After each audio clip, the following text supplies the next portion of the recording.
This child was abandoned in the forest of beasts. He was raised until the age of 5 by a giant leopard. During that time, he learned how to hunt. Later, he was taken in by an old man trapped in the forest. Because of that, he had to train relentlessly. Helmut ate poisonous herbs every night. In the morning, he ran and did squats until his body gave out. In the afternoon, he had to swing his sword and master Vis. All of this was to become the greatest monster the Kingdom's Academy had ever known. The world is very unfair. A long time ago, the highest authority of this world spoke about the traces left behind by the Demon King and the great forest that was covered by demonic energy. Because of this, none of them could use it, since whenever they entered, no one ever came back alive. So, they came up with the idea of throwing those they wanted to kill into that forest, since whenever people caused problems, that would be the best place to get rid of them. Later, in front of this forest, a mother was crying, begging them to return her child, but the guard did not allow it, because the seed of darkness was sprouting within that child. The priests came to pray, and then threw the child onto the roots, a place of exile where no one could survive. Not even the greatest geniuses, knights, or incredible magicians had managed to endure. It was a place where criminals were thrown using divine magic, and if anyone ever came out alive, their sins would be forgiven. But one day, a baby was born with the seed of darkness. His very existence was already a sin. He was abandoned in the middle of the forest, alone. Days later, hunger and cold struck this child. But within his body, something like a seed grew in his heart, and energy began to surge, filling the child's body. Thus, 10 days passed, and the boy was still alive. Then, a demonic jaguar appeared and carried the child away. From that moment, his tragic fate changed. 10 years later, that same boy had grown up and was now hunting a rabbit. But the hunt wasn't easy. He leapt forward, finally managed to grab the animal, and shouted to Alaga that he had caught his prey. This Alaga was the jaguar that had saved him that day 10 years ago. She smacked the animal with her paw and asked Helmut if he was getting used to hunting, even though for now he could only catch rabbits. She told him to pay attention, because this thing was called a core, something all demonic beasts had. If you ate it, you would become stronger and extend your lifespan. But Helmut, no fool, said the prey was his, so he should eat it. Wait, hold on. He couldn't, because the cores only worked on demonic beasts. If he ate one, he would turn into a beast himself and be trapped in this forest forever. Still, he said that even if he didn't eat it, he was trapped here anyway. Since he was still weak, he couldn't leave Alaga's territory, or else the other beasts would hunt him down. But Alaga told him that he could escape, because someone once said it was possible, that someone was a human she had met long ago, though by now he must have died somewhere in this forest. The clever Helmut asked if that man might have survived. She replied that he had been strong in the past, but humans age and weaken, especially in this forest filled with demonic energy. Helmut only didn't feel it because of the seed of darkness inside him. Yet he kept insisting, asking if she had met anyone else here. Annoyed, she swatted his tail, reminding him she had raised him all this time and now he already wanted to disappear. After much pestering, she finally revealed that the place where that man had lived was to the east of the forest. So Helmut ran off joyfully, eager to meet another human in this place. Ahead, there was a strange area surrounded by wooden fences. With no other choice, he jumped over and found a little house in the middle. This was something only a human could have built. At that moment, Helmut's head was slammed to the ground by a man demanding to know who he was. Helmut explained that Elaga had told him a human lived in the east, and he had come here wanting to leave the forest. The man asked why he wanted to leave, warning him that the human world wasn't as beautiful and peaceful as he imagined. Humans were weak, with no claws or sharp teeth, but they were cruel and cunning, always seeking to dominate everything. Helmut explained that he hadn't been born in the forest, but had been sent there as a baby because of the seed of darkness. The man was surprised, since those born with the seed were usually killed immediately. That meant Helmut might belong to an important lineage. That was why Helmut had been abandoned in the forest, because of the seed of darkness within him. As long as it remained inside him, he would be hunted, even outside the forest, and would probably die fighting other humans. But Helmut said that even so, he still wanted to go. Then the old man took him in, saying that before going to the human world, Helmut needed to become one. He explained that to leave, he would need to cross the forest barrier. For now, he had to forget about that and grow stronger, or else he would just pass through and die outside. That was why the man decided to teach him. Inside the house, Helmut complained about the filth, while the old man said that would be his bed. But there was no room for laziness, because there was still much to do, like wearing clothes for the first time in his life. Soon after, they went into the forest, where Helmut began to learn what he could and could not eat. The old man showed him a root, explaining that even though it contained demonic energy, it could be purified with water and eaten. Helmut was amazed, since he had never known plants could be edible. Later, Helmut went to fetch water when Eliga appeared and smacked him on the ear, scolding him for listening to that human when he never even listened to her. But Helmut replied that the man promised to make him strong so he could leave the forest. Nothing interesting would happen if he stayed. He went off, while Eliga thought he might have a good life. But that good life wasn't today, because Helmut was soon sitting on the ground with his hands outstretched. His training was about to begin. The old man thought this boy was different, born with much more than just the seed of darkness, and so he was worth teaching. After some time, Helmut collapsed, groaning that he was hungry. The old man cooked a vegetable stew, and Helmut was captivated by how delicious it was. A moment later, the old man explained that since Helmut was not a demonic beast, he had no claws or sharp teeth, and the human body had limits. That was why he would teach him to use a sword starting tomorrow. But first, he showed Helmut what a sword was. He picked it up, swung it sideways, then slashed downward. The strike split a rock clean in half. That, he explained, was how humans survived. This was called vis. Just as beasts had demonic energy, humans had an invisible source of power they could use. Even though Helmut's seed had different properties, it was still a similar kind of power. Helmut became excited and wanted to learn it, but he just got flicked on the forehead. His body wasn't ready yet. That was why the most important thing was for him to understand the sword. Even if it was difficult and painful, he had to press on and not give up, because the sword would reward his efforts. A few days later, Helmut was throwing a tantrum because the old man kept criticizing his posture. Still, the more the man observed him, the more he realized Helmut was a strange boy with incredible growth. Even though the seed of darkness usually made humans violent, this child was clever and didn't give up easily. And so, the old man struck Helmut's hand with his sword, asking if he understood the difference. Since he didn't understand anything, the old man told him he would go without dinner. At that moment, Helmut said he was beginning to understand why the amount of damage was different, as well as the speed and the places he had struck, even though the movement looked the same. The old man explained that imitating outward appearances was not enough. He had to understand his whole body connected with the mind of the sword, keeping everything under control. That was why he needed to devote his heart and soul to every movement. Encouraged, Helmut began swinging his sword again, until later he went to the riverbank, thinking he would rest even though it was boring. At that moment, Alaga appeared behind him, saying he had grown quite a lot in such a short time. Helmut then asked her what debt the old man owed her. In truth, that human had wanted to live there, and she had given him special permission. Helmut even teased, saying she didn't like living with anyone,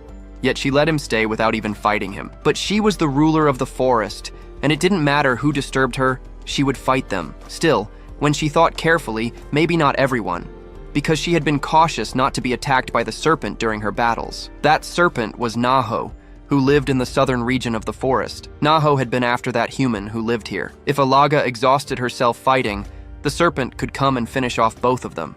She wasn't sure how strong the old man truly was, because demonic beasts exposed their energy openly, while humans naturally concealed theirs, and Naho hated that human, since he had destroyed the dreadful place she had built. Helmut wondered what kind of dreadful place it was. Eliga grabbed him and rushed through the jungle. When they arrived, it turned out to be a human farm, a place where humans were forced to work under the whip of other humans. That other group consisted of females, human women, something Helmut had never seen before. They were being led into a hut to be served at Naho's dinner, since the serpent loved to eat women for their tender flesh. Meanwhile, the men worked until the end of their lives.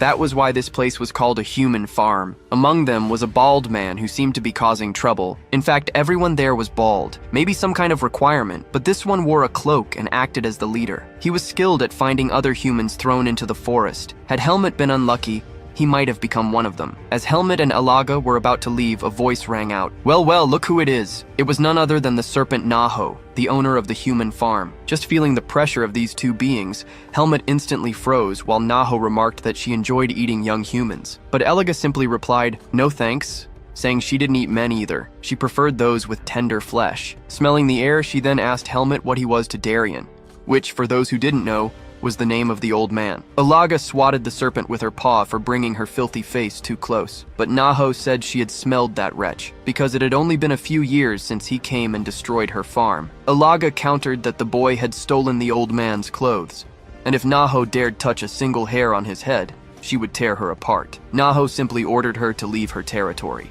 Not long after, Helmut fainted. Ilaga carried him back, warning him to be careful from now on. That was why he needed to stay close to the old man. No one knew what that serpent might do. But Helmut stopped and asked if he could become as strong as her and the old man. Ilaga replied that this was a level most humans could never reach, even after a lifetime of effort. It would not be easy, and if he wanted to leave the forest, he would need to give his very best to grow stronger. When the old man returned, Ilaga said her farewell and left, while Darien called Helmut back to the cabin. That night, Helmut was writhing in pain, as though his stomach had a hole in it. Earlier, the old man had forced him to eat something before bed. It was nothing less than poisonous herb, and he was told to eat it without complaint, since it would help suppress the power of the seed. He kept groaning in agony, thinking he might die right there, while the old man stood on the peak of a mountain, reflecting on the past 4 or 5 years. The next day, Helmut continued swinging his sword endlessly. Then he asked Darien if his body felt lighter lately because of the poisonous herb. Maybe it was also the effect of the demonic soil. Since the pain had stopped in recent weeks,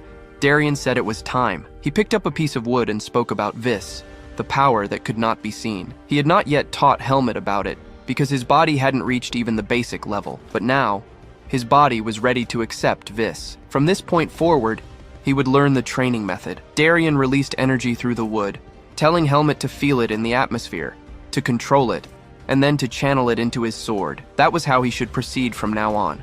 Helmut grabbed his sword as the old man told him to breathe deeply while fighting, to absorb the energy of nature. He had to think simply and move calmly, because if he lost control of Vis, his body would break first. Their battle began. Helmut grumbled about the old man's speed, but kept attacking, focusing on breathing. Darien blocked every move, urging him to use his senses and absorb more energy. This, he said, would be their way of training from then on. Even if it took time, Helmut had to show his will. With every clash of their swords, the old man told him not to lose rhythm and control. 4 years later, Helmut finally cut down a tree with only a wooden sword. The old man said he was doing very well after those years and asked him to show his Vis. Helmut refused, saying that the last time he did, Darien had refused to fight, claiming there was nothing there. Still, he eventually gathered his Vis through the sword, while the old man thought his growth was incredible. Not only did he possess the seed of darkness, but he was also talented. This boy would surely turn the world upside down,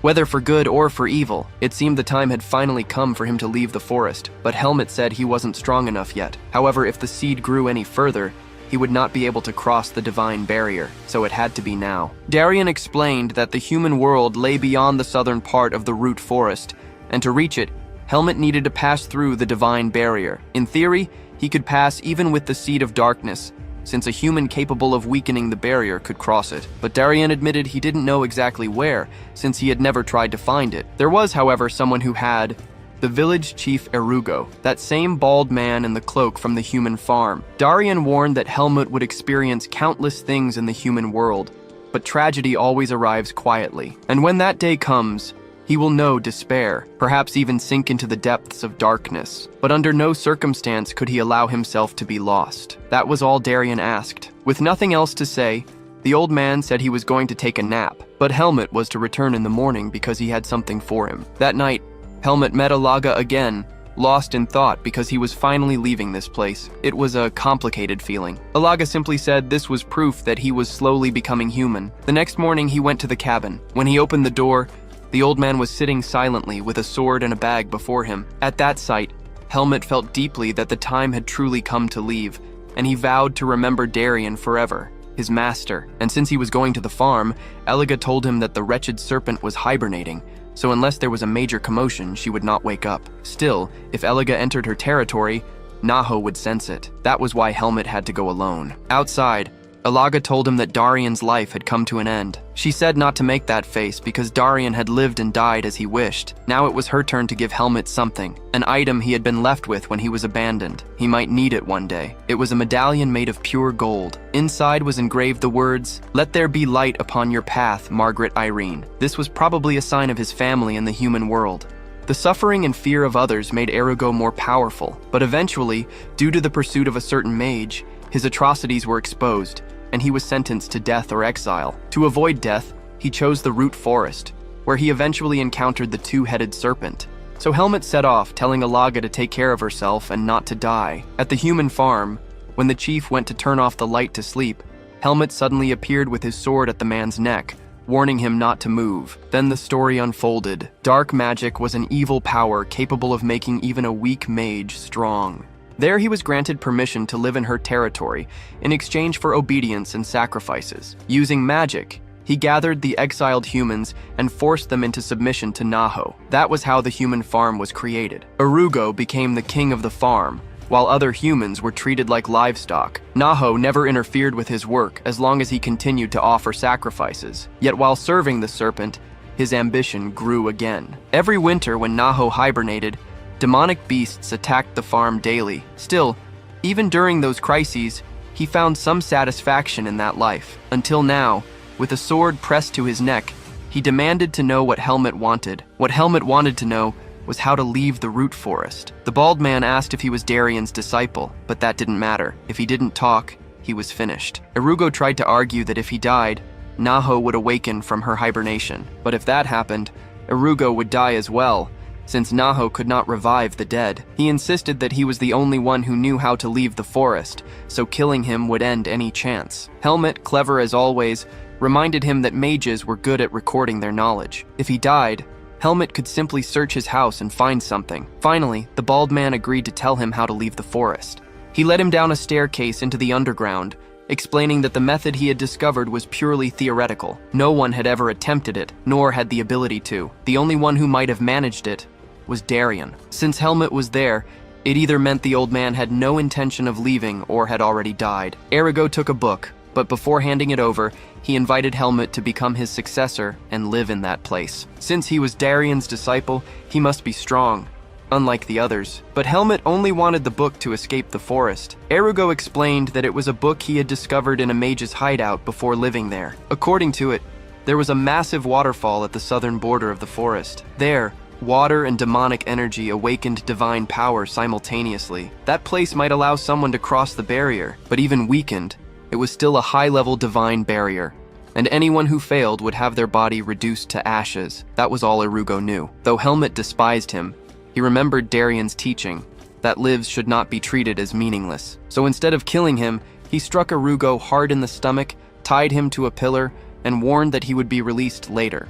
As Erigo cried out that his magic wasn't working, Helmet simply walked away, declaring that he was leaving the forest. But Erigo wasn't done. Using some twisted spell, he summoned Lady Naho. The serpent awoke from her hibernation, demanding to know why she had been called. Irugo shouted that it was urgent. Darian was dead, and his disciple was here. Naho was pleased, saying this was finally her opportunity.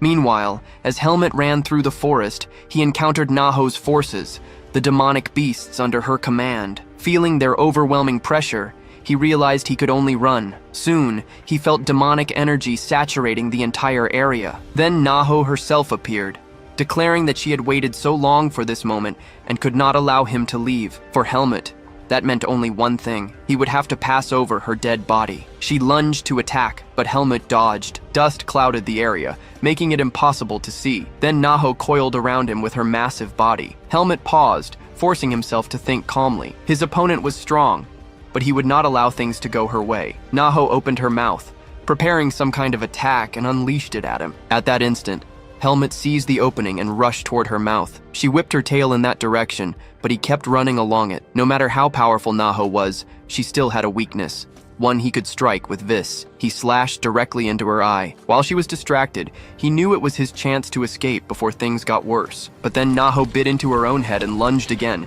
clashing her power against his. When the explosion erupted, Helmut slipped away unnoticed. Sometime later, exhausted and battered, he hid in the forest, thinking to himself that the serpent was truly terrifyingly strong. And when he left, she appeared behind him again, because he couldn't hide inside her forest. Then, when she came at him with her huge mouth wide open, Ilaga appeared to face Naho head-on. She told him to get out of there because now the two of them were going to fight, and that was his chance to seek freedom. So Helmut left, while the two women stood staring each other down, with Ilaga saying that Naho wasn't going anywhere.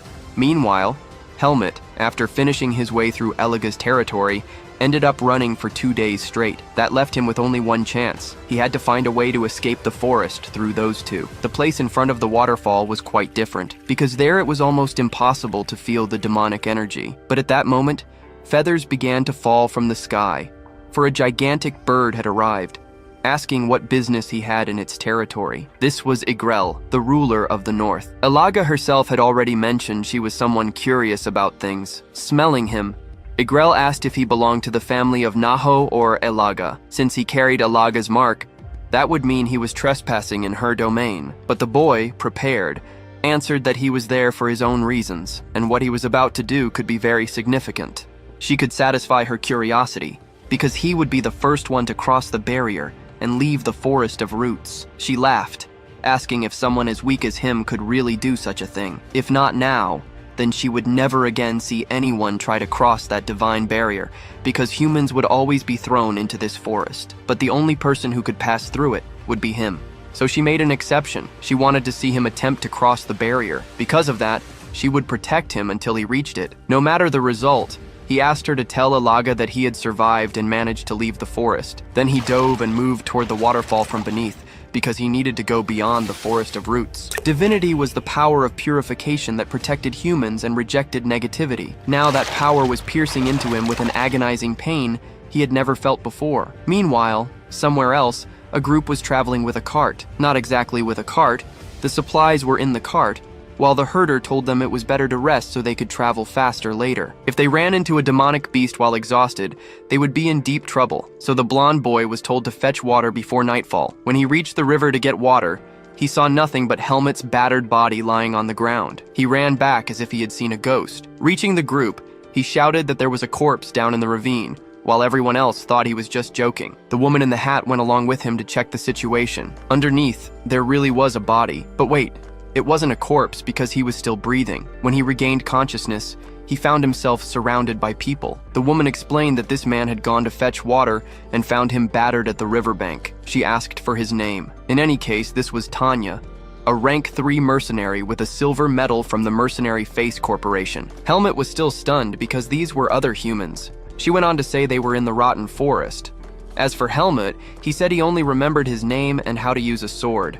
Tanya decided she would help him, and for the time being, he would be her responsibility. Sometime later, Helmut thought to himself that he had barely survived. It would take a while before he fully recovered. At the moment, his body was weaker than when he first began training, and the seed he thought would disappear was still there. Either way, now that he was in the human world, he couldn't let anyone discover he carried that seed. He would have to pretend to have lost his memories and try to find the owner of that pendant. But to do all of this, he would need to take things one step at a time. The next day, everyone was astonished at how different he looked after a bath. One even asked if he had come from a noble family, while Tanya asked if he was feeling better. On the road, the short one remarked how odd Helmut was, always stroking the horse, saying it was such a docile creature. After some time, Helmut began to lose his breath. Another man told him to put Helmut in the carriage, but no, they decided he would walk, believing he might recover better that way. In the city, the doctor examined him and said there was nothing wrong. Tanya flew into a rage,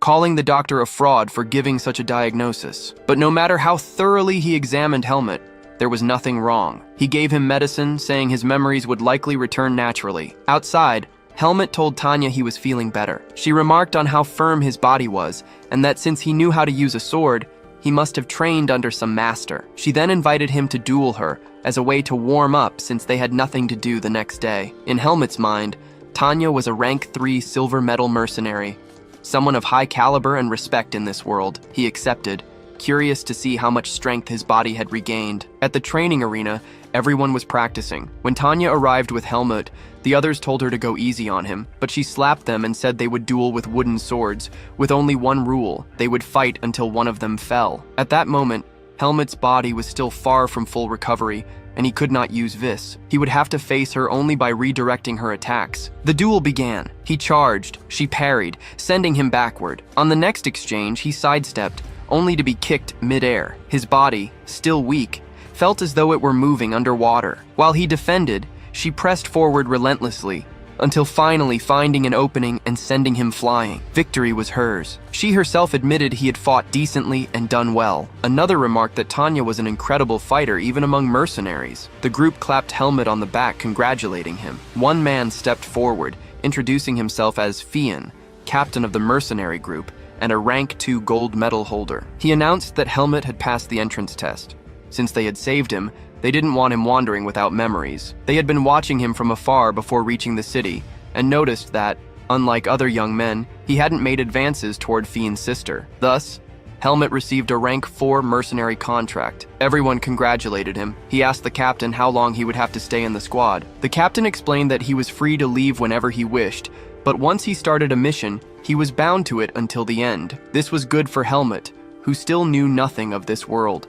Now he would also learn what it meant to have allies. Later, an old man argued that this mission wasn't fit for a rank 4, but the captain insisted they could trust Helmut, saying he would be useful. Since it was a last-minute addition, they would only pay 1/3 of the normal price for his rank. The Tariq mercenary squad would also join this mission. After the old man left, the captain explained that tomorrow's task was to escort a large convoy. Even if they were ambushed, only rank 3s should fight, since the monsters would be too strong. One man warned that if the Tariq squad tried to provoke them, they should ignore it, since Tariq didn't have a good reputation anyway. With the meeting over, they would gather in the morning. That night, Helmut trained alone, reflecting on the duel. His body still hadn't recovered, but that didn't matter. He would begin training just as he had the first time. The next day, they all set out together through the forest to reach the cargo they were to escort. Old Meals ordered the Face squad to guard the rear. The blonde man pointed out that the others nearby must be the Tariq squad. One of them sneered, asking what the skinny kid was staring at, saying he was so thin he probably didn't even know how to hold a sword.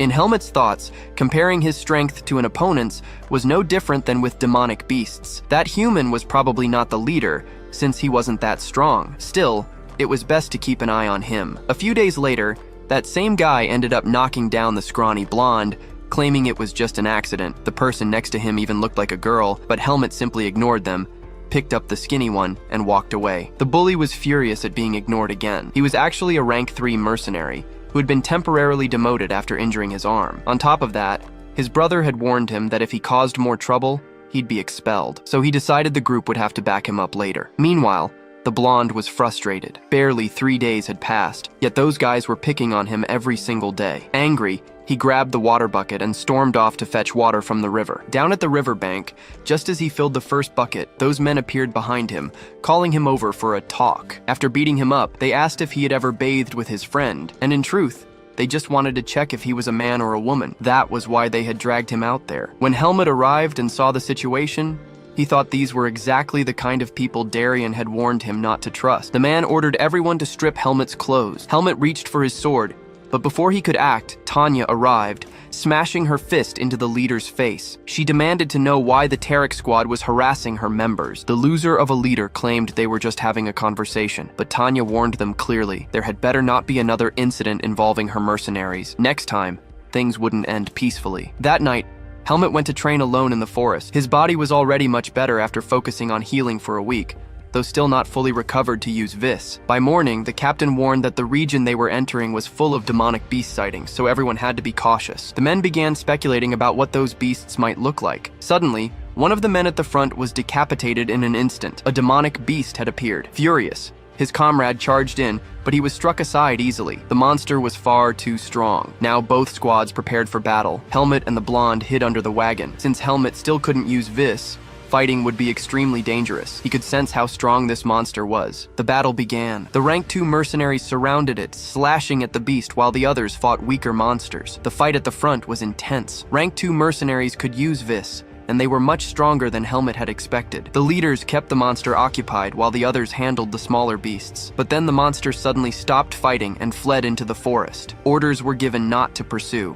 The mission was transport, not subjugation. The blonde needed Helmut's help to stand, while the others began dealing with the carcasses. They explained that beast hides and seeds could be sold at a high price. One showed Helmut a seed of darkness. The blonde remarked that he had heard such seeds could dominate human minds and turn them into demonic beasts. Those born with one usually died at birth or were sent to the root forest. Helmut finally understood why Darien had said what he did. As long as he carried the seed, he would have to fight against other humans. The whole reason he learned Vis was to suppress the seed inside him. Even now, without being able to use Vis, he had to hide this secret at all costs. The blonde went to examine one of the beasts more closely. At that moment, it suddenly grabbed him by the neck. Helmut reacted instantly, drawing and slashing in one swift motion, cutting the beast clean in half. A strange sensation coursed through him. Tanya, watching, noticed something peculiar about the way he drew his blade. That night, Helmut trained again. His vis had finally returned. Within 3 days, he would be able to recover fully to his previous level. While training, he sensed something approaching. It was that annoying mercenary. The man sneered that walking alone was dangerous. This time, Helmut wouldn't get help, and so he'd be taught a lesson. Helmut asked if he was really serious about doing something so ridiculous. The man tore off the bandages from his arm. He was fully healed. He threw a punch at Helmut, who caught it effortlessly with one hand, forcing him to his knees. Clearly, the man needed to learn his place. Unwilling to accept it, the man drew his sword, but it was useless.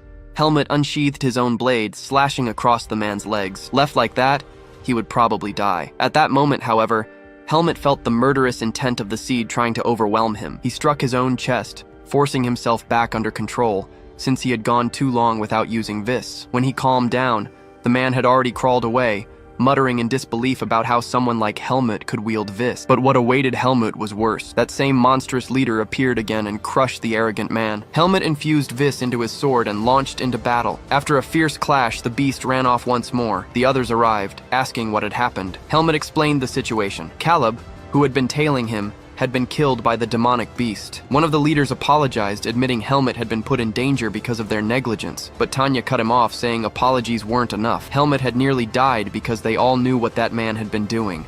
Another snapped at her to watch her words, reminding her that Caleb had been his brother. Tanya retorted coldly that if he had supervised properly, none of this would have happened. At that point, Old Mills stepped in, saying enough was enough. They needed to reorganize. Nothing could be done for the dead. As compensation, Helmut would receive the fallen mercenaries' payment. From now on, they had to find a safer way to deal with demonic beasts, since 3 members had already died. Afterward, Tanya scolded Helmut, smacking him around, telling him not to wander alone anymore. Something about her tone reminded him of how Darian used to treat him. The next day, they continued their journey through the forest, fighting demonic beasts. By the end of the day, everyone was exhausted from constant battle. The monsters seemed to be targeting only their squad. The Tarek squad had barely fought at all. That night, in the carriage, Old Mills insisted that Tarek help guard the rear, but Tarek disagreed, saying that instead of security, efficiency was better. It was simple. While the Face squad fought the monsters, the others would leave the forest quickly. Milas demanded if they had no honor, but Tarek replied that the only thing that mattered here was survival. Dead if they had no honor, but Tarek replied that the only thing that mattered here was survival. The beast would eventually kill them all. It was only waiting for them to tire out before attacking. His plan was simple and efficient. The next day, the Face squad rode at the rear as usual. Then the Tarek squad bolted, abandoning them as the demonic beasts appeared. The captain realized they had been betrayed. Helmut, deep in thought, decided it was time to act. When the beasts swarmed in, the battle began, but the numbers were overwhelming. Watching his comrades struggle, Helmut thought only one thing: these people cannot die here. He told them to keep secret what they were about to witness. Then, drawing on his vis, he leapt into the fray, cutting down monsters from every side until not a single one remained standing. And when he cut down the last one, everyone was stunned. This guy was insanely strong. Helmut simply said that his body had recovered. Tanya realized what she had seen before was true, and even the captain was surprised, since not even he could manifest his viz like that. In any case, Helmut said he would stay with them until they left the forest. While they were tracking Tarek's men, it looked like they had run all night through the woods, but Helmut suddenly sensed something. There was a battle up ahead. At their current pace, it would take nearly an hour to reach it, so they hurried on to try to save those idiots. In the other group, they were barely managing to defeat the beasts when the leader showed up. Now, they were doomed. The blue-haired one told the other they should run, otherwise they would all die. If they fled now, all witnesses would disappear and their reputation would be safe. The two slipped away, shouting "disperse," while Old Mills paid the price for his decision as the beast started dragging everyone out of the carriage. At that moment, Helmut arrived, sending the monster flying with his sword. Earlier, the captain had told him to go on ahead and check the situation. Now that his vis was back, he could also defeat this monster. But as his blade cut across the creature, he realized this was the strongest enemy he'd faced since leaving the forest. He couldn't lower his guard. The two clashed fiercely until the monster began absorbing the energy of the dead around it. It would likely be even stronger than before. Helmut had to go all out and finish it before the squad arrived. The fight raged on from every side. When the monster leapt, Helmut recognized the attack pattern. It was the same as the serpent Nahos. He jumped as well and delivered a massive slash. By the time the others arrived, he had already laid waste to everything. Fortunately, Old Meals was still alive inside the carriage. When he woke, He thought he was in the afterlife and apologized, saying Tarek's men had threatened him. In the end, he was not dead, and the demonic beast had been defeated. Now it was time to discuss payment. They wanted 80% of the profit for everything that had happened. After all, they had saved meals in the end. He agreed, while the captain asked what exactly they were transporting. Their client, it turned out, was the Archmage Antiol, and the goods they were carrying originated from the Lumen Temple. As they knew, the temple's power was beyond imagination. The group that had defeated the Demon King thousands of years ago was no longer what it once was. They were now gathering sacrifices and power in the name of protection. Most kingdoms had submitted to them, yet they were unable to control that particular mage. In the midst of conflict, the mage had found an item in the temple and wanted to research it. If it became known that the Merchant Association had passed the item to him, the association would be destroyed since the temple was too powerful. They were doing it only because that mage had once saved their leader. They owed him this favor. Helmut asked if the mage was really that famous. There were even stories that he had nearly shattered one of the temple's divine barriers. Helmut wondered if a mage like that might be able to remove his seed. Sometime later, they finally left beast territory. The captain gave Helmut a pill to help restore his vis and thanked him for saving the squad. Without him, they would all be dead. The next day, they reached the marked area. The captain still didn't understand why the location was literally in the middle of nowhere. No village, no road, nothing. According to old mills, that was exactly where they would load the goods for delivery to Antiol's home. Instead of explaining, Milas decided to show them with a necklace. He placed it in the middle of a tree, and everything began to exude energy. This was magic, and they were traveling through space. The captain was stunned. It was beyond imagination. Helmut asked whether it could be an illusion, but the temperature was dropping. They were crossing a great distance. Ahead, they finally saw someone, Archmage Antiol, welcoming the Merchant Association's guests. Seeing that everything had arrived intact, he thanked them and asked if there had been casualties. There were several traces of life force in the carriage. Old Meals said only a third of their members had made it, since they had fought a giant beast. Interested, Antiol asked where the corpse was. Meals replied that it had already been processed, but if he wanted to buy it, it was available. The mage offered 150,000 marks on the spot, shocking the group. It was a fortune. One of the men said he'd heard archmages possessed immense wealth. Antiol told them simply to unload the carriage. He wouldn't need it. Looking at him, Helmut sensed that, although this was a power different from the dark mage he had met, Antiol was very strong. When Antiol looked at Helmut, he remarked that mages could perceive truths unknown to others. Helmut warned him to watch himself. Antiol then raised a barrier spell that shut them off from the outside world, a gesture of respect for hidden truths. He vowed upon his mage's name. Chains of power emanated from him, the mage's oath, a promise that, if broken, would cause a great loss of mana. He told the special boy to ask what he wished to know. Seeing that Antiol was not some untrustworthy dark mage, Helmut decided to ask only one thing. Without hesitation, Antiol asked whether it was about the Seed of Darkness. It was. Helmut wanted to know how to remove it. Antiol answered frankly, it was impossible. The Seed of Darkness was directly tied to his life. It held the power of a demon that rarely took root in infants who should have died, reviving them through the seed itself. Therefore, the thing must live until the host's death. Helmut was shocked. He had expected an archmage to have a solution, but Antiol was a mage, not a god. And this was the first time he had seen someone actually controlling their seed. Normally, the seed demanded demonic energy from the host. The more one resisted, the more one's mind was consumed, until finally going mad and transforming into something akin to a demonic beast. Helmut's case was unique. In theory, he could suppress the seed's power by using mana or vis. Both powers required talent and time. Antiol found it fascinating that Helmut had trained his vis while feeding the seed the minimum demonic energy necessary to keep from going insane. He added that even priests would struggle to detect traces of the seed unless they examined Helmut's body directly. Even for him, an archmage, it was only visible because it had reacted to the massive amount of demonic energy present there. As things stood, Helmut's future did not look bright. He would grow very strong with time, if he could avoid drawing the temple's attention. But eventually, like all the others, the seed might devour him, and then his sword would lay waste to this world. That was the destiny of all who bore the seed. Helmut answered that it would not happen because he was human. Antiol laughed, explaining that just as humans proclaim destiny, they can also change it. He said he would watch the boy. If Helmut failed to overcome it, Antiol would have to stop him when the day came. After all that, Helmut received payment for the work he had done with the squad. He asked whether a bag found among the luggage was also his, since it didn't belong to any of the members. The bag held the items he had brought from the forest. Helmut thanked them. While the captain explained that he hadn't given it to him earlier because he had simply forgotten, he also thanked Helmut, calling him the hero of the mission. Finn came in all excited, talking about showing him the mercenary headquarters, but Helmut decided not to go. Tanya offered to let him keep using the squad's certificate, since he now had something more important to do. Helmut gathered his belongings and left while everyone bid him farewell. The captain told him that whenever he needed a squad, he just had to call on them at any time. Helmut thought to himself that part of his heart hurt, just like when he left Darien and Eliga behind. Now he faced the threat of demonic beasts once again, and the seed within him was absorbing more and more energy, just like in the forest. The only way forward was to become so strong that not even the seed could control him. Elsewhere, someone muttered that they would never have taken the job if they had known it would be this dangerous. Still, what mattered was that they were alive and could rebuild Tarek without anyone knowing what had really happened. But then they heard familiar voices. It was the captain, Tanya, and the others passing through the door. The two became worried, realizing the others had survived. When Finn looked to the side, there was no one left at the table by the window. They worried, knowing they should have killed that squad personally. One of them was sure it was only a matter of time before their actions reached the guild. Thus, Tarek's group marched toward obscurity, but the bitter blue-haired one ordered them to move on.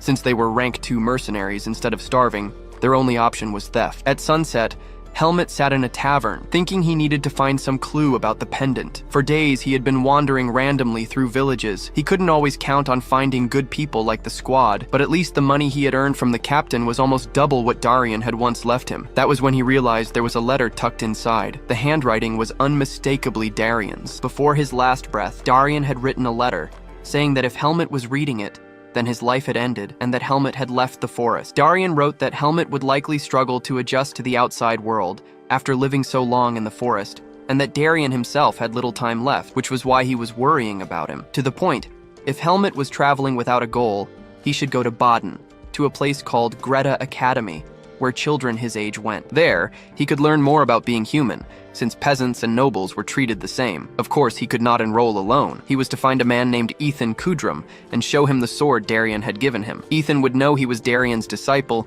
and because of a vow between them, Ethan would help him. Finally, Darien wrote that the human world could be a dangerous place where strength alone could not solve everything. But since Helmut had survived such harsh training, Darien believed he would overcome this new test. He urged him to be careful. Seeing the trembling letters, Helmut realized Darien had barely had the strength to write. He already felt grateful, because now his path was set. Just then, the waiter arrived with all the food he had ordered, telling him the total was 15 marks. Helmut casually pulled out a coin from the bag, one worth 1,000 marks. The waiter was stunned, while Helmut told him he planned to sleep there, and that the coin should cover everything. At that moment, one drunken man glanced over. While Helmut was lost in thought about the money he had earned, the man approached, saying the kid must be rich. 2 more joined in, asking him to lend them 20,000 marks so they could drink. Helmut flatly refused. Irritated, they wanted a fight. And if it was a fight they wanted, it was a fight they got. Helmut easily defeated them. The drunkard asked who the hell he was, but Helmut only answered that he was a mercenary and ordered him to get lost. The frightened waiter warned him that he needed to leave town immediately. He had just earned the enmity of the Black Eagles, bandits who ruled the underworld and killed anyone for money. Helmut realized he had stumbled into something bigger than expected, and thought about luring them elsewhere. While the dazed waiter insisted he should flee, Helmut instructed him to say he had gone into the forest. He would be back, so the innkeeper should keep his room ready. That night, in an alley, the Black Eagles debated whether he would really do such a thing. Then one of them came running, saying he had discovered Helmut's whereabouts in the forest behind the inn. They decided to hunt him down, to prove that the Black Eagles were scarier than anything else. In the forest, Helmut thought back on what he had learned with the squad, that many humans acted like beasts, but others protected one another. Humans were complicated. He also remembered Darien's words. Problems could not always be solved by strength, but right now, strength was the only way he could deal with them. One thing he had realized was that humans who behaved like demonic beasts had to be treated as such. And since they all came armed, he had every right to send them straight to the grave, didn't he? Later, Helmut left, leaping from branch to branch, thinking that these men were weaker than Tanya. Either way, he decided he would move at sunrise. For now, he returned to the inn to rest a little. But at that moment, the seed began to react, and he collapsed to the ground, wondering why. After all, he hadn't killed demonic beasts, only humans. The fact that this had happened meant that killing people also made the seed grow. That was a serious problem. If others discovered the massacre he had committed, humans would hunt him down. Since he couldn't simply kill his opponents, he would have to avoid it as much as possible. That was why he needed to reach the academy quickly. Meanwhile, One of the ninja-like men reported that everyone was dead. The bearded man told them to stick to the plan. Soon after, another mercenary appeared. Those same rank 2s who had fled the battle and had their reputations destroyed. The bearded man said he appreciated strong people wanting to join, but entry now required conditions. He didn't doubt their abilities, but things here were different. They carried out many illegal jobs. If someone acted out of morality, it would be a problem. That was why he needed proof that they wouldn't. He gave them a task. The night before, 5 of his men had vanished. They had been killed by a single mercenary. Judging from the bodies, each had been killed in a single strike, and no trace of any weapon was found. The description of the killer was a boy of about 15, with black hair and black eyes. If they completed this job, they could join the Black Eagles. The blue-haired one immediately asked where he was. According to reports, he had been staying at an inn in a nearby village. Since not much time had passed, he couldn't be far. In another town, Helmet was thinking of taking a mission to move around without drawing attention. When he entered the guild, the receptionist greeted him and asked what brought him there. Naturally, he was there to accept a mission. Since he was registered with the mercenary guild, there was no problem. She asked what kind of mission he wanted. Helmet said the reward didn't matter. He just wanted something that would take him toward Baden. Since Baden was a major city, many people traveled there, so finding an escort or transport mission was easy. She showed him one, escorting a noble lady. But there was a condition. The mercenary had to fit the lady's ideal type. Helmet was perfect for it. After accepting, he stopped by a shop, remembering that the receptionist had told him to make a good impression. With his handsome face, he already had an advantage.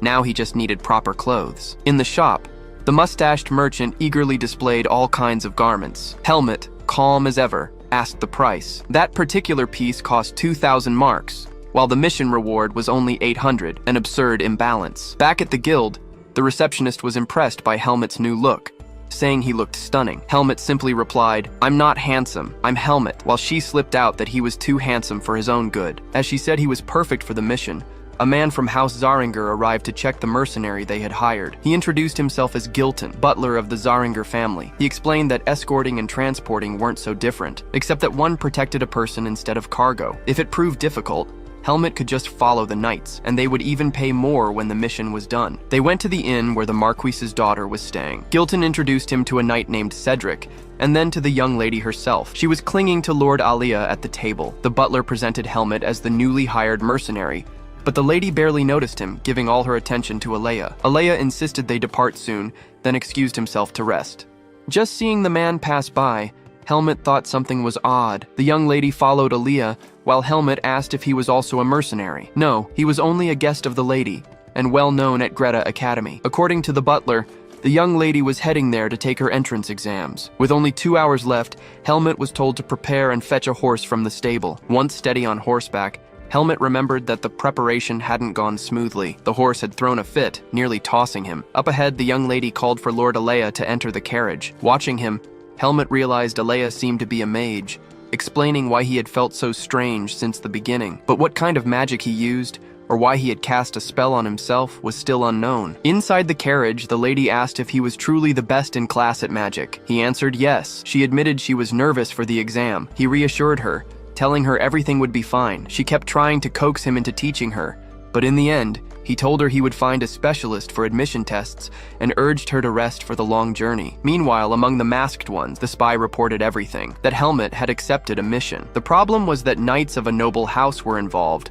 which could complicate things. Still, they were told to eliminate him alone. That was the Black Eagle's philosophy. Their enemies had to be killed piece by piece. The blue-haired man promised that this would indeed be put into practice. Meanwhile, in the escort group, the lady was complaining about the poor quality of the inn where they stopped for the night. But in that region, there were only such inns. It would be just this once. In the forest, Helmut was training, thinking his vis was far stronger now compared to when he had lived in the forest. He wondered if he would manage to focus on his training at Greta Academy, and more importantly, if he could find clues about the seed. As night fell, he heard a noise. He investigated, only to find a bird, controlled by Lord Alea, who had also found Helmet suspicious. Alea had seen many skilled mercenaries, but rarely one so young at rank 3. Soon after, the young lady came pounding on Helmet's door, saying she knew he wasn't asleep. In the end, the maids dragged the excitable girl away. The next day, as they traveled, it was nearly lunchtime. They stopped the carriage near a lake to rest and eat. The mercenaries grumbled at the back, eating stale bread and filling their stomachs with water, while the lady enjoyed fine dishes. Helmut found himself missing Finn's cooking. Then he noticed something strange about the water. It tasted slightly sweet. Could it be poison? Everyone else drank it without noticing, but soon some began nodding off. Even the butler noticed the lady was mumbling in her sleep before dozing off himself. One by one, the servants collapsed. Helmut quietly poured his water away, realizing it was their scheme. When the attackers arrived, they were stunned to find him awake. Two of them recognized him. It was the mercenary from that transport mission. Helmut immediately called them traitors for abandoning their squad. They retorted that it didn't matter. Now he and the lady were their prey. The blue-haired one blocked an attack, but before things escalated further, Lord Alea appeared. He warned that if they didn't want to die, they had better lower their swords and leave. Noticing another figure still conscious, the blue-haired mercenary turned his blade toward him, demanding to know if he was the mage behind this. Alea dismissed him, telling him to shut up and clean up his own mess. Now, he said, he would have a little talk with that brat, clashing his swow. While the bearded man said the mage didn't need to move, since it would be a painless death, the mage replied that a silent mage was a dead mage. Meanwhile, Helmut was fighting through the forest with the blue-haired man. He thought himself lucky that the mage hadn't fallen asleep. The blue-haired mercenary swung a huge slash through the air, convinced he had already defeated Helmut. But behind the smoke, Helmut stood calm, saying this was only the beginning. He even thanked the man for following him there, since this would be his end, as he was not a worthy person. The mercenary snapped, enraged that Helmut was using Vis, and charged forward. Helmut dodged, leapt high, and came down, striking him hard in the face. The traitor crashed to the ground, battered, asking how a brat could use Vis. Helmut struck him once more, telling him he would let him live. The man begged him to kill him instead, saying it was better than humiliation. But Helmut said nothing was more humiliating than abandoning his comrades, so he would live with that shame. The man laughed hysterically in the distance as Helmut remembered the mage who had stayed behind. The mage had already overwhelmed the other candidates, summoning more spells. The bearded leader rushed in, only to be blasted in the face with magic and hurled against the rocks. The mage restrained the others with a binding spell, telling them not to move. During the chaos, the bearded man slipped away, broken and shaken, wondering when everything had gone so wrong. But then he saw Helmut walking past without a scratch, proof that he had defeated the blue-haired one. When he reached the carriage, the mage tossed him a rope, ordering him to bind the prisoners, who would be sent to jail upon reaching the city. Helmut remembered what Darien had told him, that there was a place where those who did evil were sent. He regretted letting the others escape. The mage asked how Helmut hadn't collapsed. Helmut replied that he hadn't drunk the lake water. Suddenly, the mage fired a blast near Helmut's head. Helmut asked how the mage hadn't fallen asleep either, since he had seen him drink. The mage explained that he had purified the water before consuming it. Helmut asked if it was because of the magic surrounding his body. The mage was surprised that he could sense it, but Helmut clarified he could only feel it and hadn't been curious enough to question it. Afterward, the butler expressed gratitude, saying he owed the mage. The mage dismissed it, saying he had only done his duty, and that mercenary had helped a lot as well. The butler promised a greater reward, but at that moment the young lady threw herself onto Alea, claiming it was destiny since he had saved her. She declared she would repay him with her life and do anything for him, but Alea silenced her, reminding her that he was already engaged and would marry after graduating from the academy. The girl broke down in tears, while the knights decided to move on. Before long, they reached the city without further incident. There, the butler handed over the reward, 10,000 marks, as a gift of gratitude for saving them. Helmut thanked the mage for his help and left. For now, it was time to enter the academy. Inside the city, Helmut quickly noticed how different it was from the villages he had visited. Large, bustling, overwhelming. Soon he reached Greta Academy, where he was to meet Ethan Kudrow. At the front desk, he told the attendant he was looking for that man, the swordsmanship instructor. Helmut gave his name, and the woman led him to the office. She asked him to wait a moment and cast a spell on the door, while Helmut thought about finally meeting the man Darien had mentioned. Inside, Ethan admitted he had never heard of him, and demanded to know why he was there. Helmut could already tell he was not as strong as Darien, but of all the sword masters he had seen, Ethan was the strongest. Helmut showed him his sword, saying he would understand if he looked closely. At first glance, it seemed poorly made, but upon focus, it was clear this was one of the finest blades. Only one man could have crafted it, Darien de Pert. Shocked, Ethan asked if Darien was still alive. Helmut told him he had died recently. Ethan clutched his head, lamenting that it had been 20 years since Darien vanished. He had sworn to repay Darien for saving his life. Since Helmut held that sword, he must be Darien's last apprentice. Ethan asked why he had come. Helmut explained that he wished to join Greta Academy. Ethan understood why Darien had sent him. Perhaps the boy would need a guardian. Judging by his condition,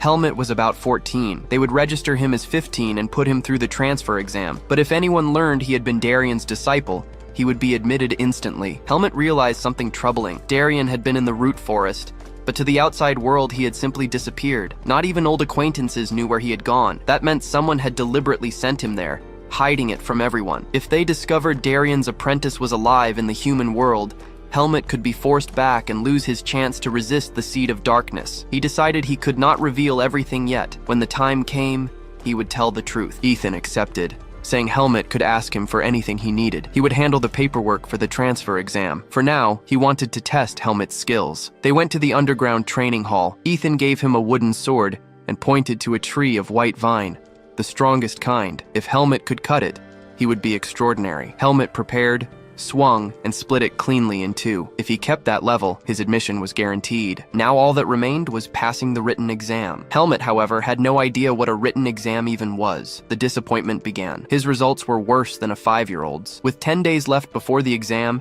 he had to improve quickly. But as an instructor, Ethan was forbidden from tutoring candidates. According to Ethan, Alea had enrolled at the top of his class with perfect scores. Since he was so gifted, Helmet decided to ask him for help. Ethan was baffled. Helmet went to Alea and asked him to be his tutor. Alea flatly refused, saying he would never teach a stupid swordsman. Helmet insisted that he needed to pass, and everyone said Alea was the best. He wasn't asking for free. He would pay. Alea laughed, asking how much money a mercenary could possibly have. Helmet simply asked how much he wanted. Furious, Alea demanded 100,000 marks up front, no installments. Helmet agreed immediately, saying he would prepare for tomorrow. Alea was stunned that he had accepted such a ridiculous price. They agreed to meet there the next day. As Helmet left, a green-haired student remarked how fascinating it was that Alea had a friend. The following morning, Helmet returned, ready to study. Alea's companion was shocked. He had actually come, with the full 100,000 marks in hand. Alea told him to wait. Helmet suspected he might run off with the money, but Alea returned, and they began studying in the library. As Helmet focused, Alea realized the boy was more troublesome than he seemed. His learning ability was remarkable. He asked Helmet if he had spent his whole life in a forest. Helmet sensed from the beginning that Alea was not a normal person, so he had to be cautious. He asked why. Alea explained it was because Helmet's focus and memory were excellent, but his knowledge of society was non-existent. His answers had been disastrously poor. Since he was being taught by the academy's top student, Helmet had no choice but to pass. If not, he would tarnish Alea's honor. That night, they were still studying in the library. If a classmate stole something from you, what would you do? Alea asked. I'd steal it back, Helmet answered. And so Alea kept explaining, until Helmet realized that humans really were that difficult. After a solid 2 weeks had passed, we were in the academy library, where the girls were already swooning over Lord Alea, while rumors spread that he was secretly tutoring someone. When Helmet arrived, he immediately asked if he had done well on the written exam, since the practicals would probably be no problem. Alea headed off, wishing him luck on the upcoming tests, and Helmet thanked him. Now only the practical exam remained. Now we're in the fencing arts department in the waiting room. It was packed with people chatting while they waited. A blonde guy walked up to Helmet, introduced himself as the second son of the Rugal family, and asked Helmet's name. Helmet promptly asked why the blonde was talking to him. The boy claimed he was just trying to make friends. Helmet said, Helmet. The other asked for his surname to know what family he belonged to, but Helmet had none. The only family name he had ever seen was on his pendant, Margaret Irene. Even so, he answered that he had no family. The blonde's face darkened, so he was a commoner. Everyone started snickering at him until a knight told the worms to keep their voices down. In 5 minutes, they would explain how the test would work. As the blonde walked off, he sneered that Helmet should lower his head before his betters. Helmet, as usual, remained calm and unmoved. They explained the exam would be done in groups and split into 2 stages. As soon as that was said, Helmet felt everyone's eyes on him. This place was nothing like the root forest. Whether monsters or humans, everyone stood somewhere on a pyramid. In the human world, being strong wasn't enough. Family mattered too. The instructor called the last group into the hall. Inside, the first test was to cut through a trunk of blackwood using a wooden sword. They had 5 minutes to do it. Helmet thought this was about as easy as it gets. He gathered vis and struck once, splitting the trunk down the middle. The examiner was stunned. Even he, A supervisor had needed several blows to chop through it. Helmet had done it in a single, clean cut. Back in the room, the obnoxious blonde started needling him again, but it was time to explain the second stage. A duel observed by the instructors for 8 minutes. Opponents would be assigned at random, and candidates could pass whether they won or lost. The aim was evaluation. The blonde shouted that it was unfair, since whoever drew the commoner would pass for free. Helmet, irritated, was about to throw down when the gong sounded. The instructor called number 29, Helmet, and number 8, Andro. Inside the arena, both candidates stood ready. One instructor asked Ethan if this was the candidate he had recommended. Since Ethan had never recommended anyone before, the boy must be talented. The rules were set, 8 minutes total in 2 rounds of 4. The goal wasn't victory, but demonstration of skill. Begin. Helmet's opponent had heard he was a commoner. Even if he had cut the tree, he must not have had proper training. He was going to get beaten to the floor, just like that. The instructor was at a loss. Number 8 was already incapacitated, furious at having lost to a commoner. The staff were impressed by Helmet's ability.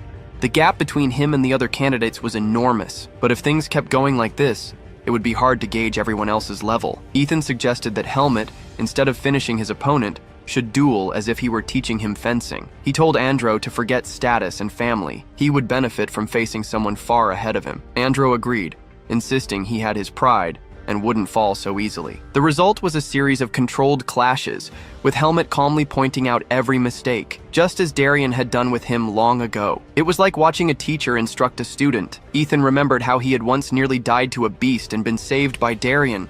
Now he saw the same presence in Helmet. A week later in Baden, Helmet went to the Mercenary Guild. The clerk asked if he wanted to place a request, but he said he was there to take one. The clerk admitted he had first assumed Helmet the heartthrob belonged to some renowned family. When choosing a job, Helmet recalled Ethan's reaction to him paying Aaliyah 100,000 marks, and he started learning about finances. At the guild, he wanted a job he could complete by next month with a high reward. The clerk found one with a strange location, Greta Academy. The pamphlet reported a ghost appearing at the academy, seen at night scaring people. The request was to identify and eliminate the ghost. While he was walking through the academy, a green-haired boy called him Aaliyah's pupil. It was the first time the idol of the magic department had been seen with anyone, so their relationship had become gossip. The boy said he was a slightly different sort of mage, and summoned a zippy little light spirit that shot toward Helmet, who promptly punched straight through it. The boy laughed. It was a light spirit, Rotten. It couldn't hurt anyone. Even if it could, you couldn't block it physically. Spirits had no bodies, and only a few mages could control them. The green-haired boy was one of them, Cian, the only elemental mage at Greta Academy. "Okay, nice to meet you," Helmet said, and moved on, explaining he was in the middle of a job. Since it was an on-campus request, Cian asked if it was the Academy's ghost. He was very interested in the rumor and offered to help. In the end, the two of them headed out at night with poor Ratine as their lantern. Cian said that unless a spirit was summoned with dark magic, it wasn't particularly dangerous. Helmet suggested they split up to search more efficiently, but Cian refused and stuck with him. After checking another room, Cian suddenly startled. There was someone walking up ahead. Helmet's hand went to his sword, until the ghost stepped into view. It was Aaliyah asking what they were doing there. They explained the guild request about the Academy ghost. As it happened, Aaliyah had received the same request. Cian was thrilled to hunt ghosts together. In a nearby room, they used an illusion spell that mapped the Academy's entire structure. Aaliyah pointed out that every reported sighting had one thing in common: the fencing department. It couldn't be a mage behind it. The timing and incantation requirements didn't line up. Helmet added that ghosts couldn't be struck with physical attacks. He had talked with Ethan about it beforehand and learned a few things. For once, Helmet realized he was having a civilized conversation. Before, he had always been scolded by Alaga or had his ear tugged by Darian. The thing was, the three of them had different kinds of knowledge, but together, they could piece together the answer, little by little. That was how a conversation should work, right? With that in mind, Aaliyah told Helmet to try using his sword with Vis on the ghost if they encountered it. After a while, Cian went off to rest. Helmet asked Aaliyah where he could find a spirit, but as an elemental mage, Aaliyah couldn't simply track one down. Thinking about it, someone else had already realized something and had gone chasing after a spirit. The two of them ran after Cian, and Helmet asked if he had known what a spirit was from the beginning. That was exactly the case. Using Cian to search was the only way Aaliyah had thought of to locate the thing. Up ahead, Aaliyah used a detection spell that showed tracks on the ground, leading straight to the training field of the fencing department. Alia explained that spirits sought quiet places to hide and build their bases. Helmut remembered Ethan's training grounds right next door, a place almost no one visited, perfectly quiet. They went in, and Alea confirmed he felt something there. Helmut slyly asked if he had really received a guild request. In truth, Alea disliked the fact that Cian was the Academy's only elemental mage. He wanted to capture this spirit and study it. He cast a silent spell to erase his presence and asked Helmut to help him set a trap. Then, finally, the Academy ghost appeared. Alea immediately tried to attack. With his sealing spell on the field, the ghost couldn't move freely. Helmut's job was to weaken it. Helmut drew his sword, charged it with Vis, and sliced the creature in two. It really could be cut with Vis, or maybe not since it reformed, angrier than before. Just then, another spell cut across the field. Cian arrived, demanding to know what they were doing. This was a dark spirit, he said, and since it was self-aware, they needed a delicate approach. Alea scoffed, asking how they could capture a spirit that was out of control, while Cian accused him of wanting to experiment on an innocent creature. Alea complained that Cian had refused to cooperate with his research on spirits, but that was because Alea's experiments were frightening. Now the plan was for Alea to maintain the seal while Helmut kept it occupied. Cian would attempt to calm it. With several layers of magic circles, Cian and Alea worked together. The spirit lunged. Helmut's slash intercepted it, but the spirit bolted. Helmut chased it, leaping high, his blade flashing down, nearly striking its face. At the last instant, Cian cast his spell, shrinking the furious monster into a tiny, pouty-headed creature. The next day, they brought it to the mercenary guild, reporting the mission complete. Cian rambled about why the ghost had appeared at the academy, boasting about being the only elemental mage there. The attendant told them to return in a few days, to be sure the ghost wouldn't reappear. Helmut had made his first friendships at the academy, though Alea avoided even shaking hands. Later, Helmut met Ethan. His assigned dormitory was on the 3rd floor, Unit 301, since all students lived on campus.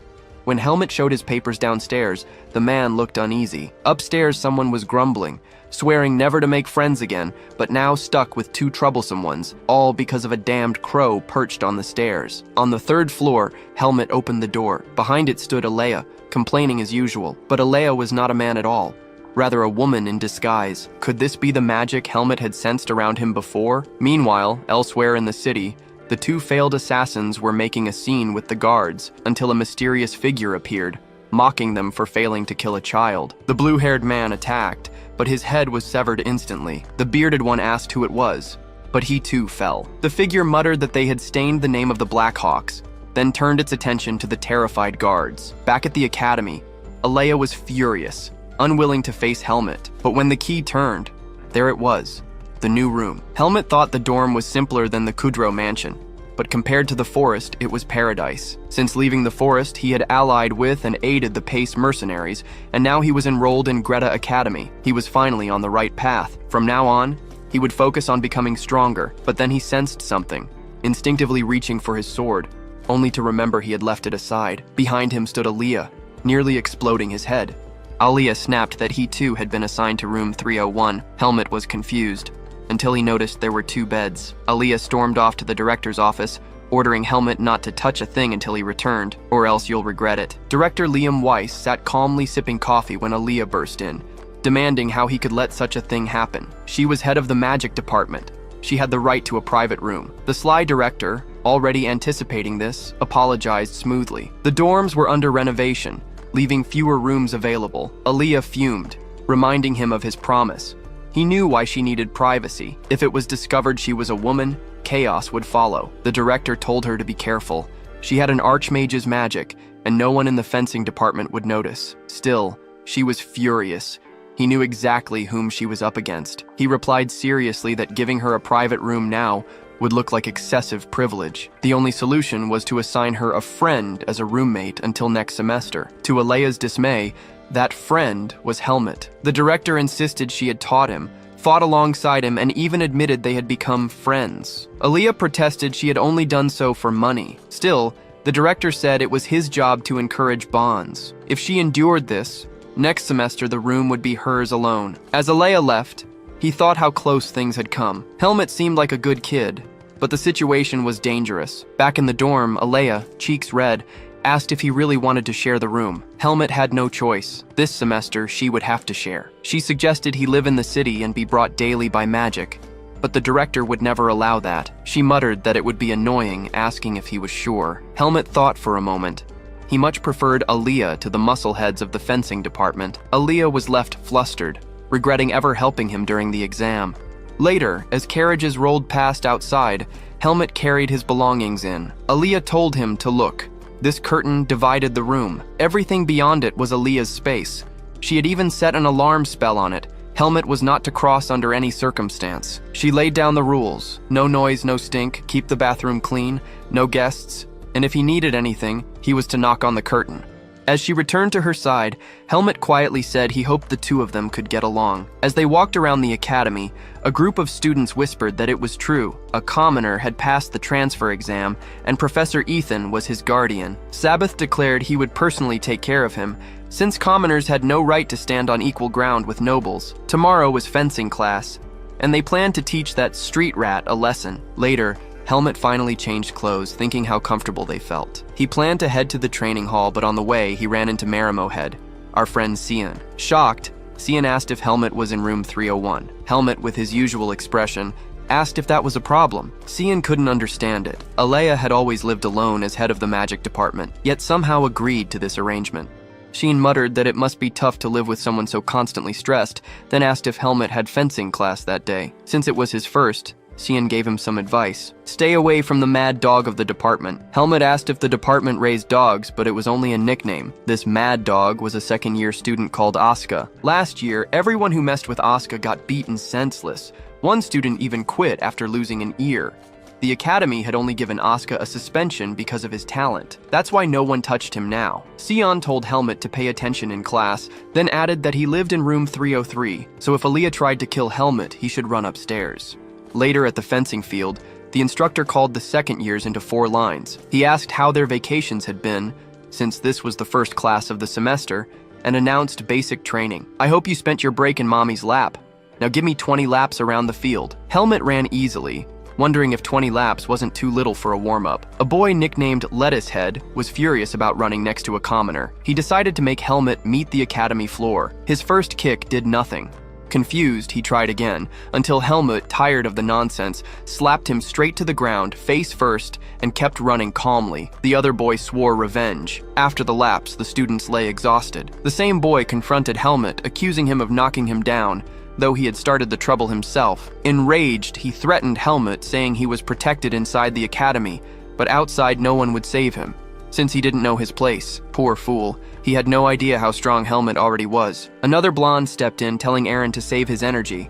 Their chance for payback would come. Helmut reflected that humans, though weak, clung to pride in their status they hadn't even earned themselves. He wondered if he should teach these rotten nobles a lesson. Just then, someone appeared above, asking if they were talking about him. Aaron asked who he was. The newcomer didn't know them either, but had overheard talk about a commoner and wanted to know if it involved him. The blonde snapped, calling him insolent and saying he didn't have to tolerate commoners. But the blue-haired mad dog sneered provocatively, while his cronies held him back in mock restraint.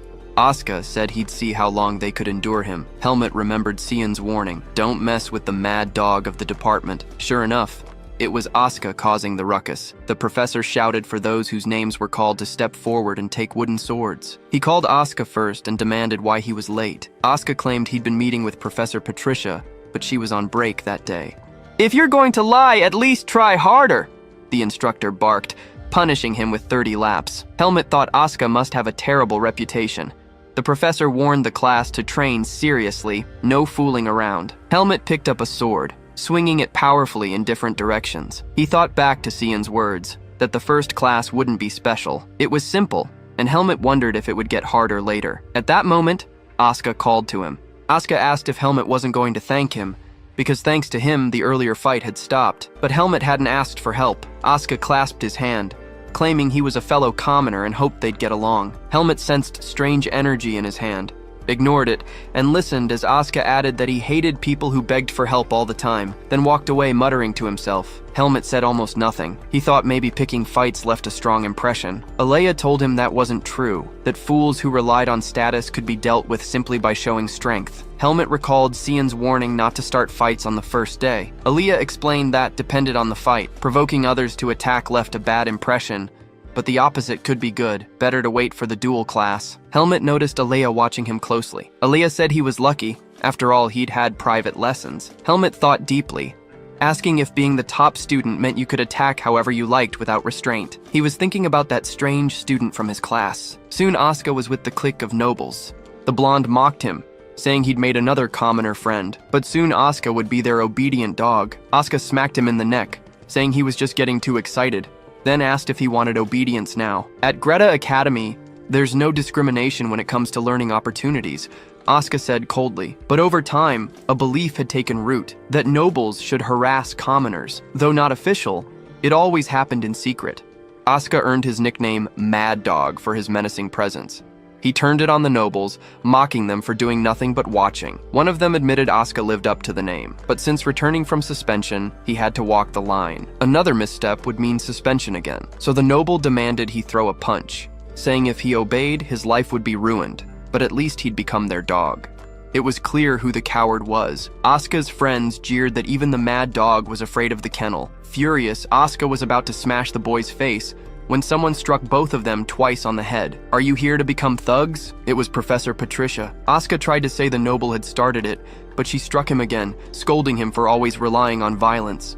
Then she turned to Sabbath, the noble, and told him he was wrong too. He should choose his opponents by skill, not status. Since it was nearly time for the next class, she dismissed the students and called Asuka to come with her. After they left, she struck his back again, warning him he was heading for trouble. She had only protected him now because he was a senior.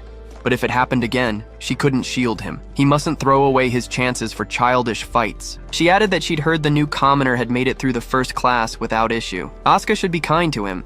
They were in the same situation. Realizing she meant Helmut, Asuka muttered that he had no intention of allying with anyone. Somehow that boy always managed just fine on his own. He asked whether Sabbath was going to do anything about it. Another noble grumbled that it was bad to let people like that keep popping up. A third tossed him a towel and told him to be nice, for now. The boys complained, but they didn't understand. He didn't mean be friends. The teacher said that one of the students hadn't arrived yet, and another student in the back said the one missing was Helmut, adding that he had told him the location of the class. She ordered someone to go find Helmut until he himself finally arrived. The teacher asked why he was late, but the truth was he didn't know the location had been changed. While the others said everyone had been informed, she asked if Helmut had received the notice or not. The nobles were already laughing at him, and the teacher herself realized he hadn't received it, but he spoke very properly. "I didn't receive it, I'm sorry." And since she didn't do anything about it, we would have to be the ones to put those nobles in their place with our own hands. Then the class began, because today was the start of the basic course to train their endurance, a crucial trait for swordsmen. Each one would receive an almond and had to balance it on the tip of their sword without dropping it. Whoever managed to do it for 30 minutes would be excused from class. She called Helmut to help her distribute the almonds. Asuka had thought he would be more rebellious,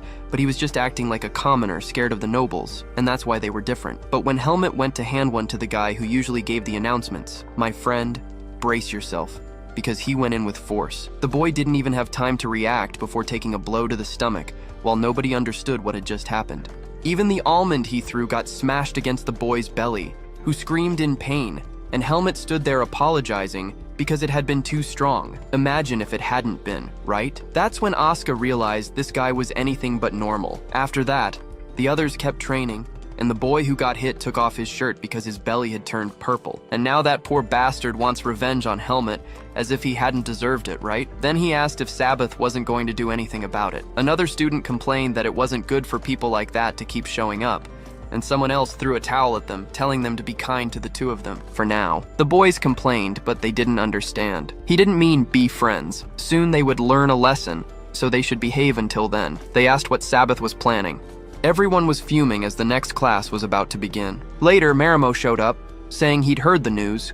Helmut had earned disciplinary action in just 2 days. Helmut smiled and said that was right. Another student couldn't understand why he was so cheerful. Aaliyah scolded Cian for barging into someone else's room. Cian insisted he only wanted to see his friend Helmut, but Aaliyah had refused. After more bickering, the annoyed Aaliyah threw them both out, and they had to talk in the hall. Cian apologized. He didn't know Aaliyah was inside. Helmut was still oddly smiling, maybe for the first time in this story, since he usually wore a stern face. Cian asked what had happened. Helmut said he was simply proud. Even if he couldn't hurl the almond with all his strength, at least no one had been seriously hurt. He was happy to handle things the way humans did. Like Aaliyah said, He could only resolve things with his own strength. For now, he would train more and settle it. Marimo asked if he had plans for the weekend and invited him to the city. Helmut said he'd actually have to visit the professor's house to talk. Cian got excited and asked to come to the Kudrow estate too. Building connections was good. Helmut thought a moment and agreed. Cian ran off, saying they'd meet on the weekend, while Helmut wasn't sure what to make of it. That night in a certain building, a hooded man arrived. Another said they had received a request. He complained it was a commission from some noble brats, but since they paid, they'd take it. He added that some people had tried to impersonate their faction. He checked the documents and asked Chromo if he recognized any names. No one did. They would shelve that request while he dealt with another. Even so, someone should keep an eye on it. He had a bad feeling about the name Helmut. Time passed. The weekend finally arrived at the academy. Students used their break to visit the city, leaving the campus eerily silent. Helmut was ready to go when Marimo asked if he wasn't taking anything, since they'd be gone for 2 days. Helmut mused that in the forest, to improve survival chances, you traveled with as little as possible. Cian asked if Aaliyah was still in the room. Obvious enough, since Aaliyah rarely went to the city on breaks and almost never visited family. "I'm not a stalker," Cian insisted. Helmut, expression blank, asked if Cian wanted him to ask Aaliyah something. Cian said never mind. He'd changed his mind. In the city, Asuka thought it was much calmer. Those filthy nobles couldn't mess with him here. Even if they tried, he would never bow his head. He found himself thinking of Helmut, how the boy remained calm whenever Asuka started to lose control. He couldn't deny that what happened in class had felt good to watch. Then he glanced back, uneasy. He wandered through the market, eating a skewer. Someone really was tailing him. He stopped in an alley and demanded to know what they wanted, and who had sent them. When he saw more men gathering, he could guess who it was. Since his sword was at the smith's, he'd have to break these guys with his bare hands. He suddenly shouted, "Professor Allen's here!" The men flinched in panic. Asuka dashed forward, shoulder-checked the first, vaulted over him, and sprinted away. Unluckily, more men were waiting at the other end. Surrounded, he snarled at the idiots to stop posturing and start fighting. Meanwhile, at the Kudrow estate, Ethan thanked the boys for coming. Shin beamed, calling the place beautiful, and Ethan told him to just call him Professor. He was happy. He'd never expected Helmut to have such a polite friend. Cian said that since they were on break, they could visit the city. Helmut mentioned training, and Kudrow said that was a great idea. So Helmut would not be escaping a trip to town that evening with Cian. Cian joked, asking how Helmut could leave a house like this to sleep in a dorm. He even wiped away a fake tear, wondering if Aaliyah nagged him so much with spirit summoning that there was no time left to nag Helmut. At least Cian was getting better at summoning spirits. Just then, someone staggered up behind them. Asuka, battered and bloody. Shun jumped with a yelp as Asuka begged for help. 3 men with swords showed up at the end of the street. One glance at the emblem on their cloaks was enough. Helmut recognized the Blackhawks. Helmut stepped forward. He would talk to them. Cian asked what he planned to do. Helmut recalled that the Blackhawks were mercenaries who killed their targets for a price. Not long ago, he had defeated members of that faction. He had hoped he wouldn't have to deal with them after enrolling at the academy. But this was a chance to gather information. One thug asked the captain what to do. They couldn't leave witnesses. They'd kill all 3, starting with the swordsman. Helmut moved. One man's arm flew off. He kicked the second's hand and sent his sword spinning into the sky. Before it landed, Helmut punched the rest to the ground. By the time the blade clattered back down, everyone was out cold. Everyone except Helmut. Even Asuka was stunned by the sheer speed. Helmut even stopped to check since the dark seed hadn't reacted, so it was clear that if he didn't kill, there would be no problem with the seed. Marimo asked who those guys were. Helmut said they were the Blackhawks, stomping on one's hand as he explained they were a mercenary group that killed people for money. Asuka wanted to know who had sent them, though he already had an idea, but that would be hard since they'd been trained not to talk. He muttered they just had to find out how many bones needed to be broken before one of them would open his mouth. Marimo asked if he was crazy, planning to torture the guys. The other didn't understand what was going on in Helmut's head either, but Cian said the only thing they could do now was call the guards. Not even Asuka believed he had said that. Still, attacking an academy student was a serious crime, so Cian left, saying it wouldn't take long, and warned them not to do anything stupid. The moment he turned away, Helmut pressed down on the man's hand again, demanding to know what they knew about him. Since the man stayed silent, he decided to let it go. Later, back at the academy, a woman said they would speak with the headmaster tomorrow and asked if Asuka wanted to go to the infirmary. Since he refused, the 3 of them walked on. Thanks to first aid, he'd be healed in no time. Marimo suggested finding magical healing, but they didn't have money for that. Then he had a brilliant idea and dragged them to Alea's room. Alea, furious, asked why that idiot was dressed like a beggar. When he was about to argue, Marimo jumped in front, saying Asuka was hurt and needed healing magic. That made Alea even angrier, dragged to this nonsense in the middle of the night. But since Helmut politely asked, Alea had no choice but to do it. Of course, he warned it wouldn't be free. Helmut would pay since he had made the request. He asked Helmut what he'd do if he healed his friend. Without thinking, Helmut answered, "Anything I can do." Alea agreed, smiling far too happily, while Helmut regretted saying it. Alea healed Asuka, who put his shirt back on and said Helmut seemed rough but had skill. Then he left, while Alea kept grumbling about that rude idiot. Marimo said it was good to help others anyway. Helmut insisted he didn't need anyone's help, but Marimo told him he was underestimating human relationships. Alone, there was only so far one could go. That applied to Alia as well, who had ended up befriending two antisocial types. Helmut actually thought about this whole human relationships thing. The next morning, word spread that Asuka had been attacked the night before, but the suspects were arrested after also targeting Helmut and Marimo. By the morning, though, the headmaster learned they had already escaped. Asuka demanded how that made sense. From what he'd heard, there had been an infiltrator among the guards. Marimo asked how the academy would handle it. The headmaster said they would not sit idly by. They were interrogating everyone in the department. Afterward, Asuka muttered they should have tortured them, just like Helmut suggested, since they had escaped too easily. Helmut only replied, "If you want to fight, don't put my name in it. That's your problem to solve. But if the problem comes to me, then I'll deal with it." Marimo went back to class while Helmut headed to train. After a while, he asked why Asuka was still following him. Asuka said Helmut was skilled and asked if he didn't get angry when nobles picked on him. Helmut simply said he wasn't going to act like Asuka, but Asuka already was acting without realizing it. Helmut told him flatly that he had a rotten personality and shouldn't keep starting fights. Asuka mocked him, calling him Daddy's obedient boy. Helmut shot back angrily that he wasn't patient enough to let people say whatever they wanted about him, including Asuka. That shut Asuka up. Helmut opened the door to Professor Kudrao's private training hall, where he had permission to practice. Asuka asked to train with him, but Helmut shut the door in his face, saying he'd just get in the way. Elsewhere, the nobles were grumbling about being interrogated over the Blackhawks' business. One said they'd get away with it since the academy couldn't directly touch them. He asked what Sabbath planned, since his useless scheme had backfired on them. Sabbath was furious, gnawing on his fingers, swearing that the Academy's investigation only meant their battle against the commoners was just beginning. The next day, the instructor announced they would begin duel classes the following week. Helmut was glad. He could settle matters in a duel. She added there was something important first: a written test the day after tomorrow. The grade would count heavily, so they should study the assigned books. Later, Alea was furious that Helmut hadn't bought his books. He asked if no one had explained it to him. Helmut remembered Kudrao had told him, but he'd forgotten after everything that happened on the way back from the mansion. Alea told him to get permission to leave the academy. The only problem was, he had no money. Alea complained until he remembered Helmut had paid him 100,000 marks, but Helmut had left the money with Kudrao, and there was no time to go back. He needed a way to earn cash quickly. Alea asked if he was seriously trying to borrow money. Helmut promised he'd repay it by the weekend. Alea finally agreed to fetch the money, but insisted he would go with Helmut into town, since he couldn't trust him not to get into trouble with it. When they left, Marimo tagged along, saying he wanted to look at books. Then Asuka joined too, making an excuse to leave the academy. Alea grumbled that Helmut was carrying two useless burdens. At the bookstore, one boy was thrilled just to smell the books, while Alea quickly grabbed all of Helmut's required texts. Looking inside, even the intermediate volume was just basic material. Then Asuka handed him an extra book, not required, but said exams from that professor usually covered outside subjects, so it was the best one he could find. The others were surprised. Alea explained that Asuka had a reputation as the mad dog, so it was impressive. Asuka asked for a new book of his own, but Alea told him to buy it with his own money. The total came to 2,000 marks. The clerk suddenly asked if that was Alea. He tried to deny it,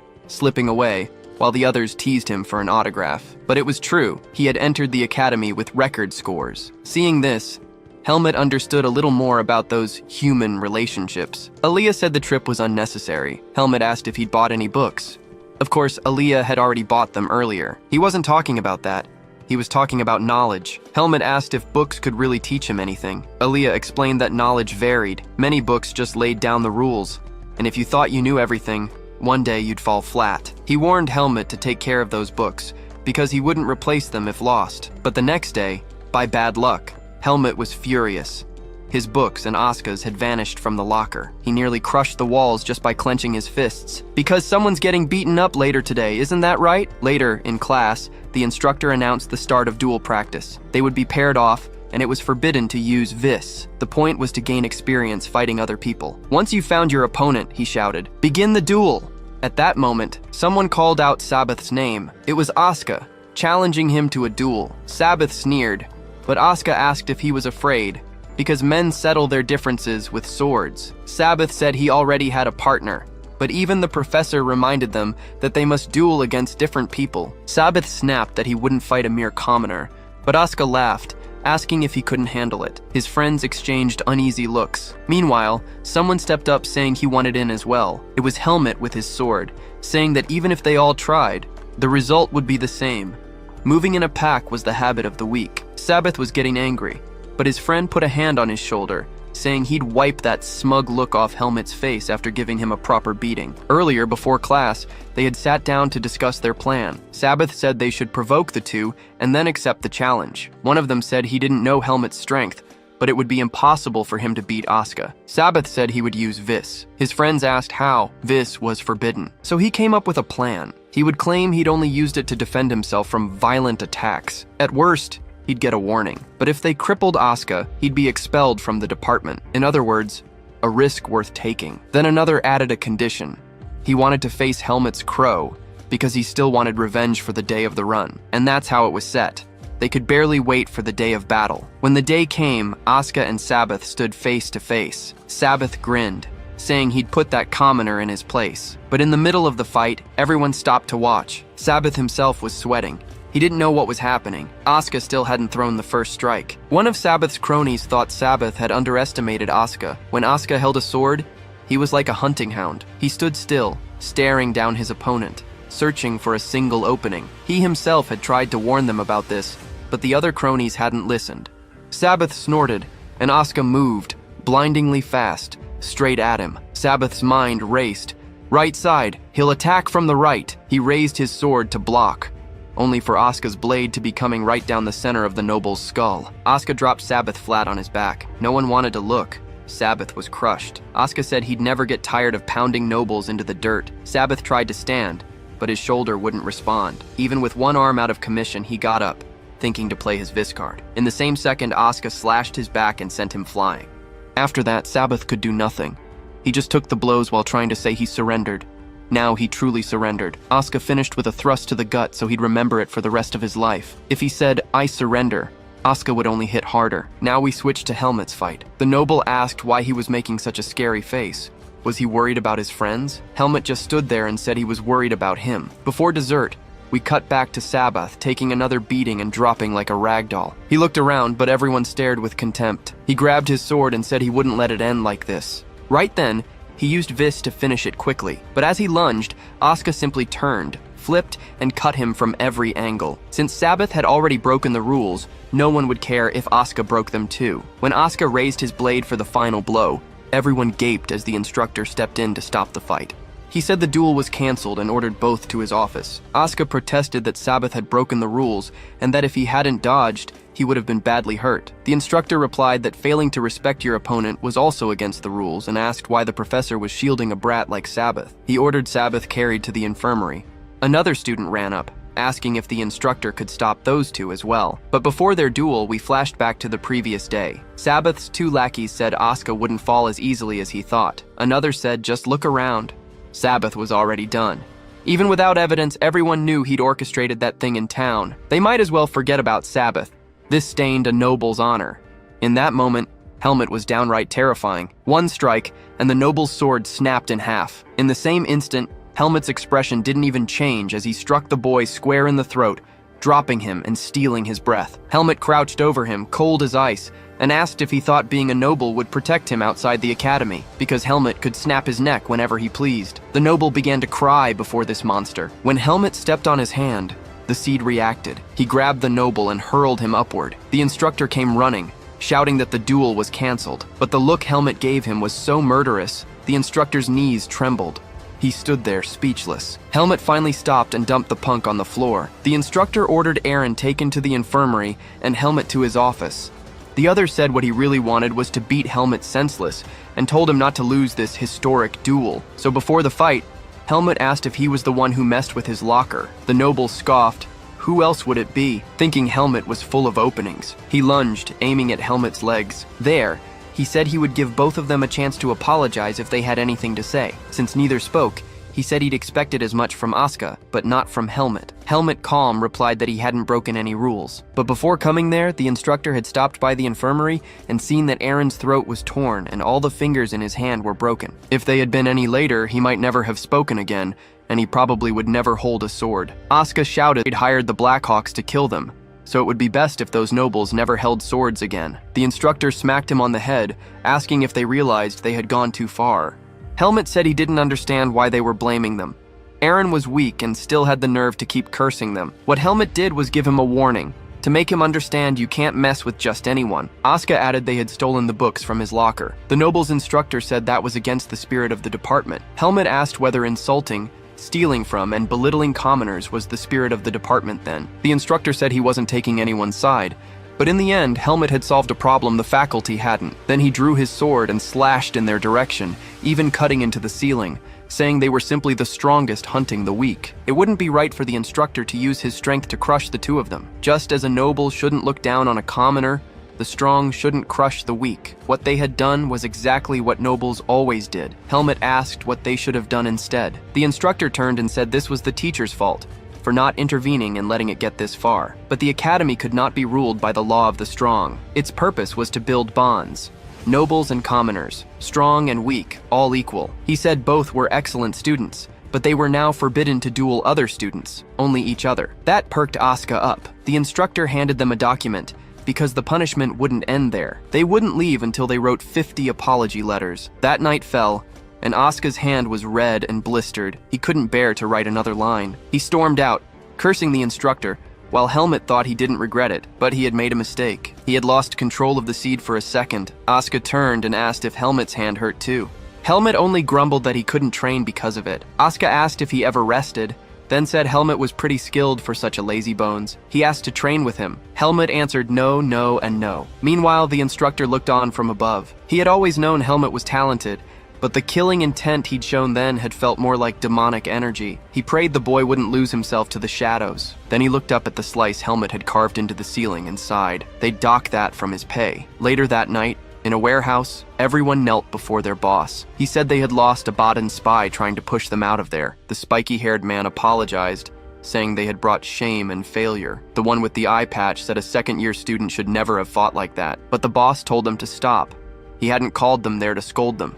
In fact, they deserved a reward for coming back alive. He told Chromo to speak, because among the students they had faced, there was one with black hair and a crow-like face. They confirmed it was him, and Chromo said that boy was Helmet, a former mercenary who had killed 5 of their men with nothing but a tree branch. The boss said hiding in the academy was a clever move. They had thought it might become a problem, but they couldn't just let him run free like this. So he gave them a new mission: deliver a report to their superiors, and afterward they could take a vacation. But when the group left, excited, the boss quietly ordered another to get rid of them after the mission was completed, because he might be meeting with that certain person. That night, Helmet sneaked back into his room, only for Aaliyah to say he'd arrived late. Helmet apologized for the noise, but Aaliyah had already heard. Rumors around the academy said Helmet had beaten a student so badly that he would never fight again. Helmet grumbled that he hadn't been able to train because of it, while Aaliyah asked if he wasn't at least glad. Helmet apologized for losing the books. At that, Aaliyah pulled back the curtain angrily,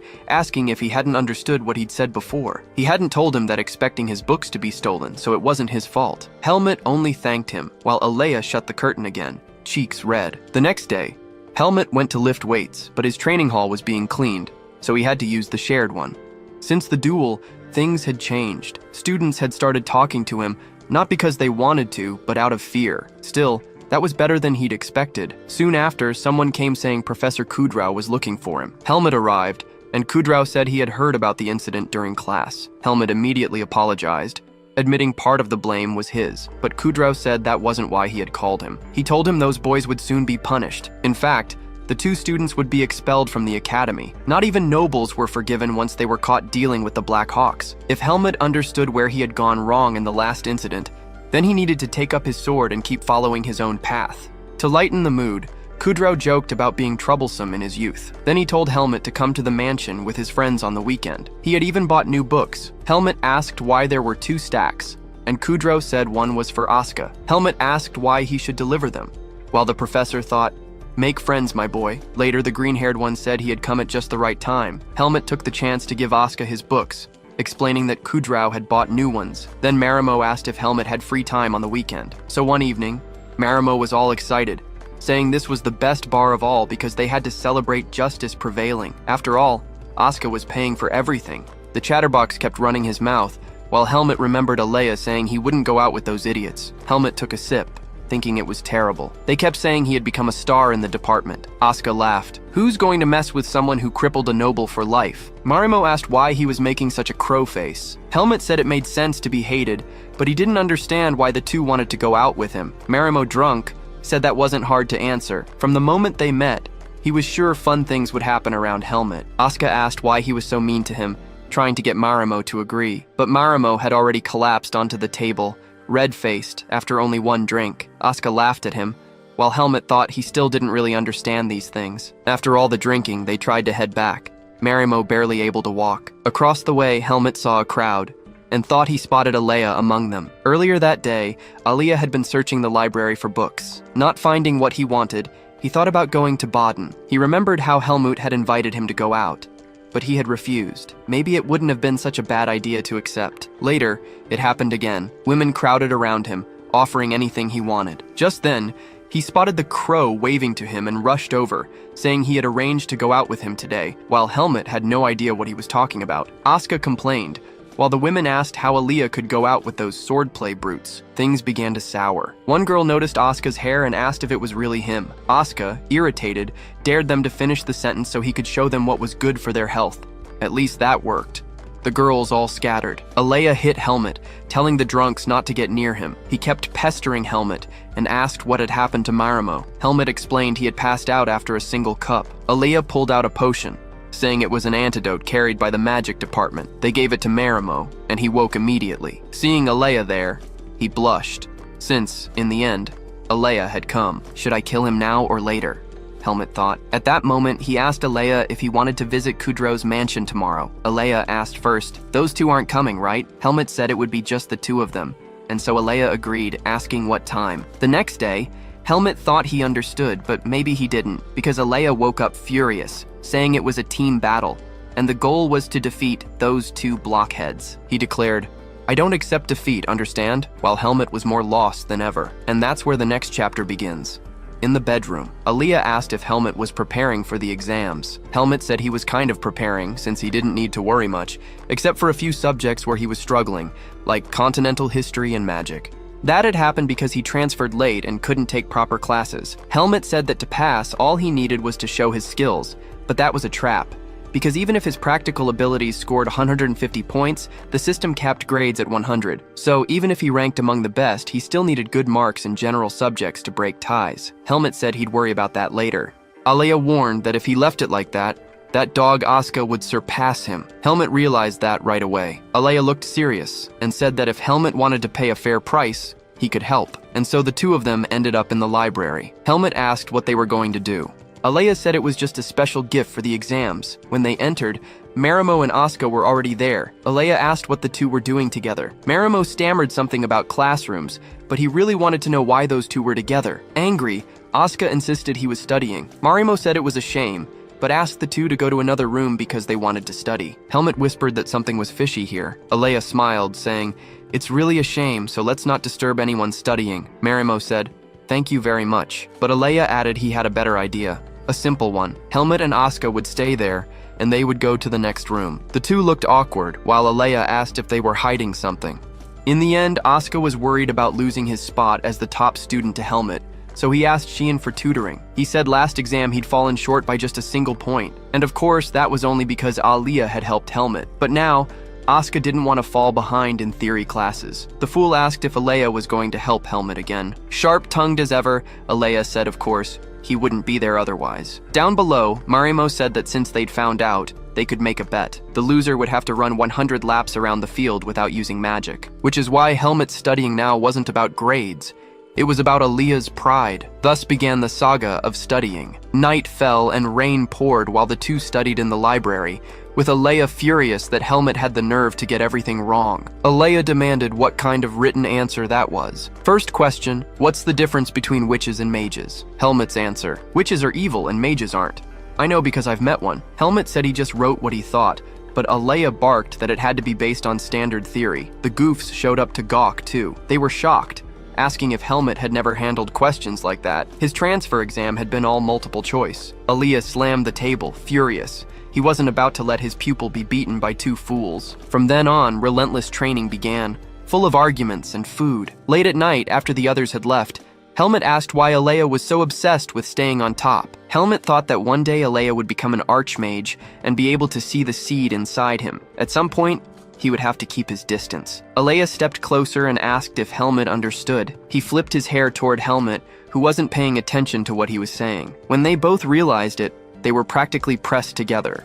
Aaliyah turned away, saying he wouldn't explain twice, face flushed bright red as he left. Meanwhile, Helmut decided he'd been using his head too much. The next day, Helmut was training in the hall when a classmate asked if he'd made a bet with Asuka. Since they were the two best in the department, rumors spread fast. He took up his sword and said he was betting on Helmut. This was Andro. Since transfer exam day, they'd become comrades, and Helmut had even helped his swordsmanship. Andro said it would be a challenge, but he definitely wouldn't lose. Andro said he was dying to see Asuka lose, while the very specter stood behind them. He told the guy to shove off and asked about today's class, duels against the first years. He grumbled. He'd wanted to fight Helmut. Andro said this year had a lot of talent. There was even a very strong girl in the sword department, skilled with a blade and very beautiful. Helmut pondered as the girl sheathed her sword. Soon all the students gathered, and Andro pointed out the freshman he'd mentioned. She flicked her hair and looked like the female version of Helmut. The guys said she oozed nobility. People noticed the resemblance right away and glanced at Helmut, whispering that they might be related, even if Helmut knew nothing about it. Among the freshmen, they looked down their noses, refusing to call commoners upperclassmen, snickering that they were adorable. Asuka snapped at them to shut up unless they wanted to meet the dog. After that, the instructor announced duels between first and second years. She began calling names. First up, Charlotte. Everyone buzzed with excitement as Helmut thought about speaking to her, but his opponent turned out to be Asuka. Second years groaned. Of all people, it had to be him. He complained to the instructor, but the matchups were based on ability. There was no choice. They headed to the field. Charlotte told him not to hold back just because she was a woman. She added that Helmut would be dueling Joffrey, the giant-looking guy. Just from his presence, he clearly wouldn't lose easily to a second year. The instructor started the first bout. Asuka thought her stance was better than expected. He asked why she joined the department. Obviously to get stronger, she said, and wasn't in the mood to chat. Asuka lunged and sliced, sending her skidding back. Everyone gaped as her hands trembled. She'd heard the rumors, so this would be a valuable lesson. He teased that he was just warming up. When she set herself to get serious, the fight intensified. He noticed she could block. She clearly knew how to use a sword. He rushed in, aiming at her neck, but she slipped back at the last second. He pressed, blades crossing, asking if she was trying to force a draw. He knocked her away, saying he hated the arrogant and those who didn't respect themselves. And was your confidence at the start that fake? If you're not willing, get out of the sword department. She shouted that she didn't care about class. She only wanted to learn. Thanks to him, she realized her vision had been narrow. Then she called him to come again. Asuka went all in. They traded cuts, and he nearly took one to the face. They kept at it around the arena, one attacking, the other defending. When she thought she'd caught him, Asuka was already above her, telling her to relax her shoulders. This would hurt. He came down beside her, blade at the ready, saying it was a shame her opponent was him. The instructor declared Asuka the winner. In the end, he said she'd surprised him once she changed her posture, while the girl groaned, "Help! You're too heavy." He got off, and she thanked him for the advice. The jealous ones in back called him a pervert. As she left, she glanced at Helmut, and he looked back. Outside the arena, the big guy growled how she dared lose to a commoner. Charlotte fired back, telling him to change that thinking or end up flat on the ground. In that moment, he stood face to face with Helmut. Before the duel, Helmut remembered a talk with Andro, who'd asked what he'd do if he met a much stronger opponent. The big guy eyed him, thinking this must be the rumored commoner, but he didn't look like much. It was the same gaze people gave their inferiors. The instructor called from behind, telling Helmut to go easy. Everyone remembered what happened in his last duel. The match began.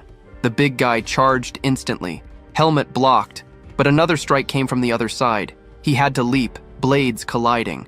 The guy boasted he'd have shattered Helmet's sword if he hadn't dodged, but Helmet, crow-faced, was calm. He'd fought far stronger opponents. The battle continued. He slipped past everything, because no matter how strong your attack is, it means nothing if it doesn't land. Spectators muttered the fight was boring. The big guy called Helmet a mere commoner and said there was a gap he'd never overcome. Helmet thought it was the dumbest provocation he'd ever heard. Then the guy sneered that Helmet's teacher must have been awful. That was the last straw.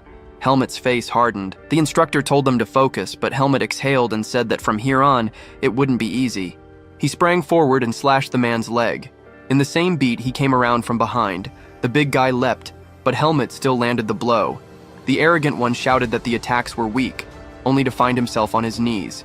His leg couldn't bear the weight. While Helmet recalled what had been said about experiences, that being beaten by a commoner would be a good lesson for him, the noble tried to strike, but Helmet slid beneath his legs with a sword sweep, knocking him flat on the ground. He fell face first, trying to get up, but Helmet knocked his sword away, telling him, "I may be a new student, but I don't recommend speaking ill of someone else's teacher." At that moment, the instructor shouted for them to stop, but Helmet still landed a strike on the noble's neck. Everyone around was left gaping as victory was declared for Helmet, the noble crusher. After those fights, the rest of the duels went smoothly. The freshmen realized the vast difference in power, while the others saw they needed far more training. Later, Helmet ran into Charlotte in a courtyard puddle. She startled as she greeted him, while he didn't even know what to say. Then he remembered the name engraved on the pendant, Margaret Irene. But even then, he remained deep in thought while Charlotte herself didn't know what to do. She grew nervous under his gaze. This was the upperclassman who had just destroyed Joffrey. In the end, he told her that he had seen her abilities,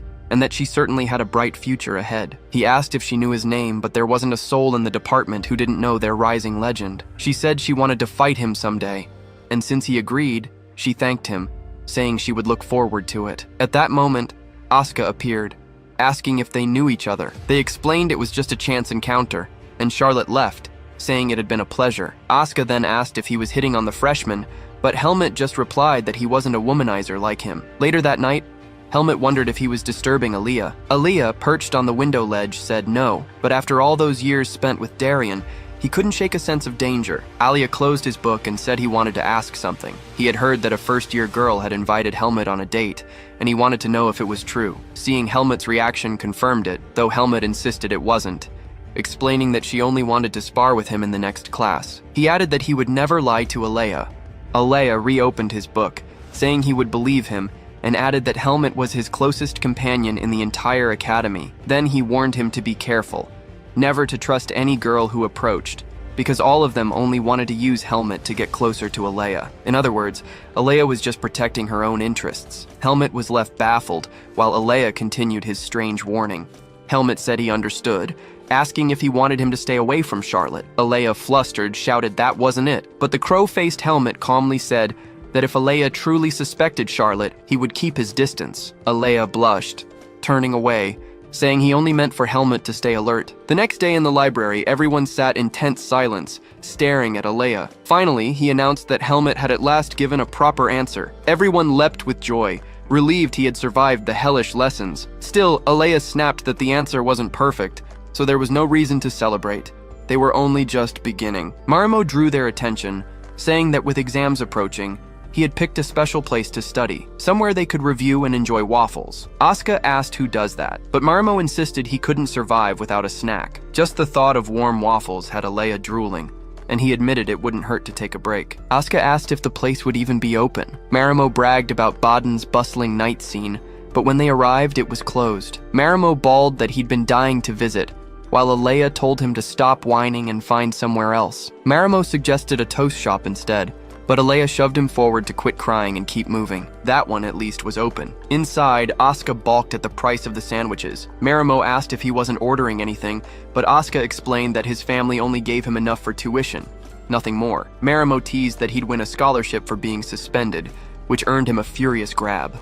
Aaliyah lectured that a mage should always be aware of everything, so as not to ruin things. Marimo complained that Aaliyah was far too sensitive to spiritual magic. By then, Helmut had already chosen his meal. When the food arrived, his sandwich was enormous, shocking everyone. Even Asuka laughed, asking if he planned to take it home. Actually, it was a specialty challenge sandwich reserved for sword department students. Just then, Charlotte and Joffrey appeared, saying it was quite the coincidence. At least now, the strong guy showed Helmut some respect. Charlotte explained they came because of the sword department's sandwich challenge. Joffrey had challenged her. Asuka asked if he wasn't ashamed of challenging a girl, while Charlotte demanded if he was underestimating her. Marimo tried to steal a bite of Helmut's sandwich, but Helmut slapped his hand away, declaring he would also join the challenge. Charlotte smiled, saying it must be fate to meet again here. Aaliyah stood, asking if he had seen her somewhere before, while his friends didn't understand a thing. The next day at the academy, Helmut dueled Charlotte under the professor's watchful eyes.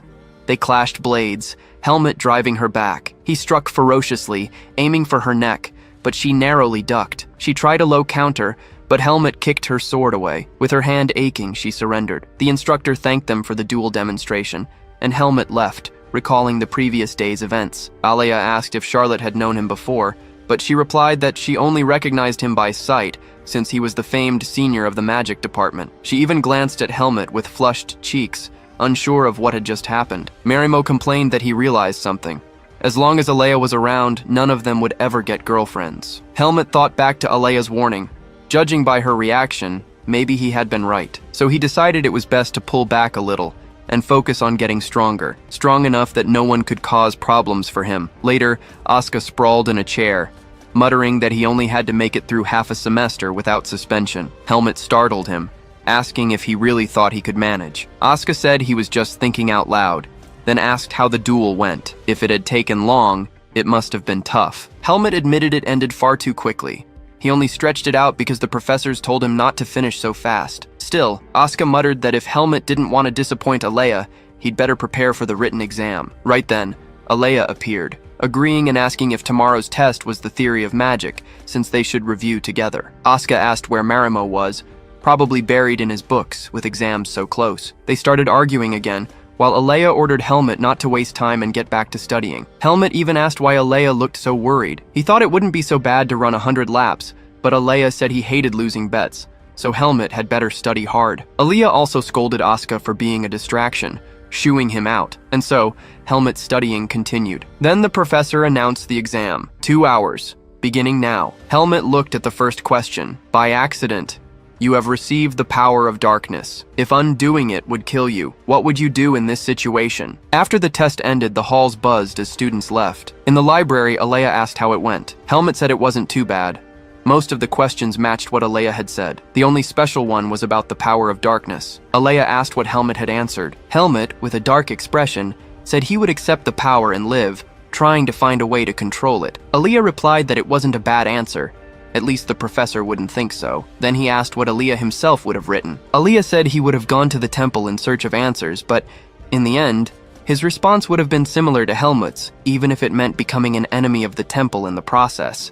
Because the Lumen Temple is always blocking the forces of darkness, if he revealed his powers, he would be hunted. So he told Helmut not to mention this to other people, because it could be dangerous. And he thought to himself, this is the same situation he lives in. Later, it was grade announcement day. At the academy, grades are posted on the bulletin board in the central plaza, making students compete for the top scores. Helmut was there in the crowd, looking at the board. In the magic department, there was no surprise. Aaliyah in first, Marimo in second. Then he looked to the side and saw him, defeated, saying it was impossible. He asked what on earth Aaliyah had done this time, because even though spiritual theory was a new subject, he got a perfect score. But for Aaliyah, 3 months is more than enough to master a subject. While he stood there crushed, the girls flocked around Aaliyah. Next, they went to see the winner of the sword department.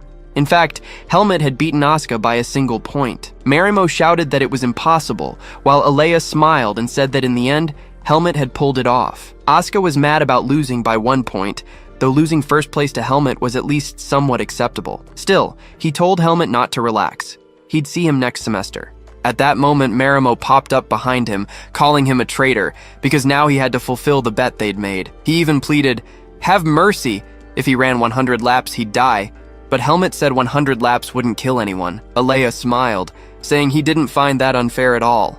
Time to burn off that midnight snack belly. And so he collapsed on the ground, and later he was running circles around the field. The next day, the sword students were training when one of them said they'd have a forest camping class next week. Everyone was surprised, asking if he'd ever camped before. The redhead started spooking another student, saying it's important to bring a shovel, sleeping bags, and to be careful. There are lots of poisonous mosquitoes. Asuka griped that there was nothing interesting about it. He'd slept out on the road plenty of times, but Helmut calmly said they could burn incense and dung to keep mosquitoes away. Then Asuka invited Helmut to go shopping with him over the weekend. When they got to the city, doubt set in. He no longer knew what else they needed to buy, and Marimo had followed them again. Helmut asked if he had recovered from the lapse, and Marimo, suspicious, said, "Recovery magic works miracles." But that day, Helmut realized he'd used some spell to make a shadow spirit help with the punishment. Asuka clapped his hands and said first they'd get something to repel insects. Up front, they checked incense candles. Helmut thought it might be better to just accept the bugs. Then they went to pick up a lamp with low light so as not to attract predators. Asuka was impressed.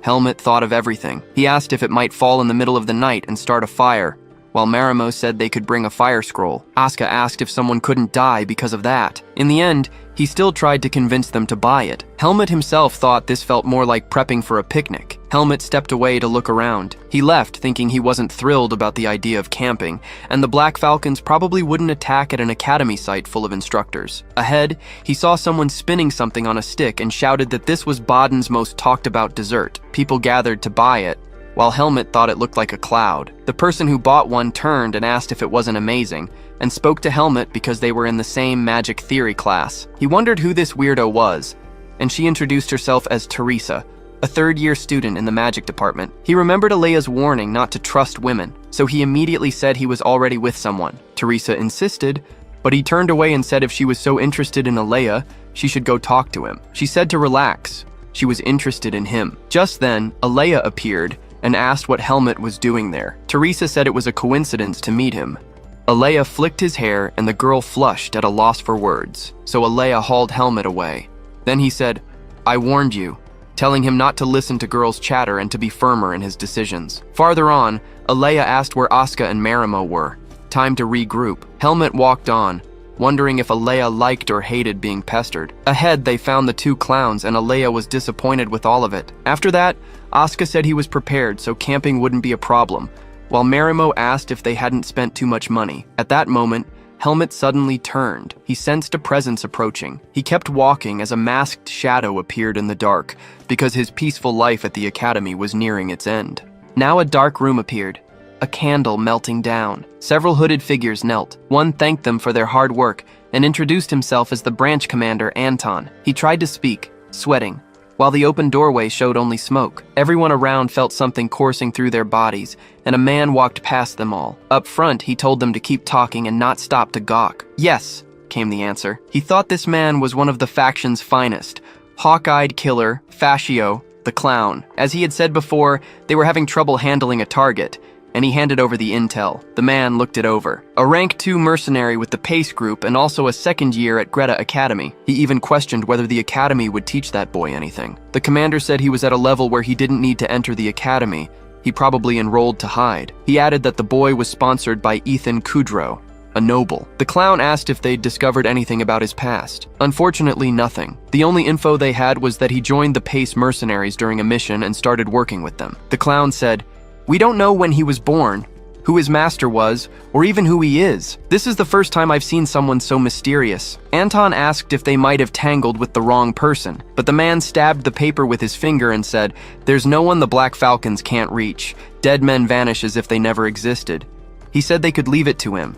He'd take care of the boy. This time he would have to put in real effort for the hunt. Afterward, the sky shone and horses stirred at the academy. Someone grabbed a bottle saying it was a 32-year Marinée, a hard-to-find drink. He said he'd take it to share with the instructors, while a student pleaded, "Please, I saved up so much to bring one of those." But he said field classes aren't picnics. They had warned them. A student complained, telling him to look at that other guy. In back, Asuka said he was bringing only the essentials. The instructor scolded him to bring only what he needed.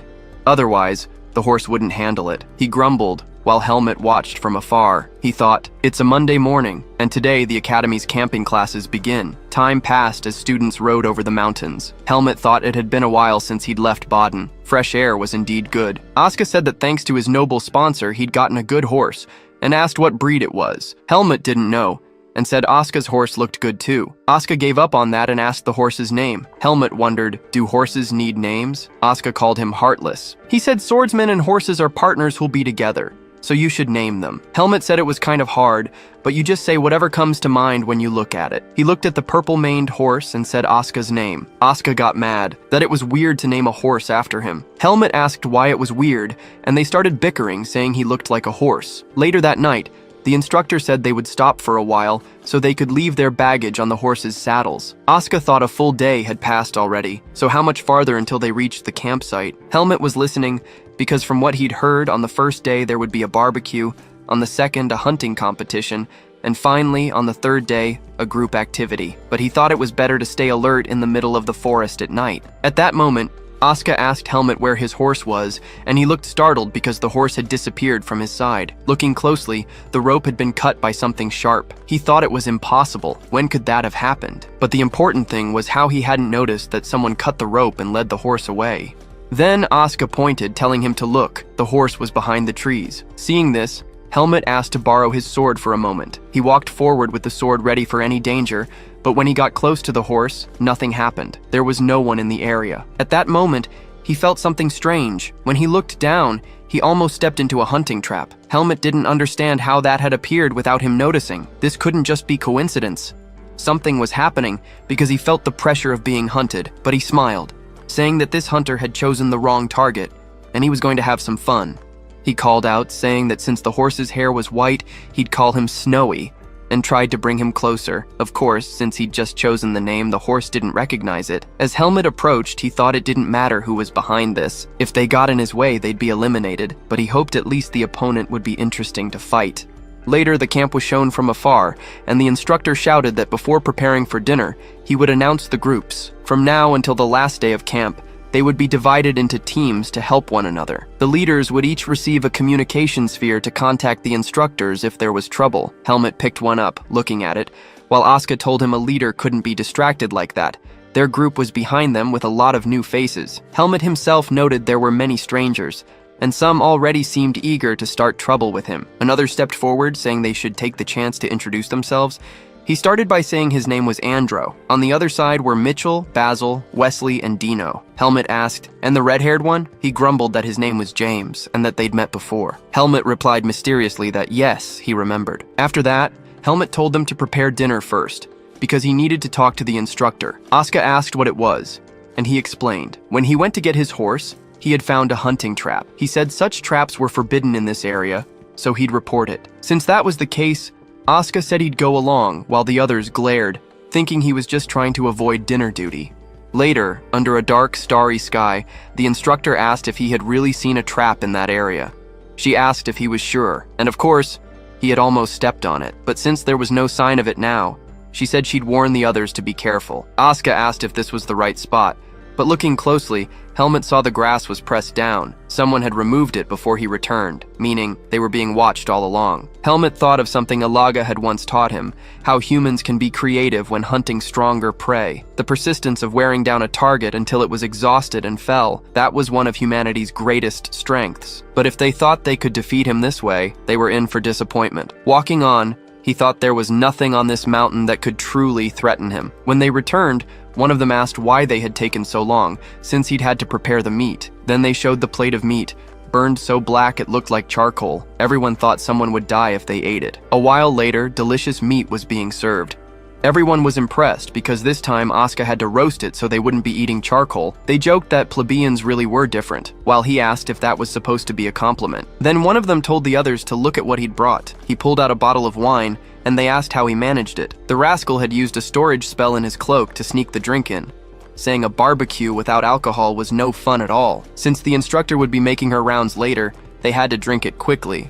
The fire crackled in the air as the party went on. Later, the instructor showed up, furious, holding several bottles in her hands and asking if they'd smuggled some too. In the end, she asked Helmet if they were telling the truth.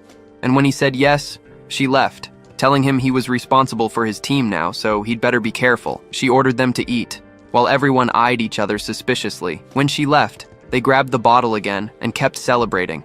Afterward, one of them thought the taste was too strong. Andro asked Helmet if he didn't like it, but that wasn't exactly it. Asuka even asked if it was about the trap, but they tried to reassure him, saying there was no danger he couldn't defeat. One even said Helmet was far better at fighting than they'd imagined. In the middle of the conversation, someone asked where he had learned swordsmanship. He said it was in the forest where he grew up. They remarked he must have had an incredible teacher to be so skilled, but Helmut replied that his teacher was no longer in this world. Everyone grew quiet and said they were sorry. Then they shouted to drop the heavy topic and just drink as much as they wanted. Helmut remembered, thinking Cian was right.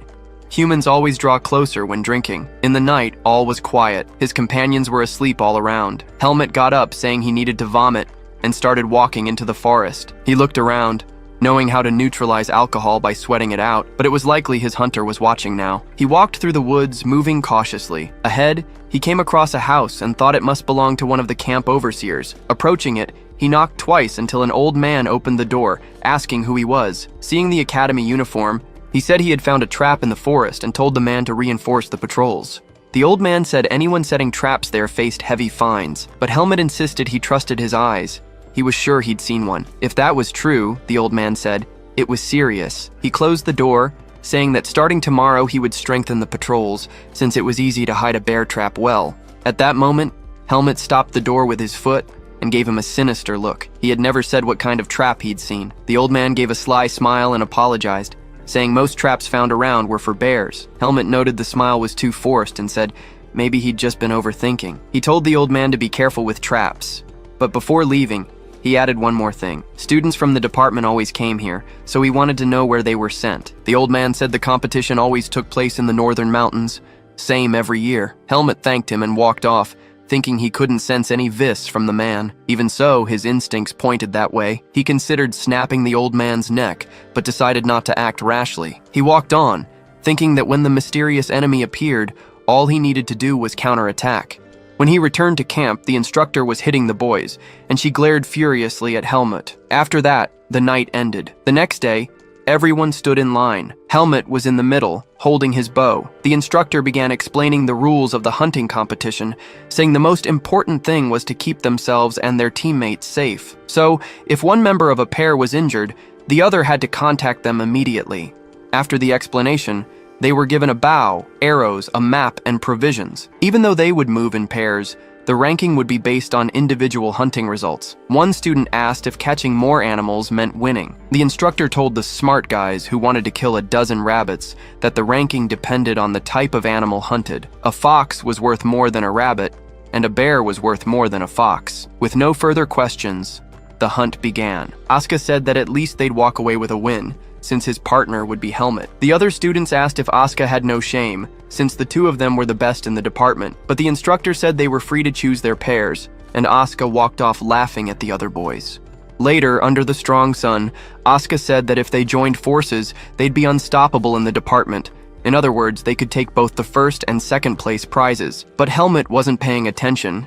He was wondering if the hunter would show up. Behind him, Asuka asked if Helmut knew any good spots to hunt. At that moment, Helmut had an idea. If he let Asuka hunt first, he could make him return to camp alone, leaving Helmut free to do his work, so Helmut told him to follow. Up high, a large waterfall crashed onto the rocks. Helmut and Asuka appeared in the bushes. Helmut said animals tended to gather near rivers. Asuka asked if they'd have to stay all day, but if they kept moving, the animals would flee constantly. So Helmut concluded that hunting required patience until an opportunity appeared. He added that at night, he'd seen claw marks on the trees, indicating a large animal. Just then, they spotted a bear ahead, catching a fish. Asuka suggested they count to 3 and loose their shots together. They knocked their arrows. Helmut thought that if he killed animals, his seed might react, so he eased off his strength. They fired and hit the bear. As the animal ran, Asuka sprinted alongside, loosing more arrows. Ahead, he infused an arrow with vis and dropped the bear to the ground in a single hit, celebrating the hunt. Meanwhile, a heavy crashing came from the forest. Helmut frowned and immediately started running, saying that wasn't an animal. He went ahead to see what was happening, springing from side to side until he reached the top. From there, he saw one student injured and the other shaking with fear, unable to use the help crystal. Helmut dropped down, startling him. The student asked how he'd gotten there, but Helmut could see his partner had fallen into one of the traps he'd seen in the forest. The other begged for help, but Helmut said that if they pulled him out, he'd bleed a lot. Helmut went deeper into the forest and gathered some herbs from the ground. He bit one. From the taste, it seemed the right plant. He picked up a few stones and hurried back. He washed the stones and began grinding them together with the plant between. The boy watched, baffled, while Helmut asked if they were friends. He said yes. Helmut tore a strip from his shirt, making the boy gasp, then removed the trap, took an arrow from his quiver, and told him to hold Basil. He infused vis and struck the trap with the arrow, managing to break it while Basil trembled in pain. Helmut took the mashed plant from the stone and spread it over the wound where the trap had caught, explaining that this herb helps staunch bleeding. Then he told the boy to alert the instructors immediately. Helmut thought the one behind this was still just toying with them because the trap hadn't been properly set. In other words, the trap hadn't been meant for him. Then he turned, remembering he'd left Asuka alone, but Asuka appeared right behind, complaining that Helmut had forgotten the rule about always moving in pairs. Helmut exhaled in relief as Asuka asked what had happened. The other student finally managed to contact an instructor. He said Helmut was incredible. He hadn't known what to do in a situation like that. He bowed, thanking him for saving his friend. Helmut told him to keep an eye on the wound. It would be trouble if it got infected, while thinking that this was the first time he'd received a thank you at the academy. Later, the boy's leg was healed, and the old instructor said the first aid had been excellent, and Helmut deserved praise. The professor said, "Good work," and that since there really had been a trap, she would have to notify administration. She asked Wesley if he knew how it had happened. He pointed, saying he'd seen something and started running, but didn't know exactly what had happened since he'd been up ahead. So now they would take Basil to the central tent. She told Helmut and Asuka they could return to hunting, while the show-off bragged that he'd already taken down one of the big ones. She didn't react, even when he said she didn't need to be surprised. Helmut told him he could take the bear and head back to the main tent. He'd be along soon.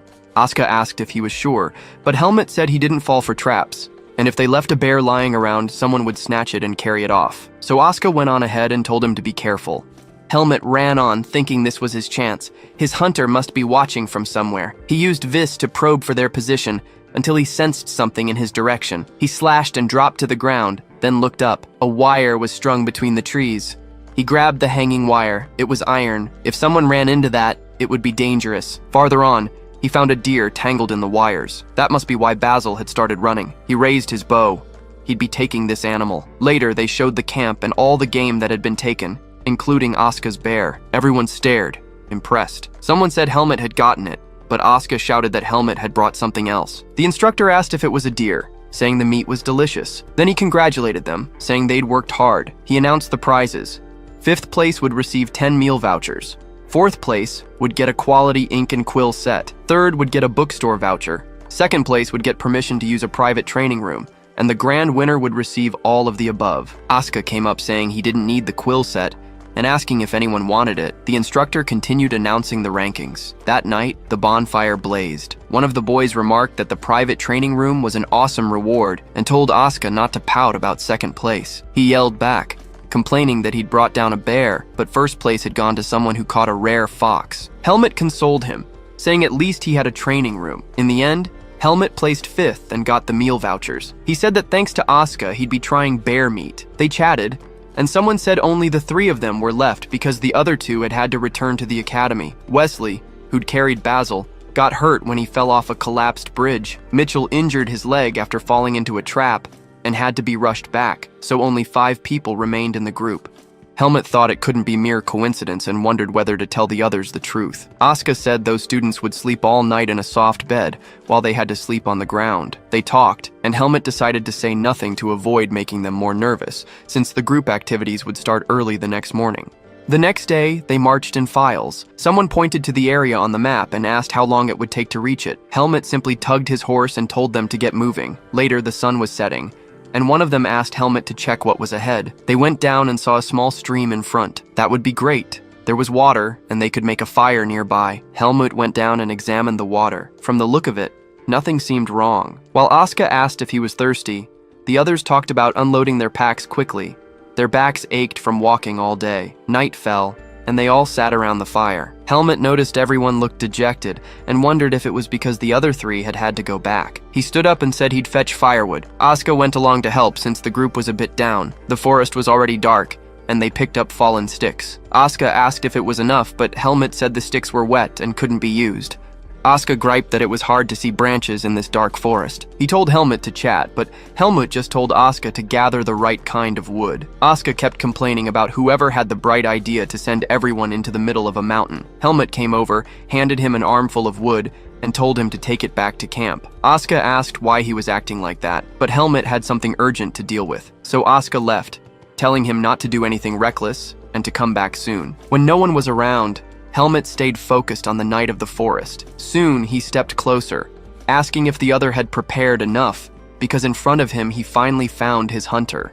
The clown thanked him for making this so entertaining, and, since they had much to discuss, he told Helmut to sit on the log, so they sat facing each other. The clown asked what Helmut had to say after meeting his predator, but Helmut replied that the mask was ridiculous, and that he couldn't respect someone who hid his face. The man looked at his spear and said Helmut was different from the others, because when people realized they were being hunted, they tried to run away. Helmut, however, turned his claws on the hunter himself. That, he said, meant they had a lot in common, so he would give him one last chance. He tossed something near Helmut, saying that he was an elite member of the Black Falcons, the assassin clown. But he also had the authority to appoint new talented members, so if Helmut wanted to join, he had to swallow that worm. If he refused the invitation, none of his friends would survive, because his men were already waiting for his command. Helmut looked at him and said it was a lie, that he didn't have any men nearby. The clown replied that the choice was his. Helmut thought about it, asking if he could really get away after injuring nobles. But the clown had already planned for that, sending the main nobles away in advance. That meant Helmut had no choice but to accept. Helmut stared at the ugly worm and asked what he had said earlier about them having so much in common. At that moment, he crushed the worm, saying the clown hadn't observed him well enough. Helmut lunged forward with his sword. The clown did something, and suddenly several iron wires appeared in Helmut's path. He slashed through them all, charging straight at the clown, saying he only needed to get rid of him to solve this problem. He cut with all his strength, but then sensed something strange. That aura passed behind him, saying he had wasted his chance and would not leave the forest alive. The next moment, the clown disappeared. Back at camp, the others heard a strange noise and wondered if it was a landslide. One of them asked where Helmut was, but Asuka said he had a stomachache. Then one came back with hay in his hands, asking if someone had tied the horses in another spot. Wesley said no one had touched them, but the problem was the horses were gone. They went to check, and only the ropes were left. While they were looking, a noise came from the forest, scaring everyone. They turned in fear, but it was only Helmut finally returning. They complained, telling him to check this out. The horses had vanished. Helmut thought it was better not to hide the whole truth, so he told them all to gather. Later, by the fire, everyone was nervous. One of them summarized, "The Black Falcons wanted revenge on Helmut and had sent an assassin to wipe them all out." The boys trembled with fear, and one complained that he had never done anything to the Black Falcons. Asuka slapped him on the head, saying nobody was going to die. They wondered if Sabbath was behind it, but that wasn't the case. Helmut explained that before he joined the academy, he had sent several Black Falcons straight to their graves. That was why they were after him, because back then he had been a rank 3 mercenary. Just hearing that made everyone stare in awe, realizing why he was always ahead in swordsmanship classes. Helmut said it wasn't fair for them to suffer because of him, so he would deal with it alone. One of them asked if it wouldn't be better to alert the instructors and told Asuka to grab the sphere, but when he reached into his pocket, it was gone. Everyone started arguing, furious that he had lost it. Helmut said there must already be traps laid everywhere, so it wasn't smart to head out at night. In the end, he decided he'd leave at dawn, even without the horses. But the assassin wouldn't sit still, so he said if he moved after the others, it would be impossible for the hunter to strike from the rear. That way, he would catch the hunter himself. Since they understood the situation, they all went to bed, preparing for the coming battle. Helmut stayed outside the tent, watching the forest, until 2 of them came out. He asked what they were doing, but they said they were going to take turns keeping watch in pairs. Helmut told them not to do anything foolish, but they said they were swordsmen too and had their pride. They asked if he wasn't going to sleep, but Helmut said he could go 3 days without sleep. James said he must have really scared the hunter if he hadn't shown up yet, but Helmut told him not to let his guard down, because that clown was persistent. At that moment, he told everyone to be quiet. He had heard something from the forest. He told everyone to be quiet. He had heard something from the forest. They all grabbed their swords and moved forward, spotting one of the horses. As soon as they spoke, Helmut turned and ordered them back from the forest, because the clown appeared above them, coming down with his claws and throwing something to the ground that filled the air with smoke. Asuka opened the tent, asking what had happened. James pulled his hair in terror, but Helmut calmed him, saying they had to stay alert. Trembling, James cried out that the clown had taken Dino, but Helmut told him if he didn't want to end up in a coffin, he had better control his emotions. At that moment, The other two came running, asking where Dino was. Helmet thought that Lunatic really knew how to play with someone's mind. James asked what they were going to do, saying they couldn't abandon Dino. One of them asked how they could save him, while another asked if Helmet agreed they should leave Dino behind. But if they all went together, they would be doing exactly what the assassin wanted. He grabbed Helmet by the collar, shouting that this was all his fault, and he wouldn't forgive him if he abandoned Dino. The others told James to calm down, while Helmet said he didn't want to put everyone in a situation where they risked all their lives for one person. The boy wanted to hit him, but the others restrained him so he could cool off. Then Helmet said what he had said wasn't a lie. Andros spoke up, saying he agreed with James that he couldn't run away and leave Dino behind. If they worked together, they could come up with something. Later, as the fire crackled, James came back, apologizing because he had been scared. Helmet sat down, saying he wanted to ask something. Right now, they didn't know where Dino was, and even if they all fought, there was no guarantee they'd return alive. So he asked if they still wanted to stay. James said he had known Dino since childhood and couldn't abandon him. Andros said it was shameful to run, and Asuka said he didn't like running from battles either. So since everyone agreed, they had no time to sleep. They would make a plan to rescue Dino and finish the hunter. The full moon illuminates the dense forest at night. Someone moves quickly through the trees. Then, Helmet lands in a clearing, where someone else is already down. One person is lying on the ground while the other watches from a distance. His eyes carefully scan the surroundings. He confirms that Fascio isn't there and decides he must take Dino back with him. He turns him over and asks if Dino is awake, saying they need to get back to camp. Dino opens his eyes, which are now different. The young man jumps back, moving away from the imminent danger. He realizes it's demonic energy, and that his friend resorted to using it. This energy is described as pure berserker force.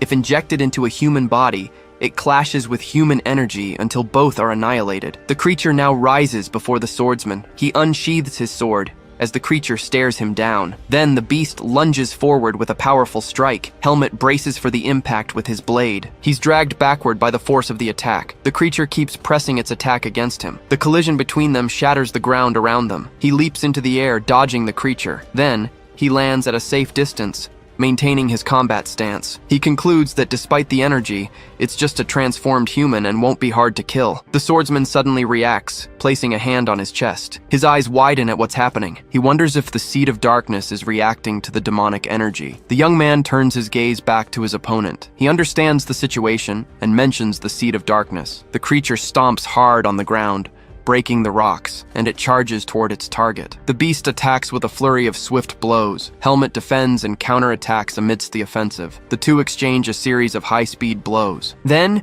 Dino lurches forward with a punch, but the young man intercepts it with his own fist. Helmet dodges, and the immense stone wall shatters from the force of the collision, and the entire cliff begins to crumble. Helmet charges forward and strikes the creature in the stomach. Then, the young man tells him to stay buried and meditate for a bit, as he'll get him out soon. An avalanche of rocks collapses on the transformed Dino. The swordsman approaches his companion, now trapped in the rubble. He places a hand on his companion's forehead. Then, he begins to extract the energy from Dino's body. The seed of darkness absorbs the demonic energy, which is weaker than the one from the forest of roots.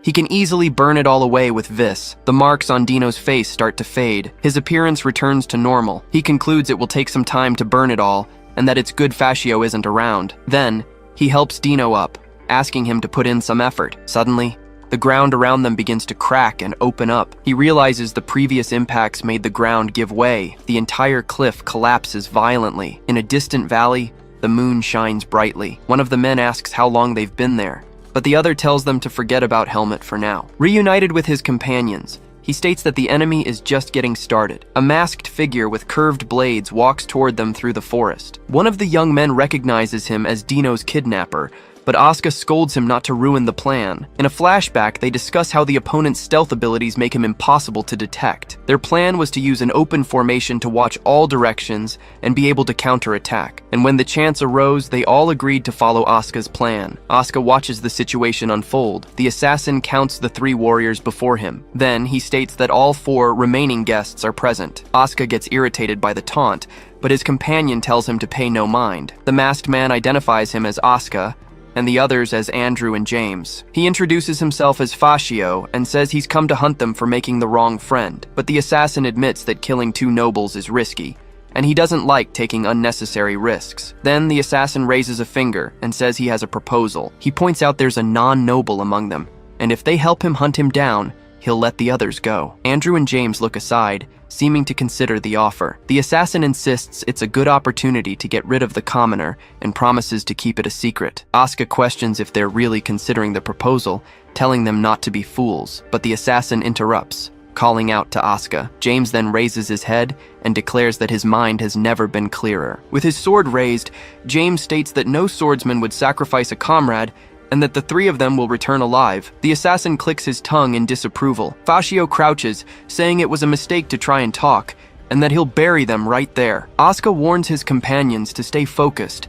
as the enemy is coming. The trio holds their formation as the assassin's figure vanishes before them. James comments that he disappeared, but Asuka tells him to focus, explaining that he's just hiding his presence. They grip their swords tightly, carefully scanning the surroundings. Andrew asks why the enemy isn't coming, and James replies that he's waiting for them to lower their guard. Then, James realizes the assassin is just toying with them. Suddenly, Fascio appears at his side, preparing a surprise attack. James manages to block the curved blade with his sword at the last second. After the impact, Asuka asks if he's okay, and his companion confirms he blocked the strike. Fascio observes him and concludes that from that angle, James is the group's weak point. The assassin leaps back, deciding he'll eliminate him first. Andrew warns that Fascio is targeting James and yells for him to hold on, but the enemy ignores the other two and rushes forward at high speed. Fascio then unleashes a sideways strike on Andrew. The young man is thrown aside by the impact, and James shouts his name. Asuka gets angry, saying the assassin is mocking them. Fascio lands and comments that their skills are disappointing for all their bravado. Then he decides to speed things up and hopes his opponents don't break so easily. Suddenly, Asuka's shoulder is hit by a swift attack. The assassin attacks all three simultaneously with a barrage of strikes. The warriors lean on each other, exhausted. From a tree branch, the assassin watches them and says the little show was amusing. Asuka breathes heavily, covered in wounds. The assassin remarks that he seems to be enjoying himself, but that he'll regret trying to finish this fight. Then Asuka gets up with a smile, proposing they get rid of the other two for a one-on-one fight. He claims he can't show his full potential with two dead weights. Asuka turns to the assassin and proposes they get rid of the other two for a one-on-one fight. Wounded, Andrew calls out his companion's name. The assassin asks if he's asking him to spare the other two, calling it a touching favor. Asuka explains it's more fun this way, as he can't fight properly with them at his back. He then gets annoyed and asks what the enemy knows about his skills. The assassin warns him, saying that if he can't beat him, he'll lose badly to Helmet. The masked man seems to consider the proposal. The assassin admits that, although it's a provocation, he's pleased by it. He agrees to give Asuka time to get rid of his companions. Asuka then turns and orders his friends to retreat immediately. Andrew tells James he needs treatment and that they should leave the fight to their companion. The two boys back away, leaving Asuka alone to face the assassin. He raises his sword and says he's ready for whatever comes. Suddenly, the assassin appears right behind him. Asuka spins around and manages to land a quick blow on the assassin. The assassin reacts to his opponent's unexpected attack. Asuka continues the offensive with a wide, spinning slash. Then, he dodges Fascio's attacks and counterattacks. The boy unleashes another powerful strike with his sword, cutting into his mask. He realizes his opponent's sword style has changed, and wonders if his attitude was a reckless gamble. Asuka remembers the instructions to sharpen his nerves and attack the exact moment the swords connect. He recalls a girl who could do it with more precision. Asuka is hit in the shoulder again during the exchange of blows. From a distance, his companions watch the battle unfold. They comment that his fighting style is similar to a first-year girl's. Asuka defends himself from another attack by the masked man. He continues to move quickly across the battlefield. The swordsman breathes heavily, feeling the weight of his wounds. The assassin starts to laugh, and Asuka asks the reason for that creepy laugh. The assassin admits he wasn't bluffing, and that the more cornered he is, the sharper his senses become. The assassin states he'd love to enjoy the fight more, but it's time for the main dish to return. Then he bids Asuka farewell, saying it was fun, and that now he'll let him rest in peace. But the young man challenges him, questioning if he really thinks he can kill him with just words. The assassin strikes him with what seems to be a decisive blow. His companions watch the scene as the assassin reacts to something unexpected. Asuka grabs the blade embedded in his shoulder with his other hand.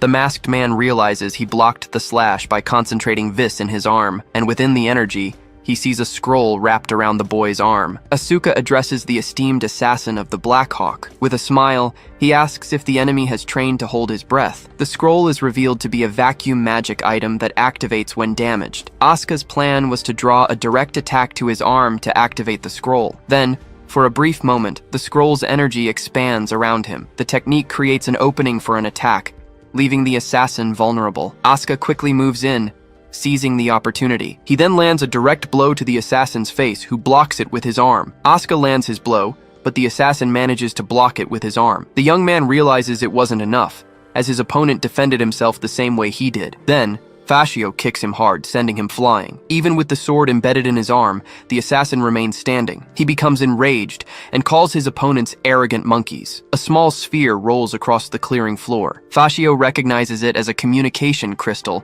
but thought they had lost it. The brooch that was on one of the boys' uniforms was, in fact, the crystal. He then realizes the crystal was in the back pocket of Asuka's vest. The young man quickly picks up the sphere from the ground. Then he shouts for his instructor, calling for help against the assassin. Fashio lunges forward, shouting that he won't let that happen, and he shatters the communication crystal with a single blow. The instructor's voice calls out for Asuka from within the crystal fragments, but Asuka taunts him, saying it's only a matter of time before the instructors arrive. The assassin clenches his fist and declares that he doesn't even need a moment. He then moves in to take the boy's life before help can arrive. Suddenly, the masked man stops his attack. Fashio senses a suffocating and sinister presence approaching. He realizes the main dish is back. Fashio composes himself and faces the new threat before him. The newcomer rises, carrying Dino, while Asuka watches from the ground. Fashio concludes the situation is too much to handle and that the operation was a failure. Then, he disappears into the darkness of the forest. The boy turns to his companions, who ask if the enemy ran away. Now reunited with the group,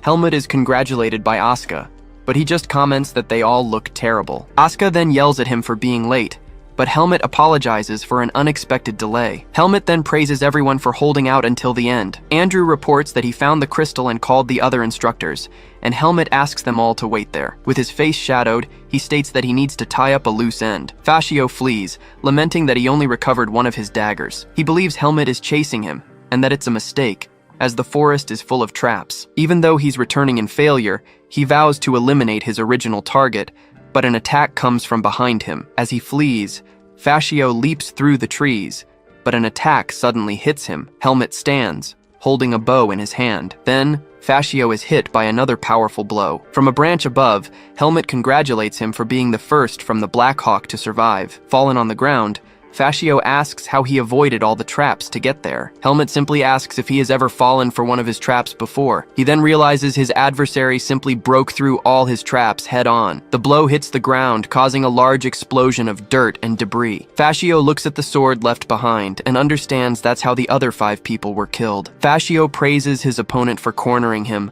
but claims that toys like that won't work on him. From a branch above, Helmut comments that it's fun to watch cornered prey struggle. Then, he apologizes, as he has no plans to hunt a laughing whale like him. Helmut walks alone down a dark, misty path. From the shadows, Fashio states that he made a mistake following him into this forest. Suddenly, his opponent appears from behind and announces that he's got him, but he turns just in time to counterattack with his sword. The force of the impact sends Fashio flying. He lands and wonders how Helmut managed to sense the attack. He then decides he will use his full power. Fashio hides, explaining that the shadows and leaves can conceal his presence, and with limited senses, his opponent won't be able to detect him at high speed. But Helmut attacks him directly amidst the foliage. Fashio wonders what just happened. Then, Helmut hits him with a kick, sending him flying again. On the ground, Fashio realizes it wasn't just a coincidence. He finds it impossible that a human could have predicted his abilities. Meanwhile, Helmut remains in a combat stance. Fashio then charges forward once more. He understands that you can't completely hide the intent to kill when attacking, and that his opponent can feel that intent to pinpoint his direction and counterattack. He reflects that this is beyond a human's sensory capabilities. Helmut approaches and asks if he's out of tricks. He warns that if so, he will be the one to attack. Fashio identifies him as the personification of Vis, and concludes he is rank 1. He notes he's lost a lot of blood, but bets Helmet won't be able to use his power for much longer either. Fascio then hides, determined to wait for his opponent's power to run out. Helmet then uproots a tree with one strike and attacks Fascio. Fascio falls to the ground, wounded and bleeding. Helmet approaches and says his weapon is now gone, asking what else he has to show him. Coughing, the masked man replies that there's only one answer to that. He then raises his hand and announces that he surrenders. Helmet watches him in silence and then attacks with a kick. On the ground, Fascio asks if this is how the fencing college treats a surrendered opponent, but Helmet states this is not a duel. He then stomps on Fascio's leg,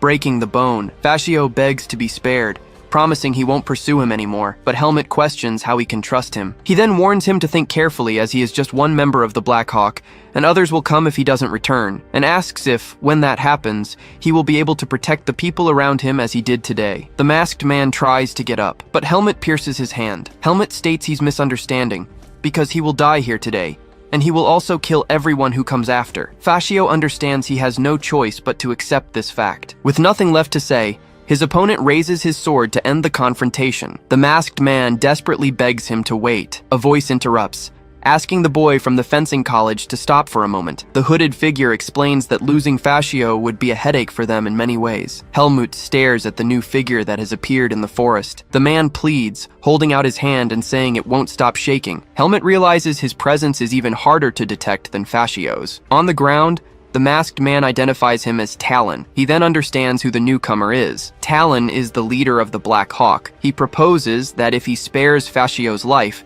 he will guarantee payment of his value. But Helmet refuses, stating the only way for him to pay the price is with his own death. Talon explains that the Black Hawk has been short on personnel and can't afford to lose someone as competent as him. So, he offers money and information in exchange for his subordinate's life. He assesses that Talon is very strong and that, in his current condition, he can't find an opening to attack. He considers that killing Fascio would cause the Seed of Darkness to recede, making it a bad decision to enter a difficult fight. Talon promises not only to stop the pursuit, but also to refuse any future requests related to him. He asks what he thinks, stating the conditions are quite favorable. Helmet remains standing beside Fascio, who is still on the ground. Then, he states that he needs both money and information. Talon calls him greedy, but agrees to give him what he desires. He throws a bag of coins on the ground, and the leader of the Black Hawk informs him that there are about 300,000 mark there and asks him to check. Talon offers to give the information for free, but Helmet refuses the deal if it's just one piece. He demands at least 5 pieces of information from both the leader and Fascio. Helmet simply replies that he already knew he would do something like that. The hooded man explains that his experience allows him to see on the young man's face that he has many questions. He then raises his hand and says he also has a condition. The final offer is a total of 5 combined pieces of information, as the deal already started as a loss for them. Helmet stares at him while evaluating the proposal. He then asks where they hid the remaining stolen horses. Fascio replies that if he goes east, he'll find them tied up in front of a large cave. Helmet asks if the Hawkeyes would attack him in retaliation, but Fascio explains that they don't have the concept of a team. With the tip of his blade, he removes the mask, and the man asks what he's trying to do. Then, he turns away and says it's better for him to keep wearing that mask. Helmet turns to Talon, stating that the last piece of information doesn't count, and that he still has 3 opportunities. The leader of the Black Hawk then takes out a crystal ball. He explains that it is a communication item that allows contact with the leader of the Black Hawk and offers 3 free pieces of information, but he warns that the item can only be used for 10 years, after which their obligation will end. Helmet then points to Talon's cloak and asks for the item with storage magic so as not to arouse suspicion. Talon removes his cloak and throws it to him. Without the hood, Talon's true appearance is revealed. Helmet recognizes him as the camp administrator and asks how he managed to hide his energy. Talon explains that his specialty is disguise and asks him to accept his appearance as a gesture of trust. Then, he reveals his true form. Helmet looks at Fascio, who is still on the ground, and throws him toward Talon. The leader of the Black Hawk catches him and throws him over his shoulder. Helmet tells him to take him away, but warns that he will kill him if he ever appears before him again. Talon simply says thank you, and tells Fascio they need to go back so he can be treated, but he stops and says he just remembered something he'd like to know. Talon comments that, based on his behavior, he doesn't hesitate to take a life, but he does hesitate before using his sword. The man asks if that was advice and apologizes if it made him uncomfortable. Helmet replies that while what he said wasn't wrong,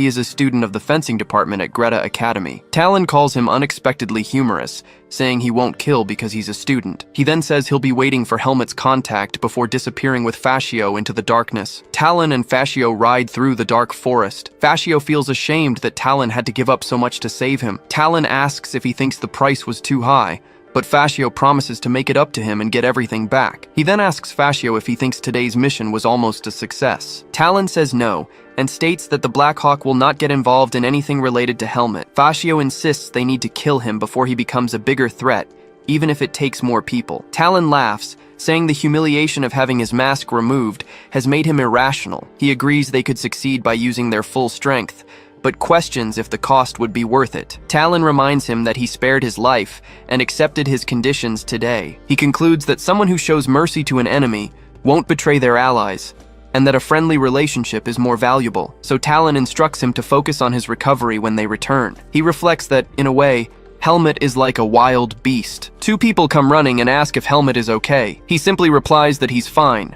Asuka, James, and Andrew are injured, and an old man is tending to Dino, who is lying down. One of the men scolds him for his recklessness, but he just replies that nothing happened. The man calls him a troublemaker, and the woman beside him says the important thing is that nothing happened in the end. A long-bearded old man looks tired as Helmet approaches and asks how Dino is doing. He explains that his finger has been reattached and his external wounds treated, but he can't do anything about the demonic energy. The old man then asks Helmet to tell him what happened, since he heard he was the one who saved Dino. He recounts that Dino turned into a monster and attacked, and the other man asks about the presence of demonic energy. The old man explains that he was lucky and will recover if the remaining energy is purified at a temple. The woman apologizes, saying the incident was a result of their complacency, but Helmet says he was actually the one who put everyone in danger. He enjoyed having a strong enemy nearby, but he couldn't enjoy the situation anymore when the blades turned toward the people around him. Then, upon saving Dino and seeing his injured comrades,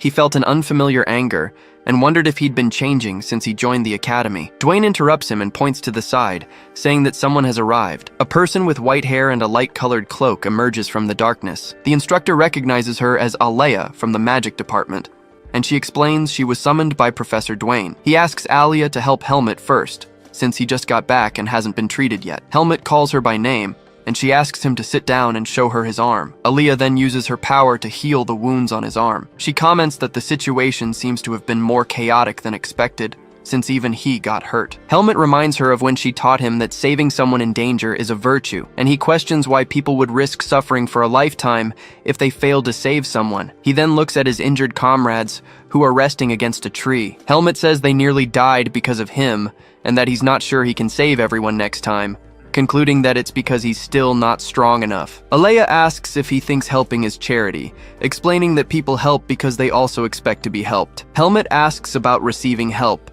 and Alea explains that humans survive by helping each other, as there are limits to what one individual can do. She then points out that although he did most of the work, his comrades might be able to help him one day in the future. He questions if they wouldn't hate him, since they almost died because of him. Alea finishes healing him, tells him to ask them himself, and withdraws to speak with Professor Dwayne. He then stands up and turns toward his comrades. He apologizes for them getting hurt, but Andrew tells him not to blame himself, as they all managed to survive. Andrew explains that thanks to him, he's realized how powerless they still are in the outside world, and that they were lucky to survive because Helmet was around. He says his goal has become clearer now and thanks Helmet. Asuka asks if he took care of the assassin, and Helmet replies, not exactly, but he won't be showing up again. Asuka claims he only had an easier time because she had already injured the assassin's arm, but says she doesn't mind. James then gets up and extends his hand to him. Helmet watches him for a moment and then shakes his hand. James says he heard that Dino was overcome by demonic energy and went on a rampage. He admits he thought he was going to die and regrets insisting on bringing Dino along, but he states that Helmet made things happen, and because of that, nobody died. James promises he won't forget this debt and will help him without hesitation if he ever needs it. Helmet listens as he says they all survived thanks to what he did. He remembers another comrade thanking him and swearing on his honor that he wouldn't forget what happened. He also recalls Alea questioning him about whether helping others was an act of charity, and the instructor's words, who said that nobles, commoners, the strong and the weak are all human. Helmet understands that if he keeps this in mind, One day he will find the answer. He realizes it's not about a strength that suppresses others, but rather a strength that connects hearts and hands, based on trust and mutual support. And so he wonders if this is the true strength of humans. James says he feels stronger after overcoming a life or death experience, making their training feel like child's play. Asuka cuts him off, saying all he did was get beaten up, and James complains about her harsh words. They then lie down on the grass,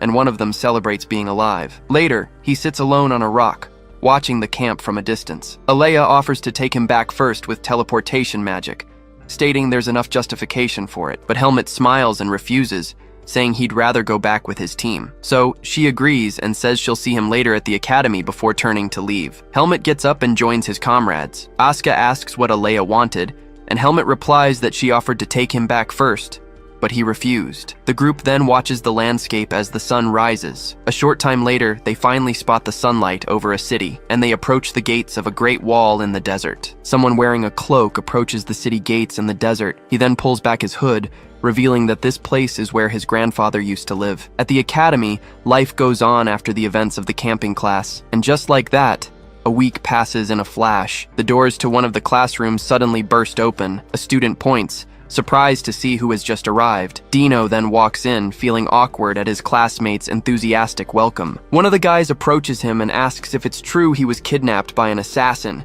He continues to tease him, saying Dino should be grateful for the rest of his life. Then, the guy teasing him gets a smack on the head. Asuka scolds his classmates, telling them to try getting kidnapped and coming back alive. Asked if he was taking Dino's side, he denies it, claiming the others started the teasing. James then argues that in the end, it was Helmut who drove the assassin away, but Asuka retorts that he was the one who stabbed him. The guy insists the assassin fled from Helmut, and that Asuka should thank him too. Elsewhere, two students comment that Helmut has been training even harder since the camping class. Meanwhile, Helmut is meditating in his private training room. He opens his eyes and notes that the seed of darkness has grown. He realizes the amount of vis has also increased along with the dark energy. The whole cycle of battles, consumption, and replenishment of vis has made him stronger. Helmut then raises his sword, eager for a chance to test his newfound strength. Just then, he hears a knock on the door. A female instructor enters and informs him that Instructor Ethan is looking for him in his office. The young man wonders what the instructor could suddenly want with him. Instructor Ethan welcomes Helmut into his office and invites him to sit. He asks how the young man's body is doing,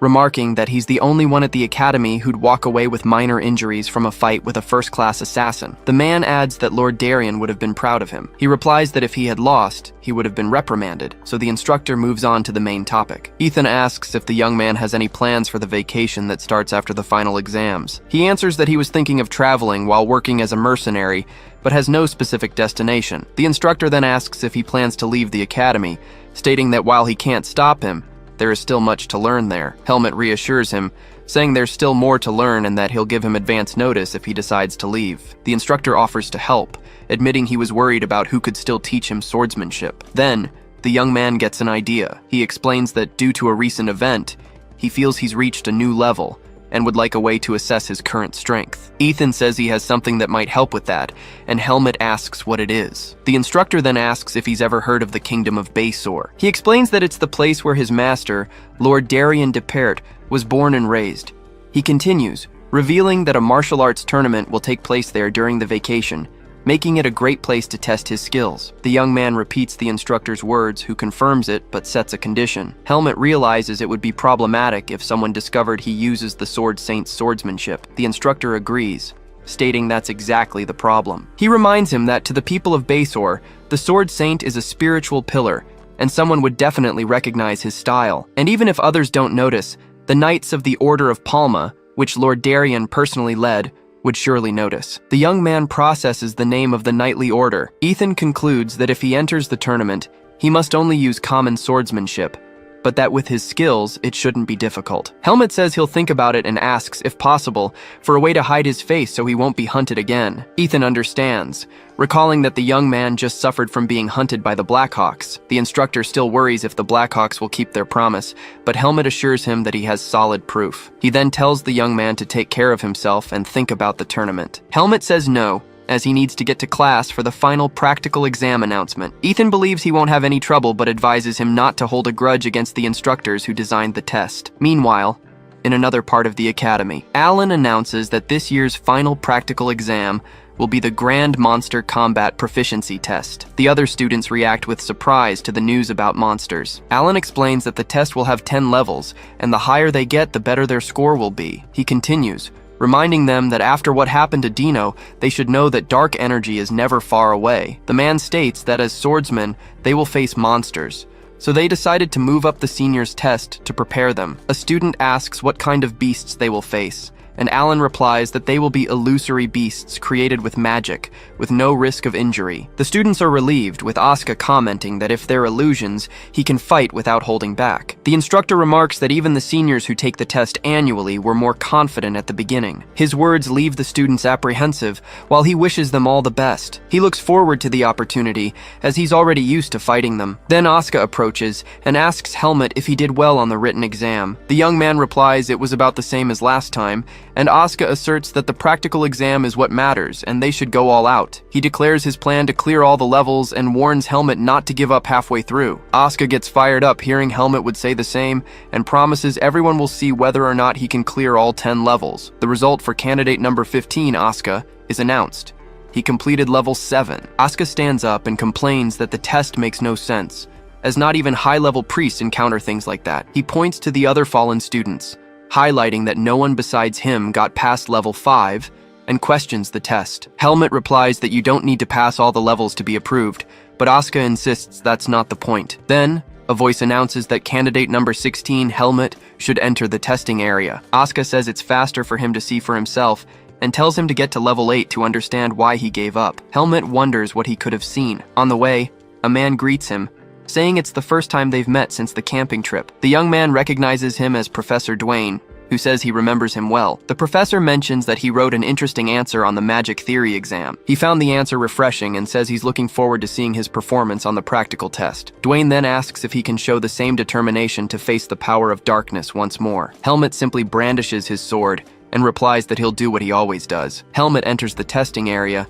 and a summoning circle forms in front of him. The test begins with a rabbit monster leaping to attack him on the first level. He attacks the creature with a swift move. With a single strike, the monster is defeated. He now understands how the illusions feel as they dissipate. Professor Dwayne watches, recognizing that this is the result of next-level experience. Helmut advances to the second stage and faces another beast. He continues and passes the third stage without any trouble. The monsters from the fourth and fifth stages are also defeated by him. Next, the young man overcomes the creatures of stages 6 and 7. A new summoning circle, different from the previous ones, appears on the ground. Helmut prepares for the 8th level, the same one where Asuka gave up. A giant centipede begins to emerge from the ground. He understands why Asuka couldn't take it and fled upon seeing the creature for the first time, but the giant centipede charges forward to attack him. The creature attacks him with its claws, destroying the ground. The monster continues its relentless assault. Helmut prepares to counterattack amidst the chaos. He then slices the centipede's body into several pieces. Professor Dwayne watches the scene, impressed. After defeating the creature,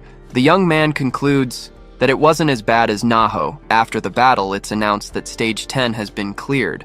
Helmut remarks that, even though it's a test, the monster from the final stage seems to reflect the examiner's ill intentions. Professor Dwayne approaches and congratulates him on a job well done. He says the young man has become much stronger and is the first sophomore to complete the test. Dwayne then informs him that students who clear stage 10 can receive an artifact as a reward. The professor offers to make the artifact himself, and tells him to come by his lab later. Helmut asks if it's possible to create an artifact that can change his appearance, like his face or hair. Dwayne is surprised by the request. He explains he just wants to avoid complicated situations when he leaves, and the professor understands, recalling the recent incident. Dwayne agrees to make the item and says he'll notify him when it's ready. Suddenly, a strong tremor shakes the area. The professor wonders if the tremor is coming from the magic department's testing grounds next door. A massive energy explosion erupts from the testing grounds. An instructor scolds Aliyah, saying he'd warned him not to destroy the testing grounds. Aliyah retorts that he was given a stupid test and an absurd request, leaving the professor indignant at his rudeness. He then says this means he's passed all the stages and will be back tomorrow to discuss the artifact, leaving the instructor fuming. The professor grumbles that if Aliyah weren't the top student, he would have done something about it. Later, elsewhere in the academy. Asuka is shocked to learn that Helmut completed all 10 stages. He accepts that his friend will be the top student and asks what the stage 10 monster was. Helmut explains that the test's objective was likely to overcome fear, which piques Asuka's curiosity. He then describes the monster as a swarm of hundreds of giant cockroaches. Dino asks Asuka if he's okay. He replies that he's not afraid of insects, but he feels a bit nauseous. The green-haired young man is glad he didn't suggest any bets that time. A female classmate approaches and congratulates Helmut for being the first sophomore to clear stage 10. He remarks that the news spread fast, but she informs him that everyone in the fencing department is paying attention to him. She congratulates Asuka for reaching stage 8, but he asks if she's mocking him. She denies it and explains that his achievement was incredible,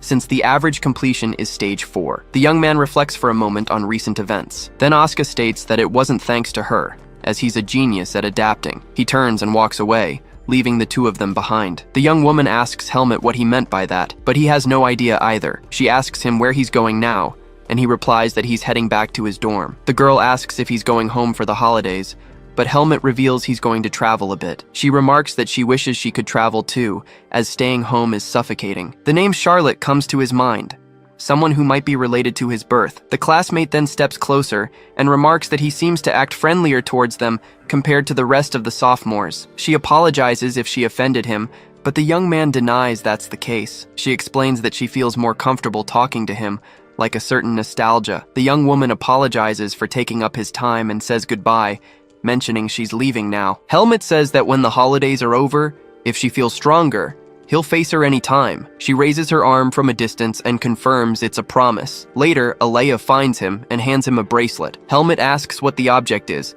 and he explains it's the communication artifact he won for passing stage 10. Alea informs him that he just needs to infuse Vis to send a signal, making Helmut question why he's receiving Alea's reward. He explains that the artifact was made to be given to him, since he always attracts trouble, and that he should contact him if he needs help. Helmut questions him, saying he thought Alea hated being bothered, but Alea asks if he has a problem with it, and Helmut says no. The young man puts on the bracelet and says he'll try to use it only when absolutely necessary. Helmut then asks if he's going home for the holidays, and Alea confirms, which reminds Helmut of Asuka. In his office, Talon writes a letter, saying he didn't expect to see Helmut again so soon. Helmut answers Talon's call. The man asks if he's thought about his request. Helmut informs him about a fighting competition in the kingdom of Basore in 1 week. He then says he wants to know everything about the country, including influential people, the royal family, and important nobles. Talon asks if he intends to participate, but Helmut cuts him off, stating that he's the one asking the questions now. He continues,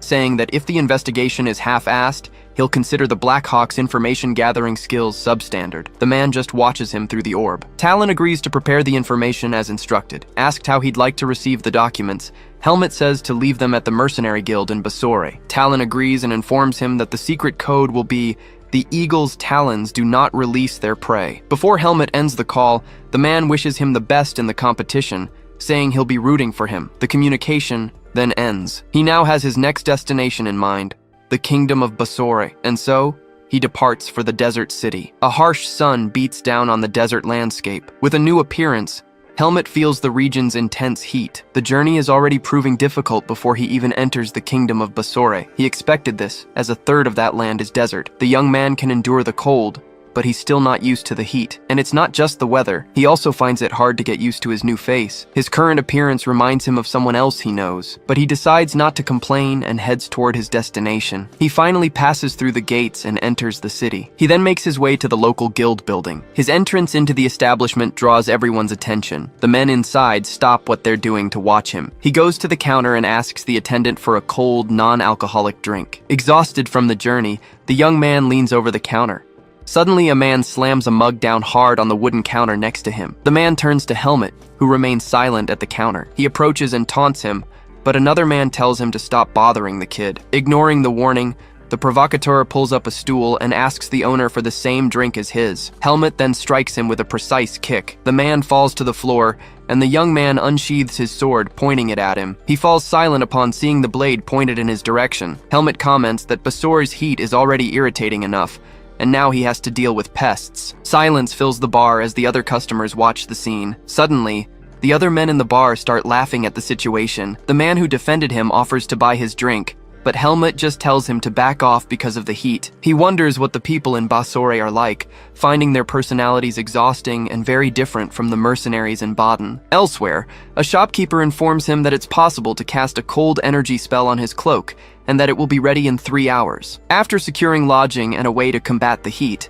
Helmut decides to rest for the competition registration the next day. He then comes across a statue of Darien, his former master. Looking at the stone face, he remarks that he now understands where Darien's fierce personality comes from. He asks his master to watch over him, promising to achieve results that won't tarnish his name. Helmut enters an inn. An employee points at him, identifying him as the customer. A man with a monocle stares at him, accompanied by a young assistant. Helmut approaches, wondering who the man is. The man asks if he is the guest who paid for the emerald room on the 5th floor, and Helmut confirms. The man then asks him to move to another room, as the person he serves has nowhere to stay. The sudden demand irritates Helmut, who questions what the man just said. Helmut approaches and politely asks if he would mind moving to another room. Robert explains that the person he serves unfortunately has nowhere else to stay. The hero doesn't understand, and his eyes shine with a growing silent anger. Robert then suggests solving it with money, since a smaller room would suit him. But the young man doesn't like that proposal at all, keeping his expression very serious. Nearby,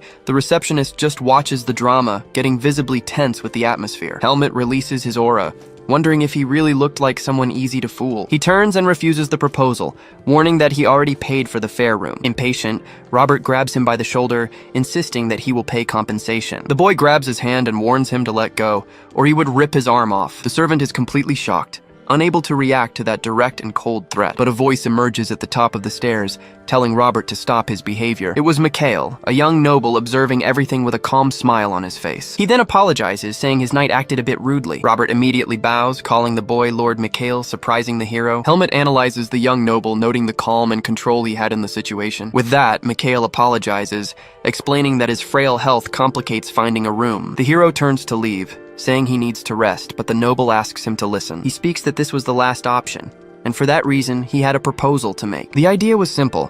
He would pay all expenses if the two divided the room. Desperate, Robert yells that it is unacceptable, but Mikhail calls him with a serious tone. With a somber look, he asks if the servant will bear the consequences. Then he warns that he doesn't need a dog that acts up in front of its master. Mikhail turns to Helmut and guarantees that he has a good eye for people. Without choice, Robert bows and says he will follow the will of his lord. Helmut just observes the dynamic, trying to understand what was going on between the two. With the situation resolved, Mikhail asks if they can continue the conversation from before. The protagonist realizes that the boy knows how to command, different from what he imagined. He goes up the stairs and promises not to invade his privacy, keeping his distance. And with a smile, he asks if Helmut would be afraid of someone as weak as him. Helmut thinks that, honestly, he has never seen someone with such weak and harmless energy. The noble comments that he looks like he would break with a bump.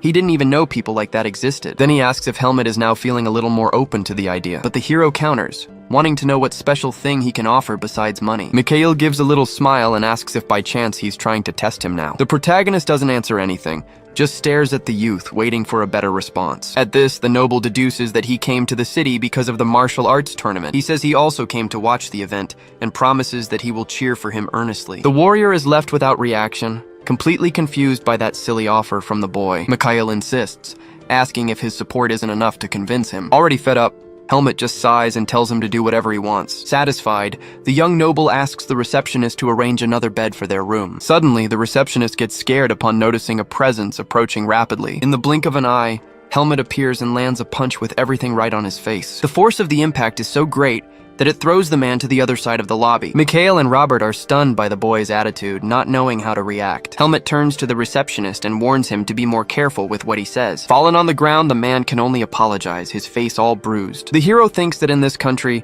it seems one needs to be aggressive to achieve anything. The scene then changes, showing the two finally inside the hotly contested hotel room. Sitting on the bed, Mikhail introduces himself formally and asks what his name is. The boy hesitates for an instant and responds that his name is Hyde, sounding firm. He thinks he almost slipped up because he wasn't used to using a fake name. Hyde replies that he is 16 years old and Mikhail says he is 2 years younger. Then the noble asks if he comes from a noble family, but he deflects. The protagonist gets surprised when the boy deduces that he is from Baden Academy. Mikhail explains that the artifact on his arm looks magical, and Baden is famous for that. Hyde asks if he's trying to investigate his past, but the young noble denies it. He says it might sound strange, but he feels a very weird familiarity with him, and he even suggests that perhaps it is because their faces are a little similar. Mikhail says that he has something the noble doesn't have, like a strong and resistant body. The hero remains thoughtful, processing that unexpected comment from the noble boy. He goes to the balcony and asks if he can use the space out front to train. At this, Mikhail says it's fine, but asks if he can watch the training sessions every now and then. He explains that being weak, seeing swordsmen fight gives him more energy and spirit. Hyde then looks out the window and once again responds that he can do whatever he wants. The boy thanks him and calls him gentle,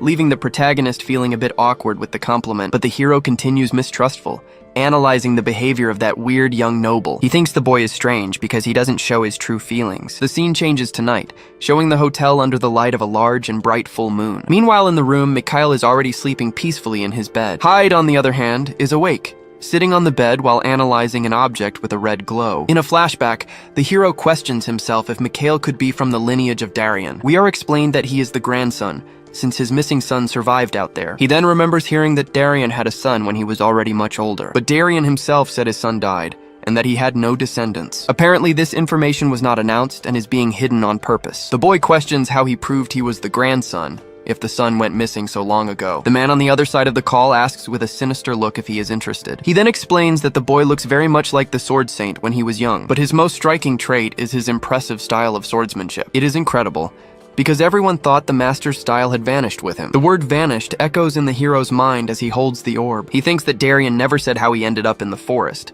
being presumed missing. Pretending not to know, he asks what happened for the Sword Saint to have disappeared. The official story is that he went to kill a giant scorpion and never returned. Then the hero asks what the confidential version would be, since that is the public one. With a serious look, he reveals the theory that the temple intervened and eliminated him. After all, in Basor, the Sword Saint was a god, a great threat to their influence. The hero listens to everything in silence, processing that shocking and shadowy revelation. He asks if the boy got interested, but Hyde says he's not that curious. The man says goodbye, advising that he still has 2 chances and that the conversation was good. The light of the orb then goes out, ending the communication between the 2 men. Hyde then remembers a detail that the place Darien went missing was also in Basor. He thinks his master wouldn't lower his guard, so there must have been a traitor. Someone from the inside, like the Knights of Palma, the order that Darien himself led. The simple idea of a betrayal makes a cold sweat run down his face. He clutches his cloak tightly and asks himself if Darien would want him to avenge him. A memory of his master appears, showing him meditating alone in a simple room. Hyde reflects that he inherited everything from him,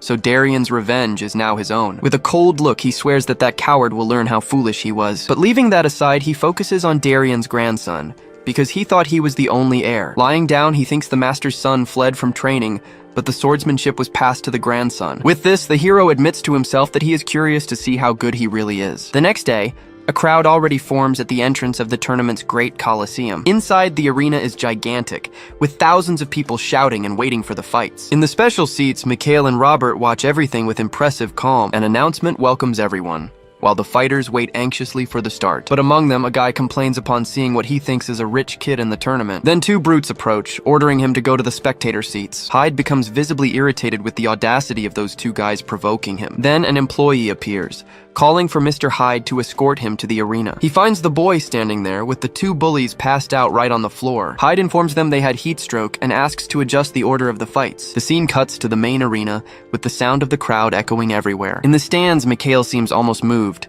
observing the beginning of the great event. A little guy then approaches and asks Hyde to take off his cloak and wear the equipment. With the start of the preliminaries, Hyde enters the arena, already with his armor and sword. The announcer announces his opponent, Jackal, the undefeated swordsman of the streets of Basor. In the seats, Robert explains that he is from a gang and only takes advantage of the weak. Mikhail listens with disinterest, finding that first fight not exciting at all. In the arena, Jackal complains about fighting such a weak opponent right off the bat. He brags that the tournament isn't responsible in case he breaks an arm or leg, and he continues provoking, saying that isn't a place for spoiled kids with money. Hyde just complains that he is hot, leaving the bully completely confused. Then he advises that he spent money to enchant the sword and wants to get it over with quickly. Jackal gets furious with the boy's audacity, giving a very threatening smile. With that, he charges with everything, shouting that he will send the boy back quickly. But the protagonist remains calm, observing the reflection on the enemy's blade. In the blink of an eye, Hyde dodges the attack and counterattacks with incredible speed. Jackal is shocked by the movement,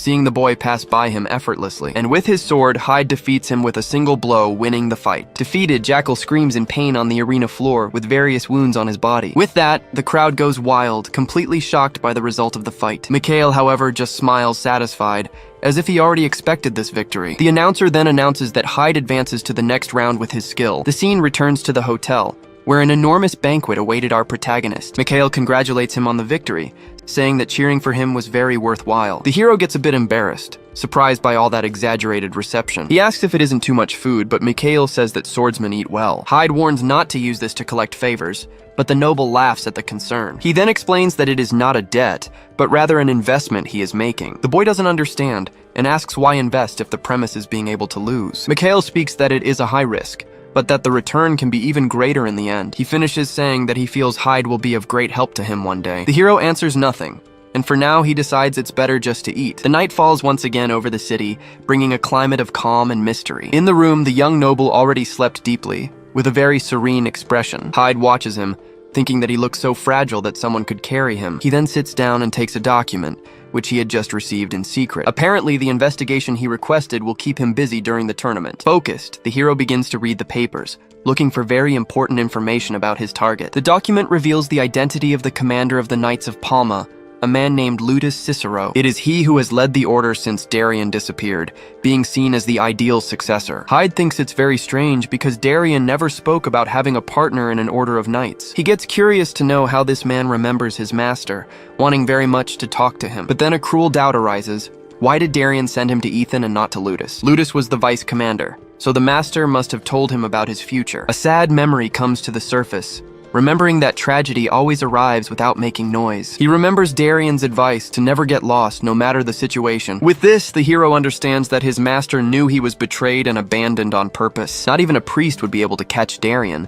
but if it were someone close, the story changed. The one he trusted most was who betrayed him, and who gained the most from it. With a somber face, he concludes that all evidence points to Ludus Cicero being the traitor. Even being a suspicion, he swears he won't leave Basor until Ludus pays for the betrayal. He then gets up and takes a last look at the noble, who slept peacefully in the bed. That night, Mikhail opens his eyes, but it seems he didn't sleep well at all. The scene cuts to the next day, with the sun shining strong over the tournament arena. And with much tension in the air, the first match to decide the finalists finally begins. Hyde, the super rookie, manages another crushing victory, advancing in the tournament. In the stands, the crowd goes crazy with the incredible skill of the young fighter. An employee congratulates him and informs him that the grand final will be in 2 days. Since he was the first to fight, he thinks about going back to finish reading the documents. But when he was leaving, the servant Robert approaches and calls him by name. The hero then turns, waiting to hear what the man had to tell him. The scene changes, and now the two are in the special area of the great stands. Mikhail invites him to sit, saying it would be cool to watch the rest of the tournament together. Hyde asks if a competitor can watch, but the noble explains there is no rule against it. He says that with his skill, Hyde doesn't even need to analyze, but watching is fun. The hero just observes,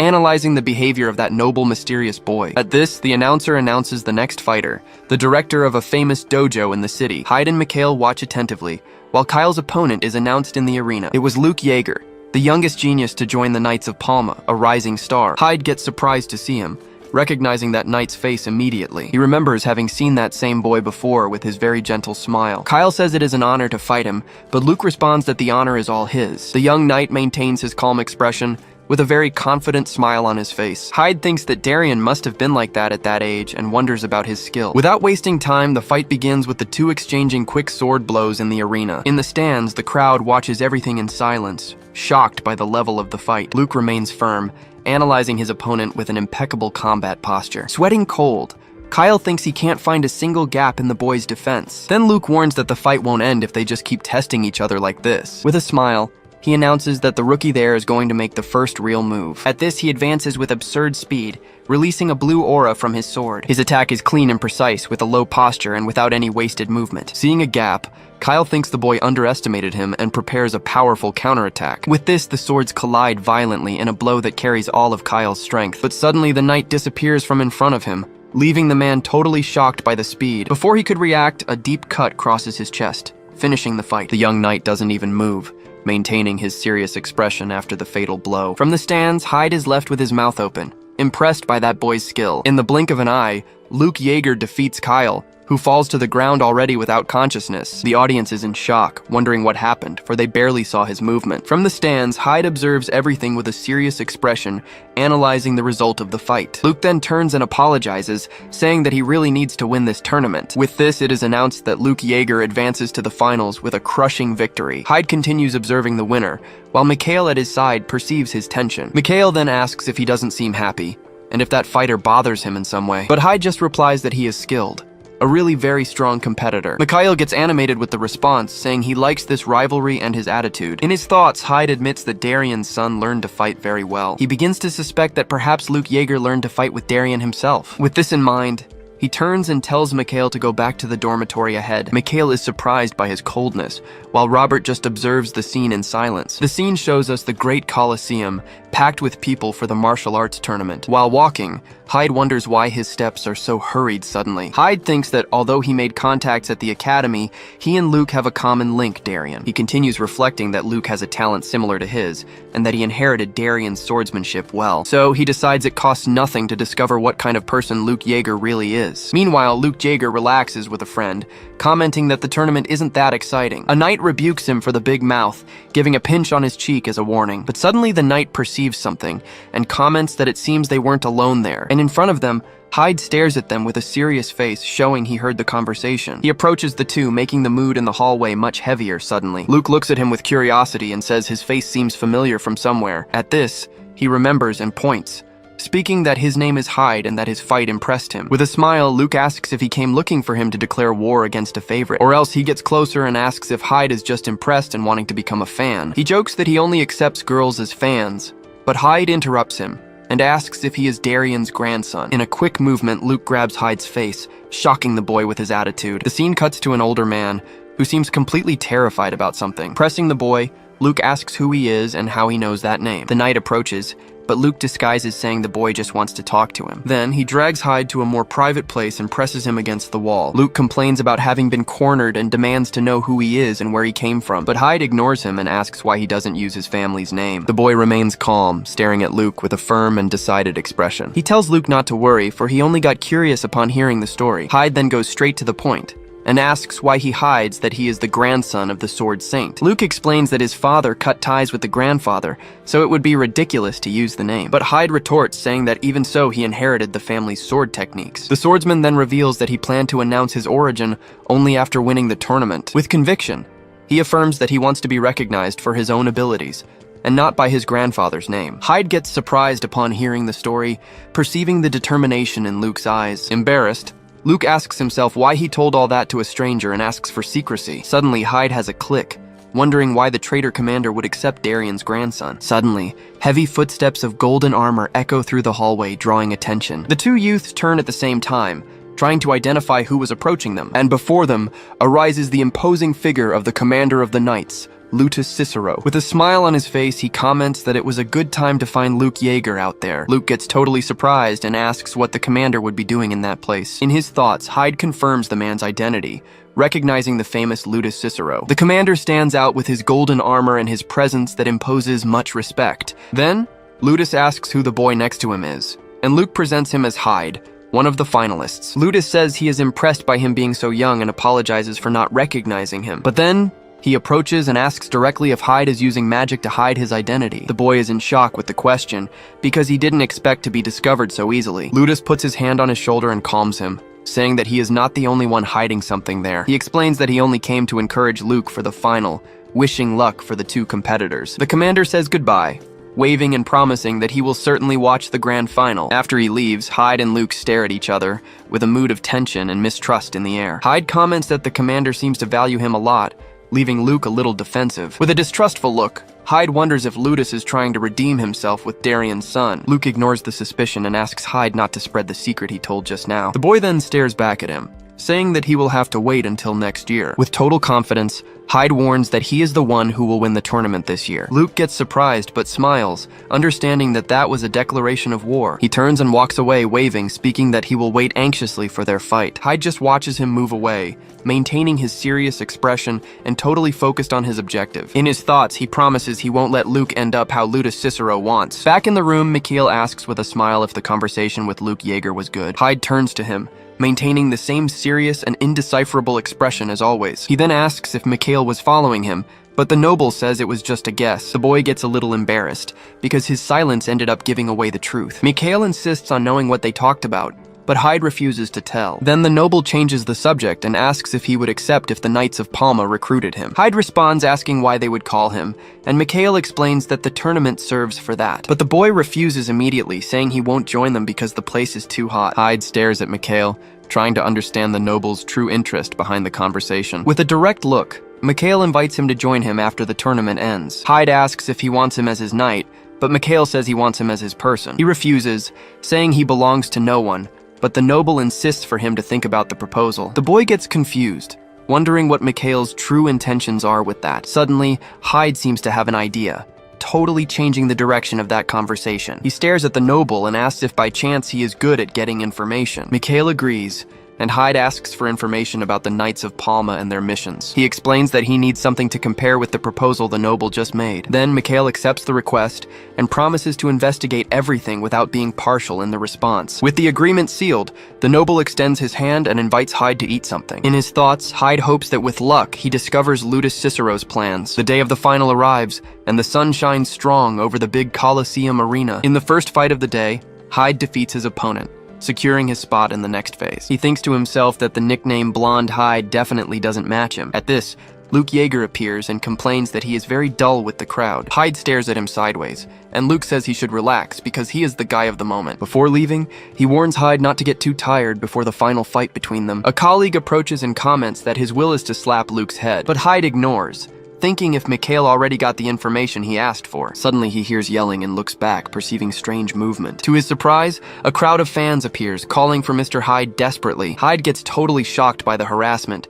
feeling dark energy coming from that crowd. The scene takes us back to the academy dormitory, a much calmer place. Mikhail sips his tea peacefully, when suddenly he gets scared with someone's arrival. It is Hyde, who appears all disheveled and says the women of the city are after him. Mikhail finds the situation funny, and speaks that it is normal for a tournament finalist to attract attention. With a smile, he says that all the popularity is probably because of Hyde's handsome face. The boy is in disbelief because he knows something very strange is happening around here. He remembers how people treated him before, and Mikhail realizes that he didn't understand anything. At this, Hyde remembers what he went to do there, and asks about the investigation he requested. Mikhail gives a wink, saying he already imagined and prepared everything in advance for him. He hands a book with the information, and asks if this will guarantee a little of his trust. Hyde begins to read, but ignores the boring details about the knight system. He continues focused, looking only for information that is really important to him. And then he finds it, discovering that Lutus Cicero actually supports the first prince. The record says the prince is devoted to another religion, and wants to bring the temple to the kingdom. Hyde begins to connect the dots, understanding that Lutus's support for the prince is the key to everything. He continues reading the report, looking for any detail about the knight's missions. At this, he asks about a desert monster, and Mikhail explains that the creature is well known. The noble says the Knights of Palma do an annual hunt to control the beast's offspring. Hyde gets tense upon discovering that this year's mission will be right after the end of the tournament. Turning the page, he finds a detailed profile on Luke Yeager himself in the report. It is then that he realizes Lutus didn't accept Luke into the order to protect him, but to use him. The commander wanted to keep a possible obstacle close, where he could watch him better. The plan was to use the monster hunt to get rid of Luke and create a heroic story. He closes the book, perceiving the luck he had to arrive in Basor just in time to discover this. With a determined look, he decides he needs to stop Lutus's plan at all costs. But a problem arises, for he knows the commander is so strong that maybe he can't win. Hyde then considers that, as a last resort, he will have to tell the truth and ask for Luke's help. During the whole time, Mikhail just observes in silence, sipping his tea calmly. The noble gives a subtle smile as if he already knew everything that was to come. In the arena, the first semi-final of the tournament begins with Hyde facing his opponent. The judge then announces the start of combat, and Hyde remains totally focused on the fight. The opponent, an experienced mercenary, wishes him a good fight with a smile. From the stands, Robert explains to Mikhail that the opponent is a first-class mercenary. Mikhail says he shouldn't be a match for Hyde, who has already won against people much stronger. But Robert warns that one never knows, because what matters is that he won to get there. The young noble falls silent, reflecting for a moment on the servant's words. Back in the arena, Hyde unsheathes his sword, preparing for the combat that will begin. With a sharp look, he analyzes every movement of the mercenary who is in front of him. In the box, important figures like the princes and Luda Cicero observe the fight. Hyde perceives their presence, thinking that now in the semifinals, everyone decided to show up. At this, the mercenary calls him young, trying to take a little of his concentration away. He warns him not to get distracted by the audience because overconfidence can be dangerous. Hyde apologizes but positions himself to fight, showing he didn't fall for the provocation. In his mind, he wonders if a first-class mercenary would be on the same level as Pasno. The mercenary releases his energy, but Hyde thinks it doesn't seem that strong, so he decides to test the opponent first, just to see how he moves in the arena. Hyde advances with speed, and the exchange of blows between them begins intensely. Suddenly, the mercenary blocks an attack, surprising Hyde with his quick reflexes. At this, he takes the chance to counterattack, shortening the distance between the two. The mercenary stares at him with a serious look, showing he wasn't there to play. With this, the swords collide with force, creating sparks in the middle of combat. The force of the impact is so great that it throws the mercenary far away violently. Without wasting time, Hyde advances again, not giving a chance for the opponent to recover. But the mercenary uses a wind ability, creating a powerful spinning attack. The blow hits Hyde's armor squarely, which begins to crack with the impact. Suddenly, the opponent appears behind his back, preparing for the final blow. The fight gets more and more fierce, with the two exchanging blows at high speed. In the end, Hyde finds a gap and manages to land the blow that decides the match. The audience and Mikhail are left with mouths open, shocked by the intensity of that combat. Hyde thinks to himself that that guy was more problematic than he imagined. He perceives that the opponent delays his attacks,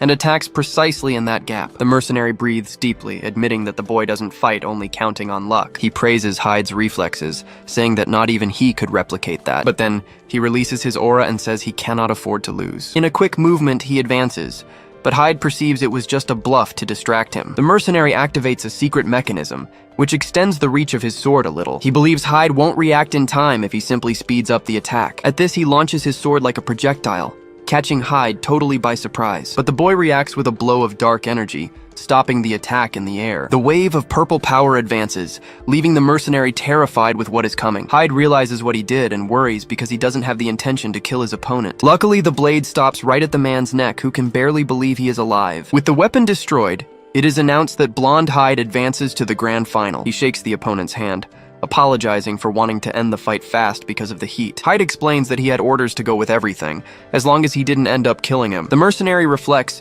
saying that geniuses exist and that he might have fought with a future legend. At this, Hyde speaks that if he focused more on training, he could have been stronger too. But the man says that for a mercenary, the more tricks up the sleeve, the better for survival. Hyde then responds that against overwhelming skill, any strategy ends up crumbling. Far from there, Mikhail thinks about Hyde's absurd strength and what he does so much at night. He asks himself what the boy's true objective is, because it doesn't seem to be only the tournament. Suddenly, confusion begins, with guards shouting for an old man not to pass there. Mikhail asks what is happening, and a servant explains that a stranger insists on seeing him. The man then emerges and asks for Mikhail, saying he has an urgent matter to treat. The servants complain about the lack of manners, but Mikhail says it's fine and asks who he is. He introduces himself as the blacksmith of Baysor, responsible for forging the swords of the Knights of Palma. The man says he heard that a boy named Hyde was close to someone named Mikhail. He asks to speak with Hyde because he needs to confirm a suspicion he has about the boy. The blacksmith reveals that the suspicion is about the origin of the sword Hyde is using. With an interested look,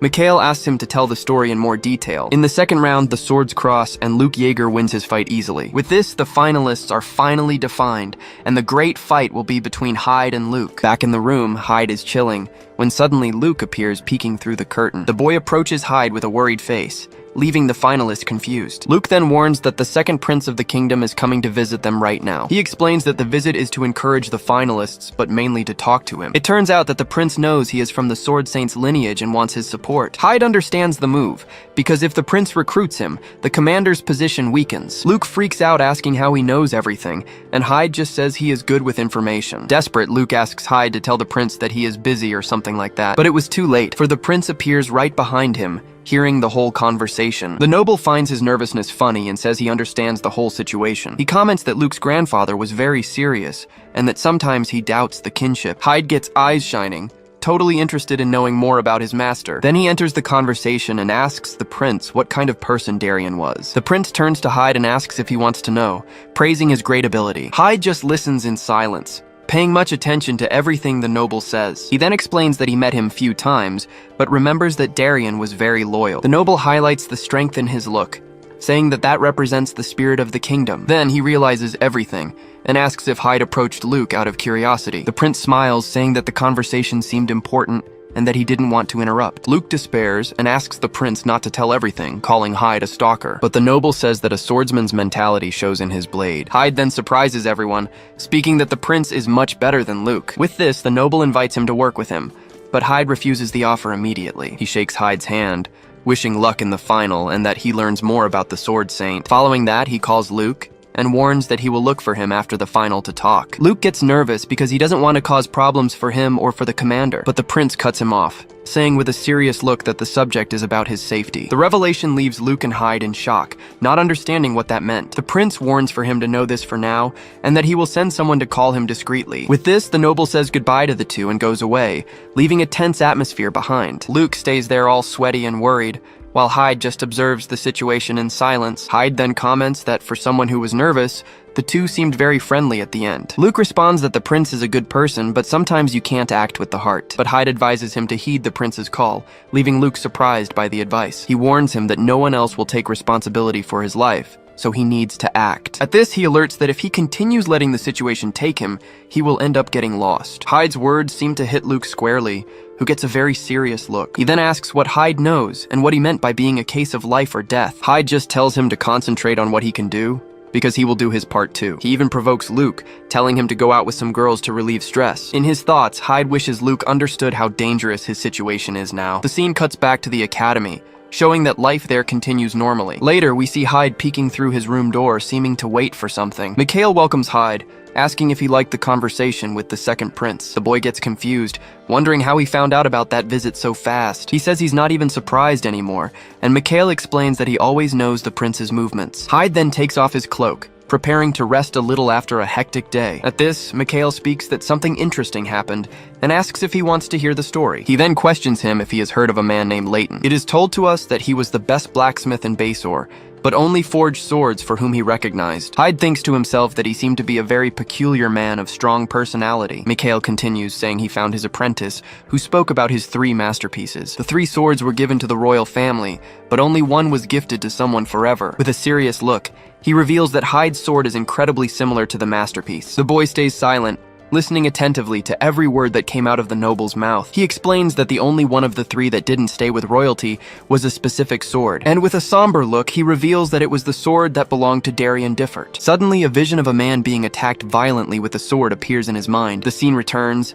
and Helmut, in his original form, warns him to think very well about what he is going to say next. The scene returns, and we see Helmut about to attack Mikhail, who has fallen on the floor defenseless. With a furious look, he warns him to be very careful with his next words. But Mikhail gives a nervous smile, perceiving that his provocation hit a sensitive spot. He then asks Helmut to let him go, saying that way it gets difficult to breathe. Helmut lets him go, and the noble says he won't spread the secret, even without understanding the desperation. He guarantees that the blacksmith will be silenced, and that the secret will die there between the two of them. Hyde then asks if he is trying to create a debt, but Mikhail denies immediately. The noble explains that that is a sign of goodwill, a promise that the secret is safe. But Hyde continues distrustful, still not knowing if he can really believe that promise. He warns that it better not be a lie, and Mikhail celebrates, saying his pressure is on another level. The noble then asks what his relationship with the Sword Saint is, and Hyde reveals he is his apprentice. Mikhail freaks out with excitement, thinking it incredible to share the room with a legend's apprentice. He begins to ask a bunch of questions,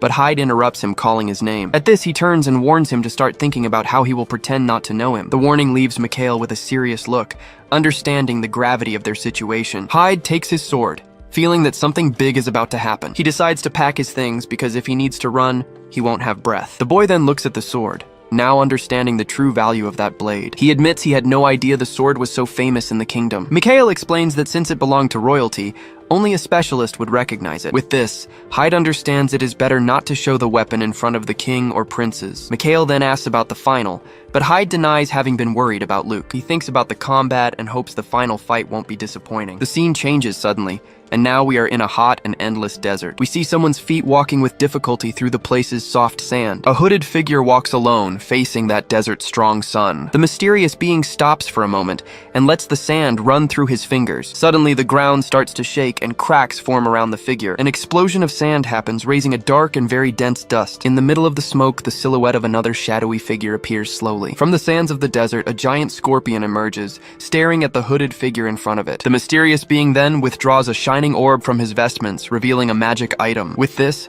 he touches the object to the creature's head, who accepts it without any resistance. He calls it a good boy, saying it is smart for remembering its true master. With a sinister smile, the hooded figure warns that now is the time to finally awaken. The scene then takes us back to the Great Colosseum, with the city of Basor in the background. In the stands, the crowd goes crazy, shouting and cheering for the great event. Then the glorious grand final is announced, a confrontation no one could imagine. On one side, the young genius of the knights, and on the other, the mysterious genius of unknown origin. Luke comments that he feels like the villain of the story, but Hyde calms him, saying it's just theater. Hyde then asks if it's not a burden, because if he loses, the public reaction won't be small. But Luke retorts and warns him not to come begging for the prize money after the fight. With the two finalists ready, the judge prepares to give the signal to start the combat. Luke releases his golden aura, with Darian's image appearing right behind him. With a smile, Hyde thinks that facing that sword technique brings him many memories. The grand final is about to begin, with a beautiful bird flying through the blue sky. From the stands, Mikhail looks up,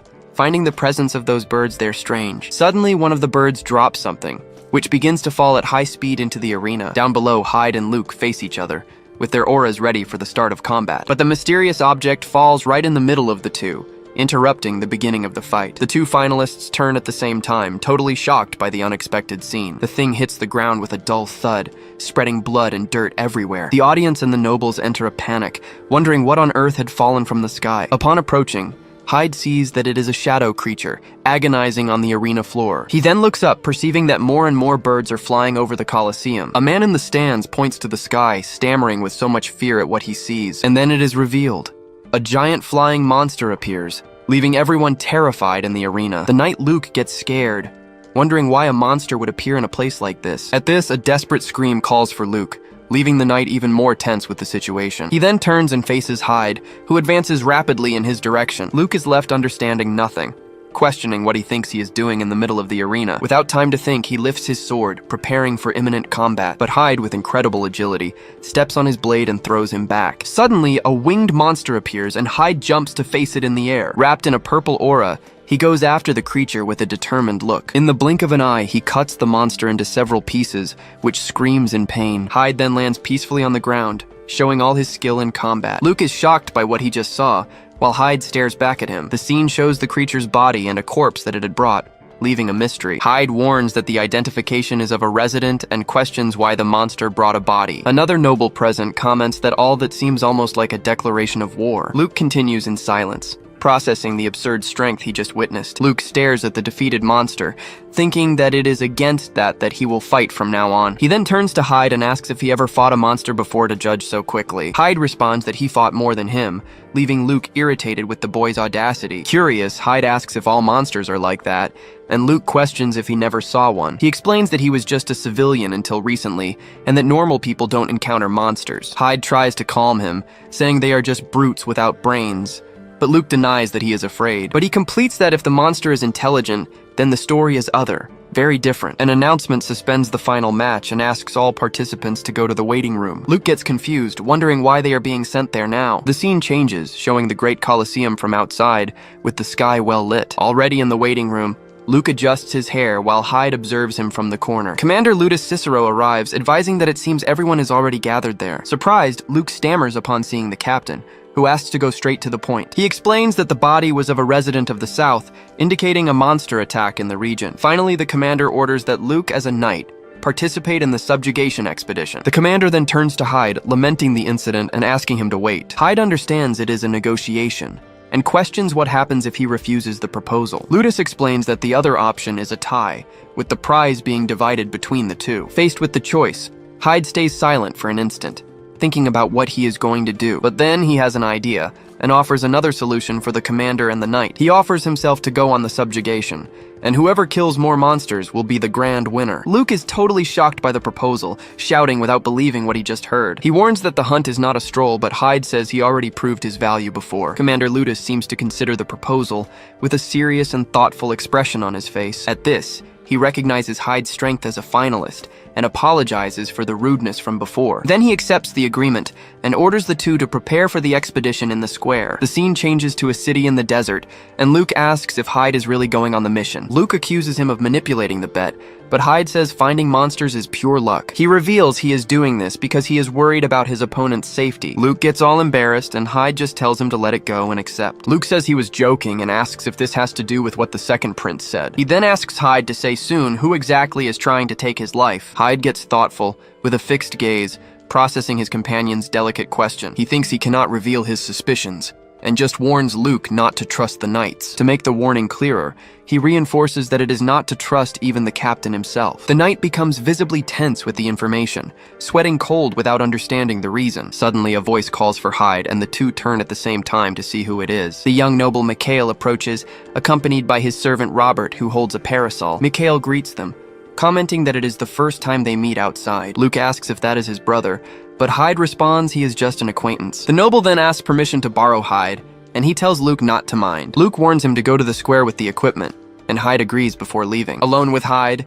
Mikhail comments that he seems to have gotten very close to the knight, Hyde ignores and asks what he meant, and Mikhail reveals he is leaving tonight, but he corrects himself with a smile, saying they will see each other again, so it isn't a goodbye. Mikhail comments that Hyde is going with Luke on the subjugation, since he was paying much attention to him. He even provokes, asking if the reason for coming to Bazor was Luke, but Hyde isn't shaken. The scene then changes, focusing on the noble's eye, showing the conversation got more serious. He reveals to Hyde that a supposed priest of Lumen was seen in the desert 2 days ago. With an intense look, he ends the warning, speaking that he only thought Hyde should know. Hyde processes the information and realizes the noble wasn't there just for the tournament either. Upon turning to leave, he guarantees to Mikhail that he will remember well what he spoke. The scene changes, showing the army of knights marching out of the city towards the desert. Mounted on their horses, Hyde and Luke prepare for the long journey ahead. Luke breathes deeply, thinking he didn't expect his first expedition to start so suddenly. Suddenly, he feels a hand poking his shoulder, which leaves him very scared. A figure all hooded holds him,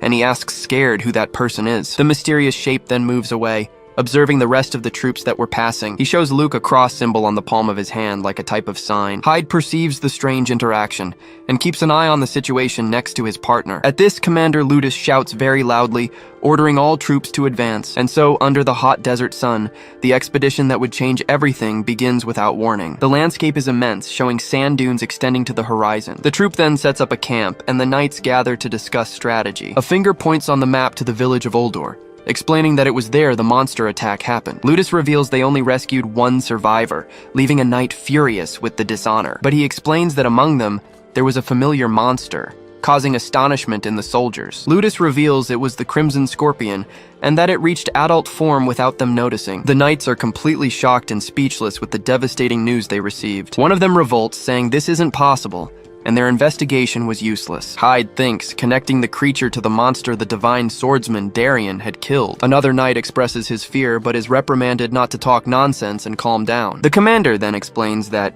different from before, this time they are all together in the fight. He admits not being that reliable, but says their unity makes the order stronger. With a gesture of confidence, Ludus asks them to be courageous and wield their swords. The knights exchange glances, now with morale a little higher after the speech. The commander points to the map, explaining the plan to join the Knights of Desert. The main unit will go to Oldor, while other teams will explore the south in search of monsters. He then begins to announce the members who will be part of the mission's main squad. While the names are called, the camera shows the camp outside the tent, and to everyone's surprise, the last name to be called is Luke Jaegers. But when the commander was going to dismiss them, a hand rises and someone says they object. To everyone's surprise, Hyde raises his hand and asks to be included in the main unit. Commander Ludus and Captain Horton stare at him with a not friendly expression on their faces. Ludus warns that he is going with the vice captain, because he doesn't trust an outsider on the main mission. But Hyde reminds him of the agreement they made to decide the winner by monster count. He argues that, to be fair, the opportunity has to be equal for him and for Luke. Horton gets irritated, calling Hyde a brat,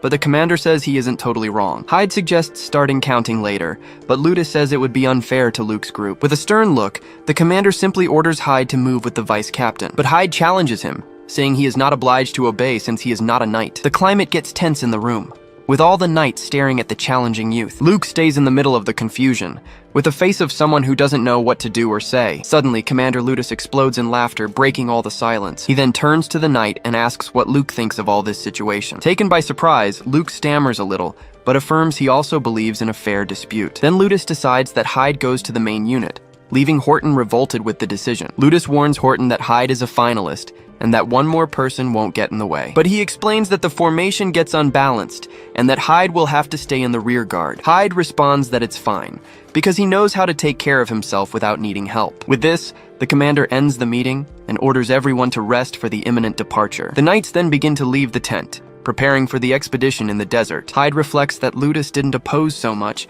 perhaps for thinking he can control him easily. He perceives that the knight's loyalty is gigantic, and that a conflict can be dangerous. Therefore, he decides he needs to keep his head in place and act with much care. The troop finally departs, with Luke looking at the horizon, a little tense with the mission. They arrive at Désert, an outpost in the middle of the desert's immensity of sand. There, Ludus gets off his horse, being received by other knights who already awaited him. The commanders gather once again, analyzing the map to plan the next steps. The scene focuses on the outpost's Great Gate, which opens for the passage of troops. The unified troops then march out, venturing into the depths of the desert. Upon sighting Oldor from afar, Ludus finds the landscape strange, but confirms that is the village. A knight notes there are only ruins, and Ludus wonders if the monsters went elsewhere. He explains that monsters don't abandon their homes, but that in this case, it is a possibility. The knight then remembers that the scorpion might be hidden beneath the desert sand. Ludus agrees and orders the troops to maintain formation and enter Oldor carefully. The cavalry advances slowly through the destroyed streets of the village, amidst a tense silence. They pass by debris and walls stained with blood, a sign of the battle that happened there. One of the knights observes the destruction, feeling there is something very wrong in the air. He comments that the place is too quiet, without any sign of monsters or residents. Worried, a soldier asks the captain for them to leave there, but Ludus remains thoughtful. Suddenly, something hits one of the knight's helmets, making a metallic noise. He gets irritated and fights with the companion, who denies having done anything to provoke him. At this, more stones begin to fall on them, as if coming from under the ground. A giant scorpion then emerges from the sand, leaving one of the knights paralyzed with fear. Someone shouts that it is the scorpion, and various other monsters emerge, attacking the whole troop. Hyde and Luke exchange terrified glances, while a knight screams in desperation at the sight of the scorpions. Just then, Commander Ludus bellows for everyone to get down immediately to protect themselves. He takes the lead himself, unsheathing his sword with an intense golden glow. His powerful strike hits one of the scorpions square on, making it shriek from the impact. The force of the attack kicks up a cloud of dust, hindering everyone's vision. Ludus then orders them to form ranks, warning that they need to retreat first. The cavalry flees at full gallop while the monsters continue chasing them closely, but suddenly the sand gives way, and one of the knights ends up falling into a trap. Captain Horton is thrown to the ground by the fall, screaming in pain and despair. To make matters worse, a giant scorpion approaches him, preparing to strike. Ludus looks back in desperation, yelling Horton's name upon seeing the horrifying scene. Hyde thinks fast, realizing he needs to jump down there to have any chance of saving him. With a determined look, he makes his decision and prepares for the risky rescue. He rushes past Luke in an instant, leaving the knight surprised by his sudden attitude. Then he leaps from his horse and runs alone toward the monster to save the captain. Luke screams desperately for the captain to get down while his own sword shines brightly. With a precise blow, he hits the scorpion full on,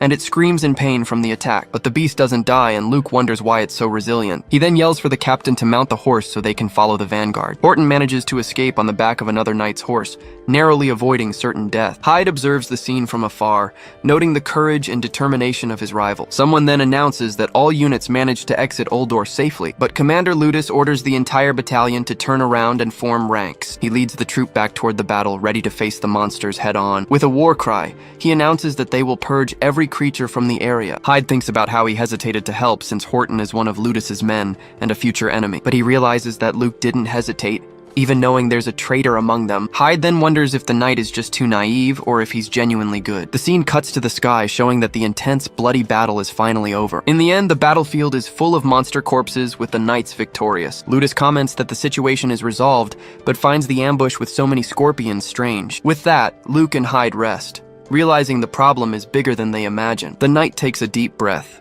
clearly exhausted after the intense battle that just happened. Seeing his state, Hyde approaches and offers his water bottle for him to recover. He accepts but denies he's suffering, saying the fight was actually quite easy. Hyde then questions him seriously, asking why he risked himself to save those people. He reminds him that Horton and the others might, in the future, end up pointing their swords at him. Luke faces the possibility and even admits that it could very well happen, but he explains that he didn't become a knight to stand by watching others in danger. Hyde goes quiet for a moment, surprised by his rival's noble and sincere answer. He then whispers that Horton isn't even a threat, but asks him not to spread that around. The scene shifts to Ludus, who talks about the time remaining for the troops to regroup, but he decides not to contact them, trusting that the other units can handle the job. Suddenly, a soldier arrives running, desperately calling for Captain Ludus. The knight holds a magic orb and warns that he needs to take this urgent call. Ludus asks if it's Dasim, but the soldier denies it while handing over the magic orb. He then answers the call, introducing himself as the captain of the knights, Ludus Cicero. The voice identifies itself as Heinz of Dezera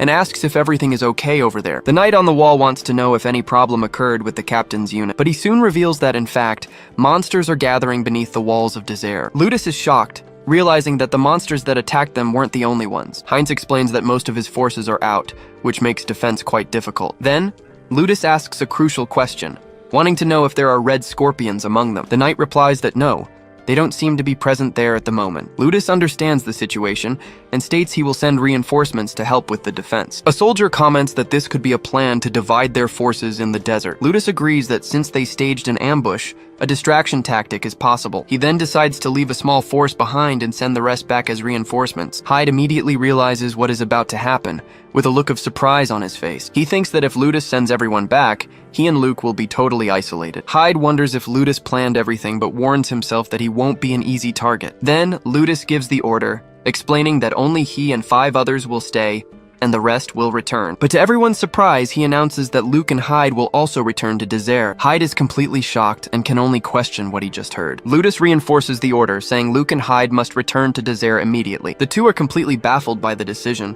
looking surprised at the commander. Luke even tries to question it, but Ludus interrupts him instantly and orders him to obey. With a hand on the knight's shoulder, he shows that his decision is already made. He explains that he doesn't doubt his strength, and it's because he trusts him that he's sending him back. Ludus then orders him to return with reinforcements, so that together they can defeat the Scorpion. He still promises that he will ensure Luke gets his revenge against his grandfather's enemy. The knight is touched by the words, with a look full of determination on his face. Then the commander announces that as soon as preparations are complete, they must depart. Hyde observes the scene from afar, analyzing every movement and every word of Commander Ludus. The reinforcement troops then ride back, crossing the immense and dangerous sand desert. Hyde reflects, wondering why Ludus sent them away at such a perfect opportunity. He suspects Ludus is the traitor, but admits it's just speculation for now, right? He even wonders if it was an order from the prince, but decides not to lower his guard at all. After all, he knows very well that tragedy always arrives without any kind of warning. Halfway there, Luke calls out to Hyde, wanting to talk a little more privately. He asks if Hyde also wants to destroy the Scorpion to avenge the Divine Swordsman. Hyde stares at him in silence, processing his teammate's unexpected question. But Luke reveals he doesn't feel that obligation for vengeance, even having the hero's blood. He explains that he never spoke to his grandfather, and was even disappointed by the captain's talk. Hyde comments that it seems someone had advised him to prove his own strength in the past. The knight then asks if that sounds strange, wanting his rival's sincere opinion. Hyde replies that actually, it sounds a bit spoiled since he inherited everything from his grandfather. Luke gets a bit embarrassed by the answer, averting his gaze in shame. Hyde says talking to him is good, and that the focus now should be on how to survive. Just then, he remembers a detail and asks if they didn't hand something to Luke upon departure. He confirms they did, but he was so distracted he hadn't even seen what it was yet. The knight then takes out a folded paper that had been stored in his armor the whole time. He comments that it's a note, and he already imagines who the message might be from. And as expected, he confirms it's from the second prince and decides to see what's written. Luke starts reading the note, but a knight reprimands him not to break formation. Suddenly, Hyde feels a strange energy, and a purple light begins to shine in his chest. With glowing eyes, he moves away from the group, realizing something is very wrong. He looks back, sensing a sinister presence approaching all his companions. His eyes widen in pure panic as he realizes the trap they've fallen into. Desperate, he screams with all his might, ordering everyone to stop their horses right now. Here, he turns his horse sharply, leaving the other knights understanding nothing of the situation. Suddenly, the ground shakes, and one of the horses gets scared and throws a knight to the ground. One of the soldiers notices the movement and screams desperately that it's an ambush. Out of nowhere, giant snakes and scorpions begin to emerge from the sand, surrounding the entire troop. Luke then assumes leadership and orders everyone to prepare for the imminent battle. But upon seeing the scene, the knight is terrified by the sheer size of the danger surrounding them. And to make matters worse, the gigantic red scorpion appears, emerging from the sand with fury. Luke is in total shock, recognizing the creature as the dreaded red scorpion. Now they were surrounded on all sides with terrible monsters ready to attack. A knight screams in pain while another orders contact with the captain, but the signal doesn't work. Just then, Hyde and Luke jump into action, leaving one of the soldiers surprised by their attitude. Hyde attacks with his purple aura, while Luke's sword shines with a golden light. He then announces he landed the first blow, so the point is his, much to Luke's irritation. But Hyde says he's counting it for himself too, while a giant snake prepares to strike. Suddenly, the snake advances and barely misses swallowing Hyde with its enormous, terrifying mouth. A knight manages to deflect the creature's strike, saving the boy's life at the last second. Seeing the scene, Luke screams Hyde's name desperately, fearing the worst has happened. But the snake's head becomes trapped by a net of purple energy, totally immobilized in the air. And suddenly, Hyde explodes the monster's head from the inside out with great power. Covered in blood, he faces the battle with a cold and very determined look on his face. Luke comments that he is very reckless, but another knight says he can't talk. The battle continues intensely, with the knights fighting with everything they have against the monsters in the desert. After the fight, Hyde walks alone through the battlefield, surrounded by blood and destruction. He notices that the red scorpion only observed the fight, and that the monsters were acting strangely. Hyde thinks it's as if the monsters were looking for something specific. He then faces the red scorpion, which stands still in front of him as if analyzing him. Suddenly, a shiny object on the creature's head catches his attention amidst the dust. Upon seeing what it is, he is shocked, eyes wide with surprise and astonishment. He remembers Mikhail's warning about a priest of Lumen who passed through the desert, and in that moment, he realizes the object shining on the monster's forehead is the priest's pendant. Gorderick approaches and asks the captain if he hasn't forgotten something. With a serious expression, Ludus replies no, leaving the knight a little confused. He then explains he was just thinking that it was time for them to arrive at their destination. The scene changes and we see knights fighting against gigantic monsters in a chaotic desert. Amidst the battle, Helmut looks up, covered in blood and with a determined gaze. Suddenly, Luke Yeager screams in despair, seeing something terrifying approaching rapidly. A colossal serpent emerges from the sand, rising imposingly right in front of him. Without time to react, Luke can only watch the monster descending to strike. But at the last second, Helmut shoots forward at an absurd speed to try and save his companion. He arrives in time, throwing himself in front of the attack to intercept the giant creature. With a powerful blow, he deflects the serpent, creating an impact crater in the ground. Fallen, Helmut faces the situation with fury, ready to continue the fight at any cost. Far away, a mysterious man announces that the target has been caught and orders the rest killed. With that, the giant scorpion's eyes glow, preparing for a new attack. But Helmut gets up, wielding his sword against two serpents, ready for combat. Night falls under a blood-red sky with the full moon watching everything. Just then, a hooded man appears and asks mockingly if only our hero is left. He calls Helmut an unlucky little lamb who somehow managed to survive the massacre. The young warrior faces the enemy, his face dirty with blood and a look of hatred. Then, Helmut comes face to face with the mysterious man and his giant scorpion. He feels a strange energy, thinking it was demonic power reacting to him. But the crystal on the monster's forehead and the man's aura were different from everything. Suddenly, the hooded man releases his pressure, revealing that it was divine power. The villain praises Helmut's strength, noting that even young, he wiped out almost all the monsters. He questions what the boy is, for he senses a sinister energy coming from him too. Helmut ignores the provocation and asks furiously where they took Luke Yeager. The man gives a little smile, advising that conversation between them is totally useless. He reveals that the reinforcements from Desert are going to suffer an accident, all being eliminated there. Rage takes over Helmut, making his eyes shine with murderous fury. He then accuses the man of sacrificing everyone just to get Luke, surprising the villain. The mysterious man realizes Helmut isn't just anyone, but someone important. With his bloodied sword, Helmut warns he will force him to talk to find Luke. The villain then lets out a chuckle, finding the boy's threat quite amusing. He begins to laugh loudly, asking if the hero is sure he can do all that. Just then, he reveals that Ludus is just a piece on the board, following orders from above. The order to eliminate the divine swordsman's grandson came from High Priest Nardolos. Helmut is shocked, understanding that saving Luke means becoming an enemy of the temple. It is explained to us that the temple wanted to expand its influence, and for that, it eliminated the hero. After hearing everything, Helmut grips his sword tight and speaks, saying he changed his mind about something. He then releases his aura, charging at the priest with a devastating attack. Glowing, he yells that he will find Luke, but first he's going to finish off the priest. Nardolos just calls him a reckless bastard, mocking the young warrior's courage. The scene then returns to the distance, showing the chaotic battlefield in the desert. Suddenly, a giant sandworm appears, attacking one of the knights by surprise. Knight Gorderick is thrown far by the impact, screaming in pain in the process. Fallen on the ground, Gorderick coughs with difficulty, feeling the pain of the blow he took. Meanwhile, Luke Yeager takes a deep breath, exhausted but still standing on his feet. He then kneels in front of his captain, who appears suddenly in front of him. Ludus Cicero welcomes the young knight with a serious and enigmatic look. Understanding nothing, Luke can only call out for his captain, totally confused by the situation. He then asks where the other knights are, worried about the rest of the troop. Ludus orders him to get up and walk a bit, completely ignoring his question. The scene changes to them walking through a rocky canyon under the evening sky. The two walk in silence side by side with a very heavy atmosphere in the air. Ludus then breaks the silence, starting to talk about Luke Yeager's grandfather. He recounts that he respected him greatly and trained for 10 years just to gain his recognition. Here, the captain reminds Luke that he already sent him to gain recognition in Basore alone, but he completes this by saying that only brats believe they can achieve everything through their own effort. Luke is shocked by the captain's words, unable to believe what he is hearing. He then asks for forgiveness, but says he needs to ask just one question to his superior. Luke remembers receiving a warning,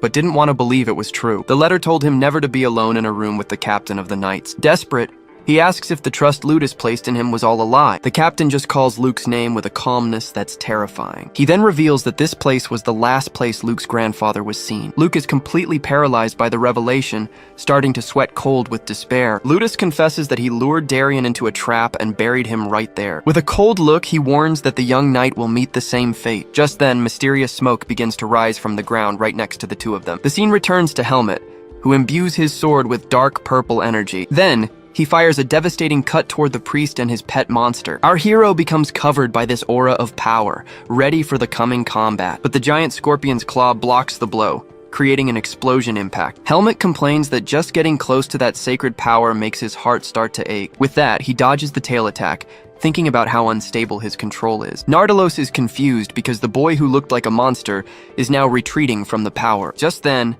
Helmet advances again, but dark energy begins to leak from his body. We are shown that in his chest, there is a seed of darkness shining intensely. The priest's eyes widen, finally understanding what is happening in front of him. He then releases a barrier of light, throwing Helmet far away with his divine power. Retreating, Helmet understands that there are people who can escape the temple's eyes. Nardalos smiles and yells that destiny guided him to eliminate the monster and restore justice. The scene changes completely, taking us to a luxurious castle on top of a mountain. Inside, there was a person reading the book. Her gaze focuses on a silver bracelet. She was there in the library trying to calm down because no news was good news. The scene returns to the fight, with Priest Nardolos releasing all his light power. But Helmet defends himself from the attacks, deflecting the golden rays with his dark energy. Nardalos then shouts irritably, saying the boy is very good at running away from the fight. Our hero faces the enemy with a cold look, analyzing every detail of the combat. He realizes something is strange because the scorpion that was attacking ceaselessly is now quiet. Here, he understands the monster is controlled by the crystal, but that the control isn't perfect. Helmet also notes that the priest has no experience and his attacks are very predictable. He grips the sword handle because he finally found a way to attack the enemy. Now, the only thing he needed at that moment was his determination. With that, he shoots full tilt at the priest, totally ignoring his defense. Nardalos calls him a fool, yelling that he has zero chance attacking like that. But Helmet advances while the priest yells for him to return to the side of light at once. With a dirty face, Helmet faces the enemy with a look full of determination. The scene returns to the desert, where the dust slowly settles after the event. With a somber aura, Ludus unsheathes his sword, preparing to fight seriously. The two face each other at a distance in a scenario of pure destruction around them. Ludus then praises Luke, saying his skill is truly impressive. But Luke says to stop the games because the captain could have killed him earlier. Ludus just stares at him with an empty look as if he didn't care about anything. Disappointed, Luke says he can no longer recognize the man in front of him. Without saying anything, the captain jumps toward Luke, ready for the final attack. But the young knight manages to block the blow at the last second, creating many sparks. Ludus praises the boy, saying he inherited everything and looks like his grandfather when young, but he yells that even so, it's not enough to get out of there alive. The force of the blow is so great it makes Luke's entire sword tremble. Ludus then mocks him, saying a real swordsman would have dodged the attack. He yells that the grandfather would counterattack and advances on Luke with everything. He keeps yelling that a divine swordsman wouldn't get hurt by such a weak attack. Here, Ludus takes the chance to deal a horizontal cut with all his strength. The blow hits Luke's chest squarely, and he can't even react in time. Ludus screams in anger, disappointed with the weakness of the divine swordsman's air. He then stops the attack, holding his sword handle firm with a cold look. Fallen on the ground, Luke coughs up a lot of blood, completely defeated and without strength to fight. The captain looks at him with disgust, asking what pathetic sight is that in front of him. He warns that Basore no longer needs a divine swordsman like Luke Yeager. Even wounded, Luke leans on his sword, trying to get up to continue the fight. Ludus raises his sword to deliver the final blow, but says there's something he still doesn't understand. Suddenly, Luke recovers and blocks the attack,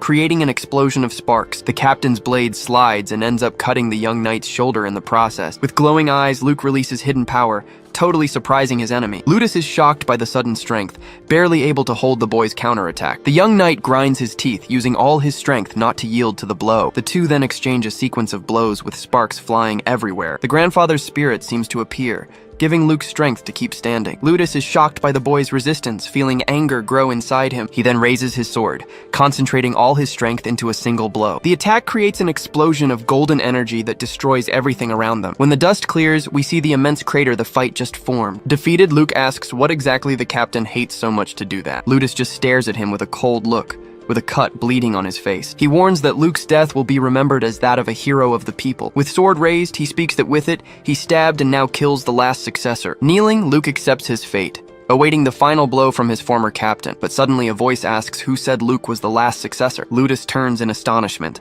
not understanding where that surprise attack came from. A blade of purple energy cuts the air, splitting the ground with absurd power. Just then, Helmut emerges from the shadows, covered by a dark aura and a murderous look. Luke is totally without reaction, shocked to see who just arrived to save him. Just then, Helmut appears wrapped in a dark aura, leaving Luke Yeager totally paralyzed. He then calls Ludus Cicero's name, voice loaded with pure hatred. His appearance changes completely, revealing his true form while he wields the sword with determination. With a furious look, he warns that the time has come to end all this. Ludus stares back with pure hatred. Amidst a dark aura, Helmut appears in front of Luke, who understands nothing. Scared, Luke asks how Hyde, the boy he knew, managed to get there. But Helmut reveals his true form, facing the knight with a cold, serious look. Suddenly, a man yells for him to return to the side of Lumen, releasing a golden light. Helmut advances without fear, his sword covered in darkness going to meet the divine power. The man then fires a huge explosion of light, trying to stop our protagonist. He even gives a little sideways smile, thinking his attack would definitely work. The dust rises everywhere,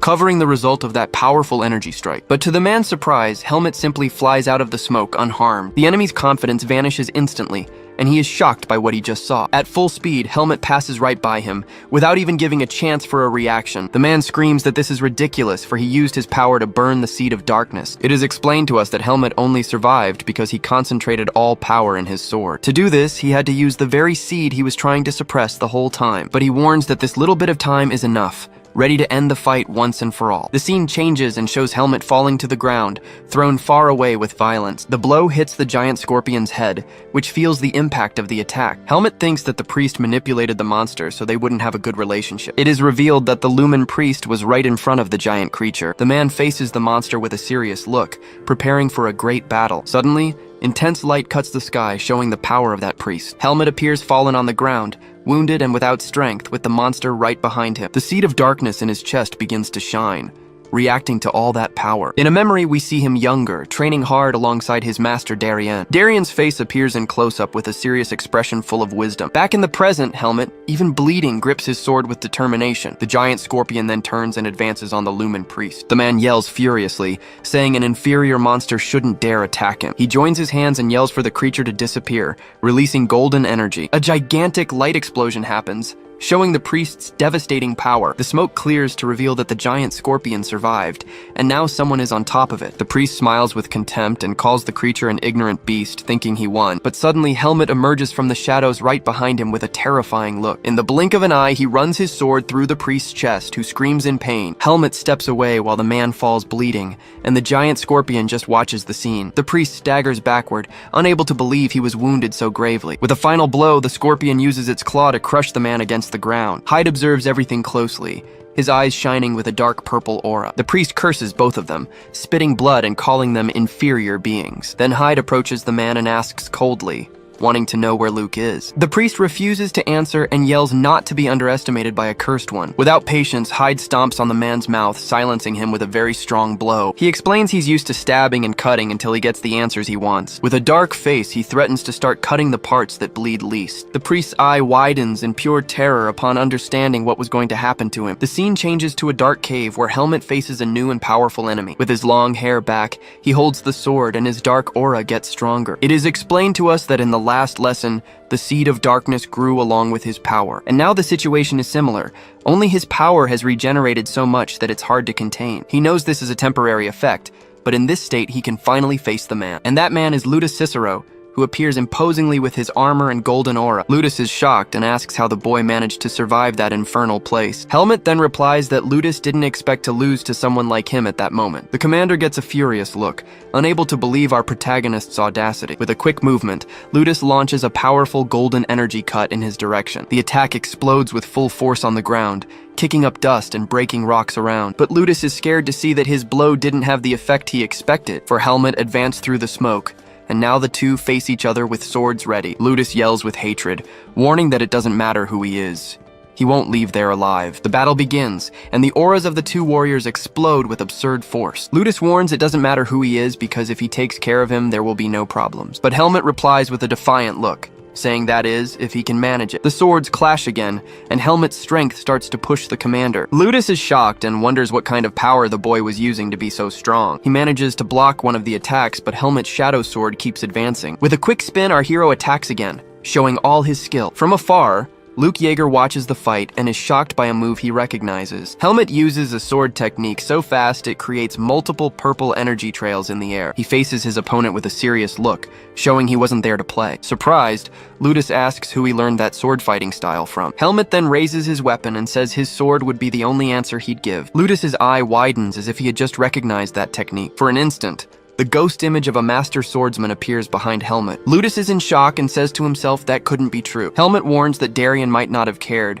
but he has not the slightest intention of letting him live. With hatred, Ludus grips the hilt tightly, and his golden aura begins to shine intensely. His energy then explodes throughout the cave, preparing to use all his power. He yells that this is impossible, for he himself ambushed Darien and handed him to the temple. But Helmut just replies that if a demonstration doesn't convince him, there's nothing more to do. The fight restarts and the two advance, their swords clashing violently. With an agile movement, Helmut dodges the golden attack, grazing past the energy. Ludus then launches two enormous light cuts, flying at high speed against the hero. From afar, Luke Yeager watches everything, shocked by the level of that surreal battle. Our hero manages to defend himself, and the clash of blades creates sparks everywhere. In an instant, he ducks and passes under a blow, showing his speed. Then he blocks the commander's sword, and the two lock in a test of strength. Seizing the chance, Helmut steps on Ludus's foot to unbalance his opponent. He dodges again and stretches out his left hand as if to use some magic. Ludus responds with a gigantic energy cut that forces Helmut to retreat immediately. Helmut throws himself to the ground and slides with agility to dodge the blow by a hair. The clash of powers causes a gigantic explosion that illuminates the entire dark cave. The energy wave is so strong it throws Luke far away, even though he is distant. The scene shows us both warriors on their knees, recovering from the absurd impact. Helmut thinks that even in this state, victory isn't guaranteed, and he needs to be quick. Here, Ludus gets up with his golden aura, looking like a true god of battle. He speaks that now he understands why the divine swordsman chose him as successor. Our hero gives a slight smile as if liking that recognition. But Ludus warns that is exactly why he cannot and will not acknowledge him. He then releases more power and yells that the divine swordsman's legacy will be erased. Helmut just closes his eyes for a second, concentrating for the next phase of the fight. It is explained to us that Ludus created a world of his own, altering the landscape around them. Undaunted, the protagonist advances running, ready to fight on this new field. The commander gets a surprised look, seeing the boy's courage to attack head-on. With a mortal jump, Helmut passes over him, preparing a surprise aerial attack. The fight continues intensely, and their swords clash with absurd force. Ludus attacks with a serious look, giving no space for our hero to breathe. But Helmut manages to block the blow, and the two measure strength with crossed blades. He uses a smaller blade to defend himself, surprising the commander with his technique. With a quick movement, the hero pushes Ludus back, showing a new fighting style. The commander tries a side blow, but Helmut dodges with impressive agility. Ludus seems a bit breathless, feeling the pressure of that unpredictable battle. Confused, he asks what the boy is doing, for that is not Darien's style. Helmut explains that since he knew the style, He mixed in techniques he never saw. Revolted, Ludus yells that he inherited the best technique, but is using pathetic blows. Our hero just replies calmly, unmoved by the enemy's anger. He then says the owners of those styles were swordsmen far more worthy than him. Ludus gets thoughtful with the provocation and asks if he really believes that. Then, he calls him a fake and says unfortunately Hyde is a fraud too. And he yells that a true divine swordsman would never depend on the power of another coward. Our hero's purple aura explodes as he prepares to show his power. With a cold look, he regrets disappointing him, but warns that he is not Darian. Then he advances in the air, creating multiple images of himself to confuse his opponent. Ludus yells furiously, saying trying to fool him with illusions won't work. The commander stands still,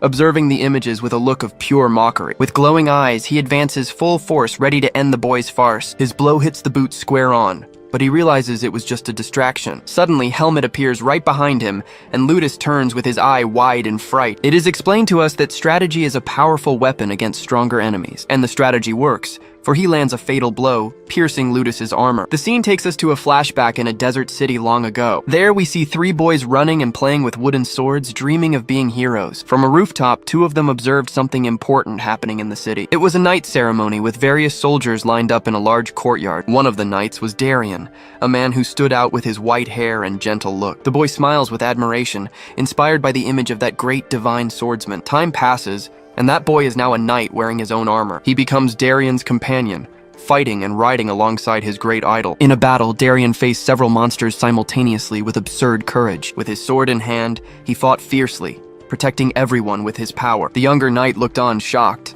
unable to believe the intensity of that combat. In another scene, a person receives a mysterious black sword from a noble. We see Darian and Heinz at a ceremony, receiving recognition for their great deeds. The knight Heinz, with his beard and serious look, showed all his determination, and it is revealed that the young man was Ludus, asking for the honor to learn from the great Darian. We see Knight Heinz with a determined look, ready to make an oath. Darian questions him, saying it's not like him to act in such a strange way. But Heinz insists and begs for Darian's permission for very rigorous training. The divine swordsman looks at him sideways with a cold and very suspicious expression. With a resounding no, he refuses the request, leaving Heinz shocked by the direct answer. Darian explains that Ludus has qualities, but his technique would only be passed to his son. Indignant, Ludus yells that his own son couldn't handle the training and simply quit. Darian shoots a death glare and warns him to be careful not to cross the line. Embarrassed, Ludus apologizes and hears that he should focus only on his normal tasks. He hangs his head, a drop of sweat rolling down, full of frustration. The scene changes to a castle courtyard, a very calm place with a beautiful garden. Another knight approaches, calling for Sir Ludus, who was sitting alone there. The man asks for a moment of his attention, and Ludus turns to see what he wanted. Sword in hand, the knight prepares himself with a very determined expression. He then begins to train, showing his movements and great skill with the sword. Darian's gaze becomes fixed on the knight, analyzing every movement very carefully. The knight trains with all his might, showing impressive technique with the sword. He explains he learned everything just by watching and completed the rest alone. With that, he swears to dedicate his life to Darian and asks for a chance to prove his worth. But Darian calls him by name, Ludus Cicero, leaving the knight a bit surprised. Darian gets furious and asks if he was wasting time on this nonsense. Ludus is left without reaction and begins to sweat cold, afraid of his master's fury. Then Darian warns he will make it very clear since the first warning didn't work. He speaks that Ludus is unworthy to inherit his technique, and it's not for lack of talent. Then he yells for Ludus not to be conceited and that he should look at himself first. And to finish, he orders Ludus never to touch on that subject again. But Ludus whispers that it's not that, a tear running down his face. He just wanted to become a swordsman like him and prove his own worth. Back in the present, Ludus falls to the ground bleeding, remembering that painful day. Under the moonlight, Helmet faces Ludus, who is now on his knees, defeated and bleeding. With a bloodied mouth, Ludus confesses that Lord Darian was an arrogant and selfish man. Our hero thinks a bit and agrees he can't exactly deny that fact. Ludus explains he betrayed him out of resentment because Darian rejected him completely. Alone in the night, Helmet begins to understand what made his master change his mind. He then looks sideways at the commander and asks if he never regretted the betrayal. With a weak laugh, Ludus says he became obsessed with erasing all traces of Darian. But in the end, he admits with a bloodied hand that he couldn't overcome his attachment. He deduces that Darian is no longer in this world, and the boy confirms his suspicion. Almost without strength, Ludus asks if his master ever felt resentment towards him. Our hero's purple eye glows as he thinks about what he will answer now. Helmet just repeats that Darian never seemed to care about what happened to him. With a sad look, the commander just whispers that he finally understood the truth. Ludus asks his real name, and he replies that his name is Helmet. To finish, he says he will watch from the other side to see Helmet's choice in the future. Without hesitating, Helmet applies the final blow, and the commander's head flies with the force of the cut. With his face dirty with blood, he observes the scene with a cold look, without any regrets. While the head flies against the moon, he just thinks that now he will do whatever he wants. The commander of the knights falls from the skies, completely defeated after the battle. On the ground, Luke faces Hyde, who asks if he was the master's last disciple. Luke then recognizes him as Helmet, but the boy says to just call him Hyde. He feels ridiculous for having bragged the whole time about being the divine swordsman's grandson. With the fight resolved, Luke asks what Hyde plans to do from now on. Hyde says the captain betrayed his master, but no one will believe the truth. The boy gets thoughtful, trying to find a solution to this complicated situation. Then he has an idea and turns to Luke to explain his new plan. But suddenly the sound of an approaching horse interrupts their conversation. They look in the direction of the noise, wondering who could be coming there. Hyde has a hunch and thinks maybe things will work out in the end. Just then, an important man mounted on a horse appears in front of the pair. The man reveals he knew the captain came alone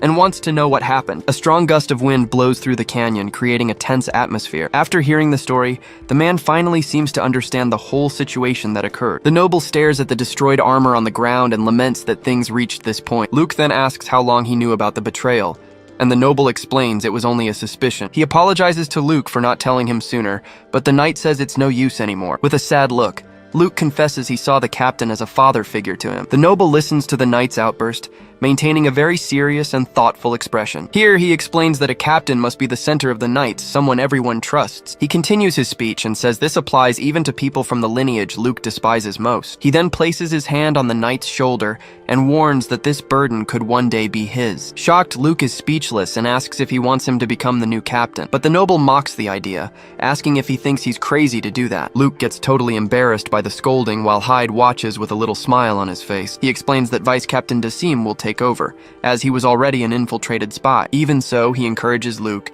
saying that if he proves his worth, one day he might assume the position. Luke remains silent, processing this new possibility opened up in his future. The plan is revealed where they will say they defeated the villains together, but without ever revealing Hyde's identity. Luke doesn't accept it, and asks if Hyde is okay with giving him half the credit. But Hyde says Luke's role is to stay in Basor, for Darien would want that too. He needs to live there as a swordsman who bows to no one, honoring his grandfather. Luke then accepts his destiny and promises he will strive to live up to it. Upon seeing that, Hyde gives a little smile, seeming satisfied with the knight's response. The noble comments that this was the most encouraging answer he's heard from Luke. Now he turns to Hyde and apologizes for dragging him into all this mess. He asks where the Red Scorpion is, and Luke warns it's not very far from there. The noble starts putting the pieces together, citing the monster, the fight, and the final confrontation. Hyde wonders in silence if anyone will really believe such a full-of-holes story, but the noble understands the original plan, which was to use a rescue to lure Luke to his death. If he miraculously survived, Ludus would kill him, and they would emerge as heroes. Then, they would reveal Luke's identity to gain popular support for the knights. Luke is impressed by the deduction, and Hyde is relieved he believed the story. Then the noble proposes his idea, saying for them to simply reuse that same plan. Hyde and Luke hear the proposal, seeming a bit uncertain about what to do now. The story will be that the knights fought, but only Luke, the hero, killed the beast and saved the kingdom. The noble then asks ironically if that doesn't sound like a great story for everyone. Luke finds it a bit cruel to the dead man, but understands it's the only way to resolve it. He agrees to follow the plan, and the noble asks Hyde to take them to the monster's body. But before that, Luke interrupts and suggests they bury the captain's body right there. The noble wants to know the reason, since words alone won't convince the people of the lie. Here, the knight holds up 2 fingers and says he has 2 good reasons for doing so. The first is that the cuts on the body are from a sword, which would raise many suspicions. The second is that, even without proof, this would give the knight something concrete to believe. He guarantees firmly that he himself will take charge of making everyone believe. Impressed, the noble observes the young knight's new attitude, seeing a different shine. He even asks if Luke is really the divine swordsman's grandson, leaving the boy confused. But the noble disguises it and says it's nothing, agreeing to follow his suggestion. Now Knight Luke Yeager is reborn, with a new purpose and a future ahead. Hyde watches Luke from afar as the first sun rays begin to appear on the horizon. With the dawn, a new phase begins for everyone involved in this great confusion. He then apologizes to Darien, for now he no longer sees his grandfather's shadow in Luke. The scene changes to the middle of the desert, where the group arrives to execute the final part of the plan. They come across the giant carcass of the red scorpion lying in the desert sand. The noble then faces the creature, confirming that that is the monster that was defeated. He soon asks where the priest's body is, and they warn it's buried nearby. The noble questions the state of his face, but Hyde explains he had some things to ask. His plan was to use the body as leverage, but now the temple will have an excuse to refuse. Then, he changes the subject and asks if they are going to split the hunt prize money. Luke says no because Hyde helped him, and he admits he wasn't the one who killed the beast. Besides, he explains there is something much more important than money at stake now. The noble listens attentively and seems to understand the young knight's new mindset. So he congratulates Hyde, joking that the boy became a rich man overnight. He warns he's going to call his men and asks the two to wait there for a while. As soon as they move away, Hyde runs to the carcass to check something important. As expected, he confirms the core isn't there anymore, for another monster must have taken it. It is explained that monsters do this to consume each other's power and get stronger. It is explained to us that the monster that ate the core will one day become a new threat. Hyde then sits on the beast's carcass, taking the opportunity to rest a bit after everything. Meanwhile, Luke stares at the horizon, aware of the difficult path he has ahead. The scene cuts to a funeral where the captain's sword is carried with much honor. A large procession of knights accompanies the coffin, paying their last respects. A ceremony happens in a public square, with a crowd gathered to watch. The noble begins the speech, saying they were saved but lost Commander Ludus. He recalls that they also said goodbye to the divine swordsman, leaving the people emotional. The noble says it is a tragedy, but they need to carry on the will of those who are gone. That will is now passed on to Dasim Alvis, who becomes the new captain of the knights. And then, to general surprise, the noble calls out loud for the name of Luke Yeager. In the middle of the troop, the youth faces the stage with a serious and very determined look. He starts walking forward, passing by all the lined-up knights. The crowd begins to whisper among themselves, curious to know who that young man is. But Luke is unshaken and continues walking with his face full of confidence. He takes a deep breath, holding the sword handle very firmly. The crowd is in shock, not understanding what is happening there on stage. Eyes closed, Luke concentrates, gathering all his inner strength. He remembers how he denied his grandfather, but that helmet made him see the truth. Now he understands that the two parts of him form who he really is. At that moment, an immense golden aura explodes from his body with full power. The knight emerges renewed, showing everyone his true and immense strength. The people are amazed and speechless upon feeling that golden energy. The noble then reveals the name he should have, Luke Depert, the son of Darian. One of the nobles in the audience is shocked and asks what he just said. The man explains that Luke returned and saved everyone from the Red Scorpion crisis. The people get emotional hearing the story, looking at the hero with great admiration. Fist clenched, he yells that the hero's will was passed on to protect us. The crowd goes wild and yells the new hero of Basore's name with euphoria. In the middle of the crowd, Hyde watches everything with a little victorious smile on his face, but the noble from before stands up furious, pointing indignantly at the stage. The noble warns that Luke's problems have just begun, and the boy already feels his brother's gaze, but he is unshaken by the pressure and replies that he will handle whatever comes ahead. The scene then changes to the city square sometime after the whole ceremony ended. We see Hyde preparing for his departure, arranging luggage on his horse. Luke asks him to stay a little longer, but Hyde says he has other matters to resolve. The knight gets a slightly sad expression, but seems to understand his friend's decision. Hyde then says he considers Luke a brother since they had the same master. With a smile, Luke promises that if he needs to, he will drop everything to go help him. But Hyde jokes he hopes that doesn't happen, leaving Luke irritated with the teasing. Just then, the noble approaches them and asks if Hyde received the prize money. He invites the boy to return one day and have a reception worthy of a champion. Hyde says he will consider it, but complains that Basore is too hot and tiring for him, and so the boy departs on his journey, riding alone out of the city gates. Watching him go, the noble comments that Luke will be alone, and he agrees with a heavy heart. Now the young hero faces his future, reflecting on his new role in Basore. Luke is shocked, and the noble laughs, saying his innocent face suits him very well. He reveals he recognized the master's swordsmanship because,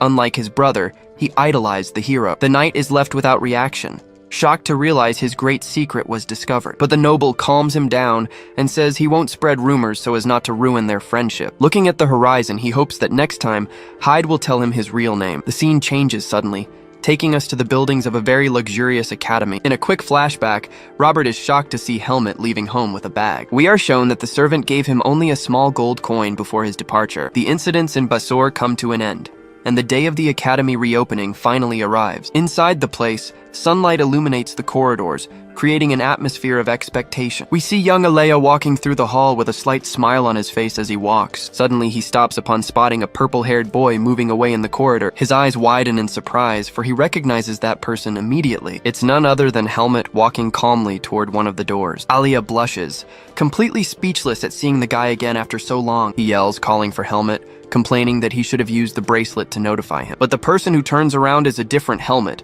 one with tanned skin who calls him by name. Alea is completely paralyzed, not understanding what is happening right in front of him. He screams of surprise, shocked at how tanned the boy got after the trip. Another green-haired colleague approaches, still confused by the boy's new appearance. Helmut faces him with his new tanned skin, with a very calm and serene expression. The boy asks what happened, and Helmut explains it was disguise magic. We are shown how the magic worked, and the colleague says the new visual looked cool. Alea arrives with the bags, and the boy complains that Helmut got even taller. He asks about Asuka, and Helmut warns that he's been training non-stop since returning. Just then, Alea hands over the things and complains that he had to pack everything for him. The colleague gives the good news that Helmut will now have his own room, but Alea tells him to mind his business, and the boy asks if his conscience is heavy. Alea releases a dark aura, and the colleague apologizes, afraid of being attacked. Then he says goodbye to the two and leaves, waving as he exits the corridor. Now alone, the two stay silent, staring at each other for a brief moment. Helmut then breaks the silence and asks how Alea feels about the novelty. He wants to know if Alea is relieved,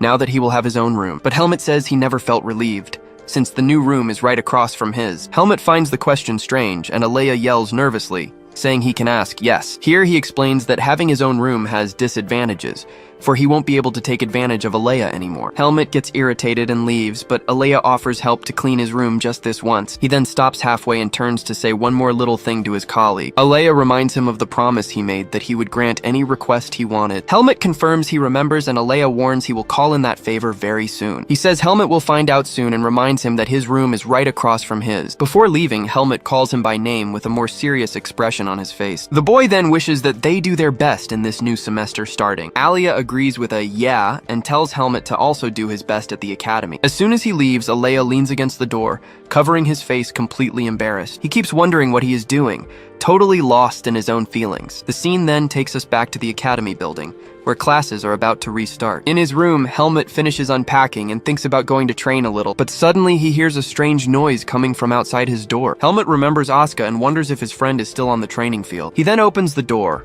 finding it strange not to have seen him since returning to the academy. But suddenly, a staff destroys a training dummy, passing inches from his face. A girl runs in his direction, apologizing profusely for the accident that almost happened. She gets all embarrassed seeing who it is and stammers Helmut's name, surprised by the visit. The boy recognizes her instantly and replies calmly, calling the girl Charlotte. Just then, Asuka yells at her, but the girl complains he is training as if wanting to kill her. The blue-haired guy appears right behind and asks where Helmut has been all this time. He also comments that Helmut is taller and tanned, making the friend a bit embarrassed. Asuka asks if only they are there, and Charlotte says the others came but soon left. She then thinks maybe they didn't leave, but rather couldn't even get in to train. The girl warns she's been at it for 4 hours, and Asuka takes the chance to challenge Helmut to a training session. With a smile, he warns he hasn't been idle and proposes the loser pay for the next meal. But Charlotte interrupts the conversation, saying she promised to fight Helmut first. Asuka calls her noisy, and the girl gets revolted, questioning what he just said. Seeing the mess, Helmut smiles and feels he has finally returned to his real place. He then agrees to fight once, since he owes the two friends a favor. Actually, he grips the weapon firmly, for he also wanted to test his new strength. With that, he releases his dark aura and proposes a 2-on-1 fight to finish quickly. The pair is shocked by the ridiculous energy and wonders what he did on vacation. Helmut faces the two from afar, totally ready for the combat about to begin. The scene then cuts, showing us the academy building after the big fight. Night arrives, bringing a full moon, which illuminates the sky over the academic city. Inside one of the buildings, the corridors are empty and silent under the moonlight. In the middle of the corridor, Alea waits in the shadows with a serious and very determined look. Then, Helmut finally appears, and the two meet in the silent corridor of the academy. Helmut is the one who breaks the silence and asks if they can finally leave. With a firm look, Alea faces his friend, confirming he's ready for their mission. He answers yes, and the scene shows us a bustling city at night. Walking down the street, Alea suggests some restaurants, like one that has a menu for swordsmen, but Helmut says Alea can choose, since he is the one paying the bill at the end. The boy confesses he doesn't know what they serve there, so Helmut suggests another one he already knows. Then they head to the place, but Helmut wonders why he brought up that subject. The pair enters the fancy restaurant,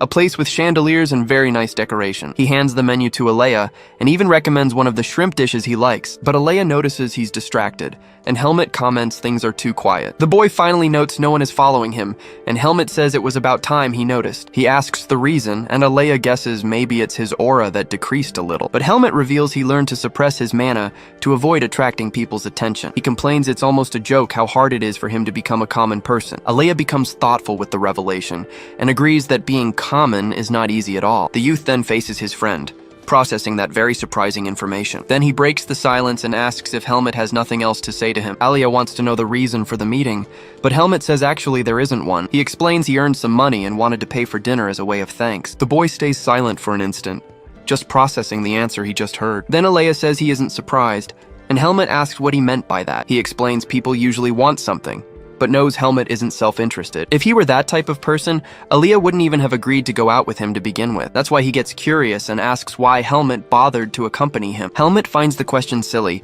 so Aaliyah just tells him to choose a dish quickly because he's hungry. The boy turns his face aside, getting a little embarrassed after that conversation. In his thoughts, Helmet questions if it's strange to do things without having a reason. He thinks he wouldn't do this with others and wonders what is different about Alea, but suddenly a female voice interrupts dinner, saying it's a coincidence. A blonde girl approaches the table and greets Helmet, saying it's been a while since she saw him. With a malicious smile, she says he managed to get even more handsome since last time. Helmet faces the girl, seeming not at all happy with that unexpected interruption at dinner. Helmet asks who the girl is, who is shocked that he doesn't remember her again. Alia asks the senior not to intrude, but she provokes him, saying he remains the same. Another girl introduces herself as Sophia and praises Helmet, saying he is very handsome. Then Teresa suggests the group dine together to make the atmosphere a bit more lively. Alia politely asks them to leave, but the girl insists and even offers to pay the bill. He gets irritated with the persistence and tells Helmet to simply ignore their conversation. Helmet says he prefers not to be disturbed and asks them to eat at another table. The senior is shocked by the dismissal,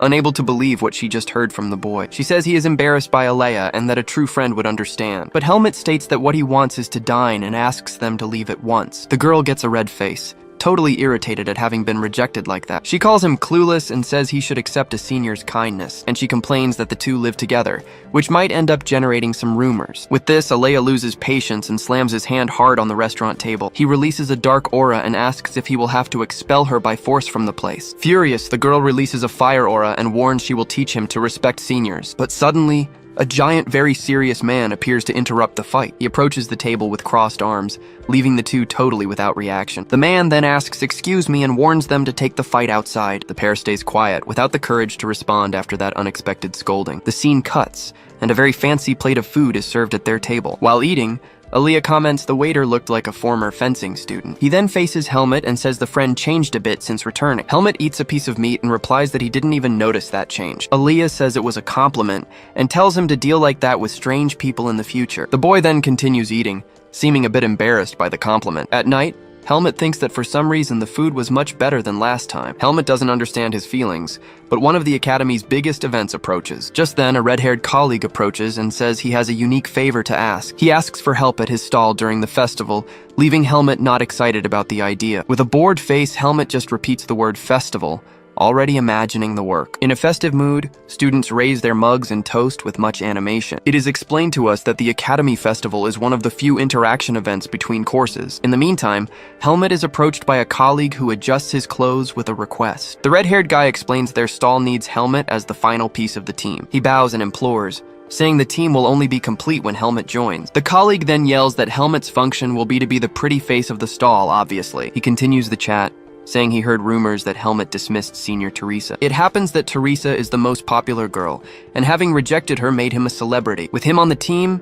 their stall will surely be the most popular, attracting many people. But suddenly, Asuka approaches from behind, wanting to know what is happening there. The red-haired guy then apologizes to Asuka for giving his spot to Helmet. Then, Asuka gets a dark look and grabs the colleague, releasing a threatening aura. He throws the boy to the ground and yells, asking if he thinks it's funny to gossip about him. Asuka then turns and asks if Helmet will really help the group of troublemakers. Helmet replies he hasn't decided yet, as his training always comes first. Indignant, the boy yells at Asuka, wanting to know why he acts as his spokesperson. Students argue in the corridor, but one of them tells everyone to shut up because the instructor is coming. In front of the class, the instructor warns that the Academy Festival will begin next week. He also informs that after the event, there will be tests and a special training task. At the end of the semester, a final exam and also a selection tournament will happen, surprising everyone. One student then raises his hand to ask, but the instructor asks him to wait for the end of the explanation. Helmet gets thoughtful, wondering what this combined fencing competition would be. The instructor explains the tournament will be a joint event with 2 other academies from Baden. The selection will choose 4 representatives,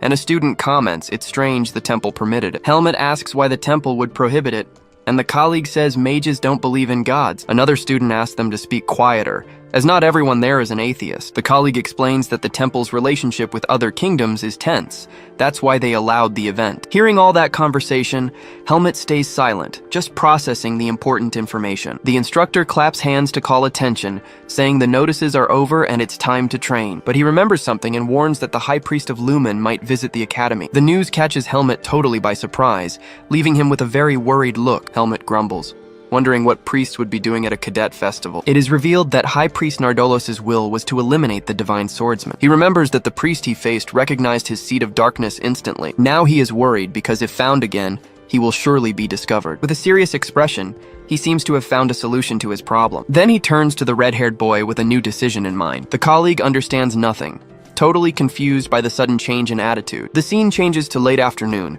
with the orange sky covering the academy courtyard. Elsewhere, young Aliyah knocks on the door and calls for the academy rector. The rector invites him in, saying he heard he had something to deliver, but he explains the gift isn't his, but rather from a man named Heike. He then places a little box on the table, saying it's for Aliyah to enjoy the festival. Aliyah takes the gift but continues with a flea behind his ear, quite suspicious. He even asks if it has poison, but the rector guarantees he already checked and everything is fine. Even so, the boy continues thoughtful, reflecting on the intentions of that gift. The rector reminds Aliyah that he came to the academy precisely to escape the temple's gaze. Upon opening the box, he finds a golden bracelet and a note along with the gift. In the note, Heike praises his grades and says he made the item for him to enjoy the festival. The letter explains it's a magic bracelet that gives temporary and undetectable transformation. Aliyah then sighs relieved, for it seems now he has a chance to survive. He prepares to leave, saying he already got what he needed and goes away. But the rector calls him with a serious expression, asking the boy to be careful. With a firm look, Aliyah listens to the warning but shows no type of fear. The rector tries to disguise worry, but his face gives away he's quite tense. Just then,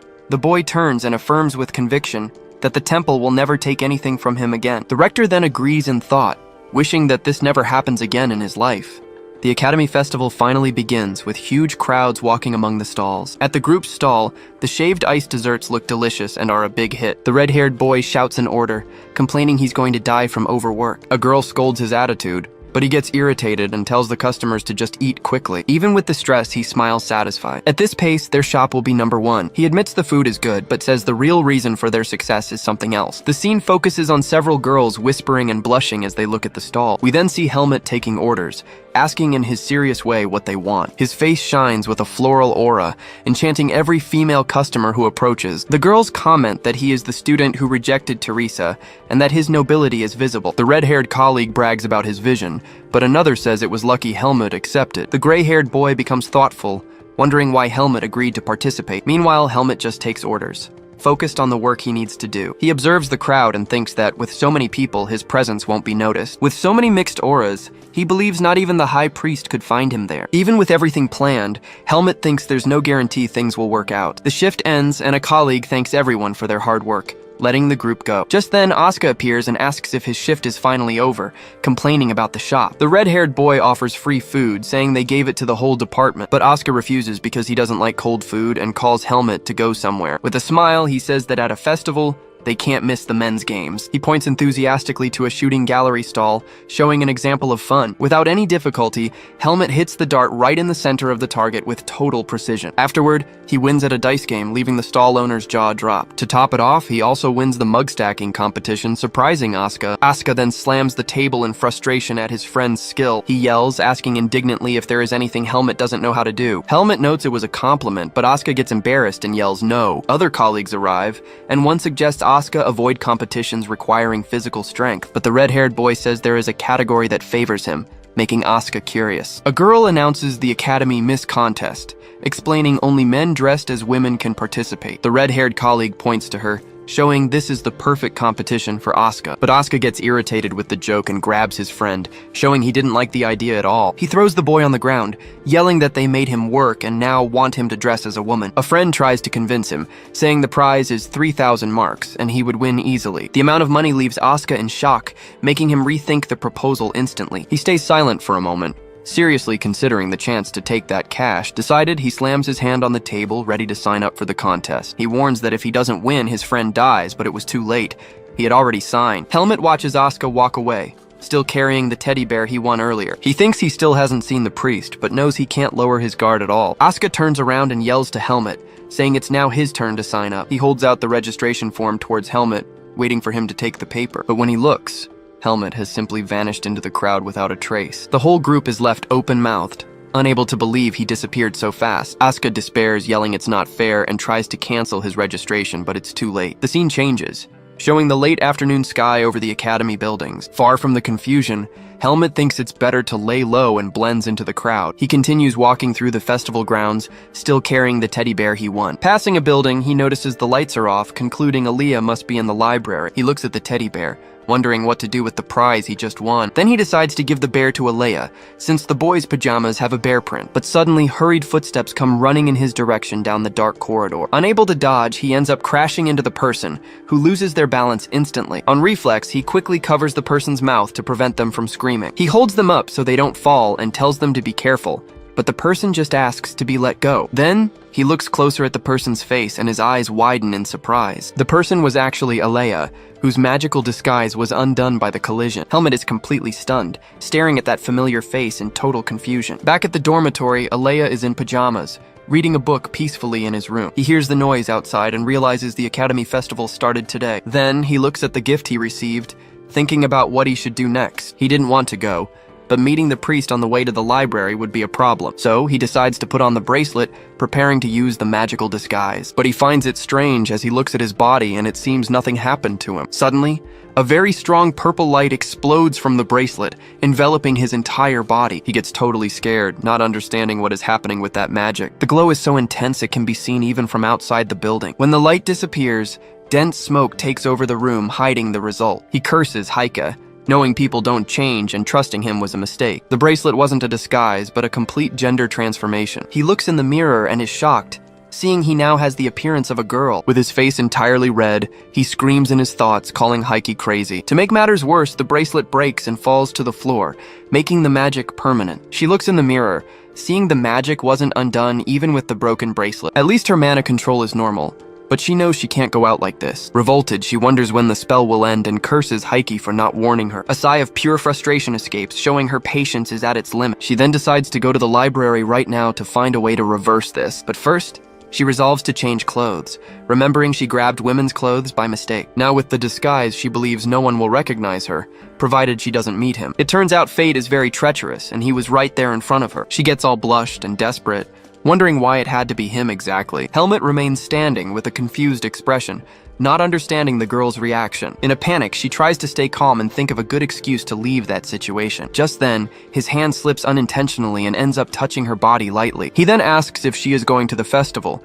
and warns that she is already late. The unexpected question leaves her totally in shock, not knowing how to react to that. She asks herself if it's serious, but answers that the main event hasn't started yet. She panics, wondering if it's possible he didn't recognize her. Helmet, for his part, stares at her with a calm look, showing no reaction. Then she invents the excuse that she only left because the room was getting boring. He then extends his hand and invites her to walk with him, since he can show her good places. The girl gets completely awkward and flushed, stammering when asking if it's really with him. His extended hand makes her heart race, not knowing how to react to the invitation. With much shame, she ends up stammering and saying she accepts his offer. He then takes her hand and pulls her gently to start the walk through the festival. In her thoughts, she realizes that beside him, the burden of her identity disappears, and wonders exactly what about him makes her feel so different and lighter. The two walk together through the night, enjoying the illuminated atmosphere of the event. They stop at a shooting stall, and she decides to test her aim again. But while Helmet hits the target, she misses everything and gets very angry with the result. To calm down, she takes a sweet skewer and eats, face still blushing. And so,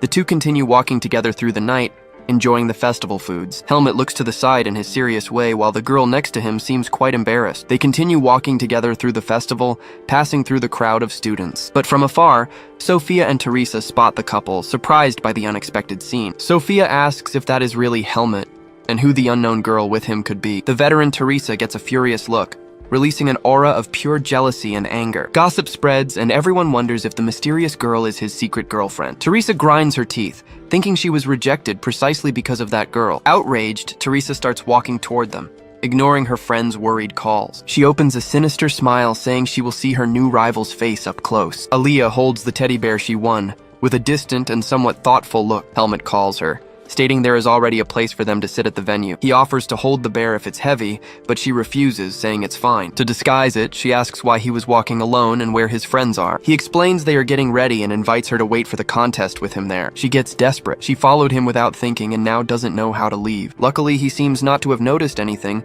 but she fears someone might recognize them. In the worst case scenario, she thinks even the high priest could find her. But suddenly a hand slams hard on the table, interrupting the mood between them. It was Teresa, appearing out of nowhere and stopping right in front of the two, jealous. She asks who the girl is, acting hurt because he isn't paying attention to her. Helmut just stares at the situation with his typical look of someone understanding nothing. Tension rises at the table, with the veteran leaning in to intimidate the new girl. But Alea isn't shaken and accuses the veteran of being rude and very cheeky. The response leaves Teresa with a furious look, ready to attack. Teresa approaches with an air of mockery, asking if the girl studies at the academy. With a fake smile, she asks directly what her relationship with Helmut is, but Alea responds that she reminds her of someone she hates, leaving the veteran irritated. Teresa turns to Helmut and demands he answer if that is his girlfriend. To everyone's surprise, he confirms, saying she is his girlfriend, and asks Teresa to leave. The declaration leaves the girl completely in shock, face totally red with shame. Hearing the confirmation, Teresa's face contorts in pure rage and extreme jealousy. She then humiliates the girl,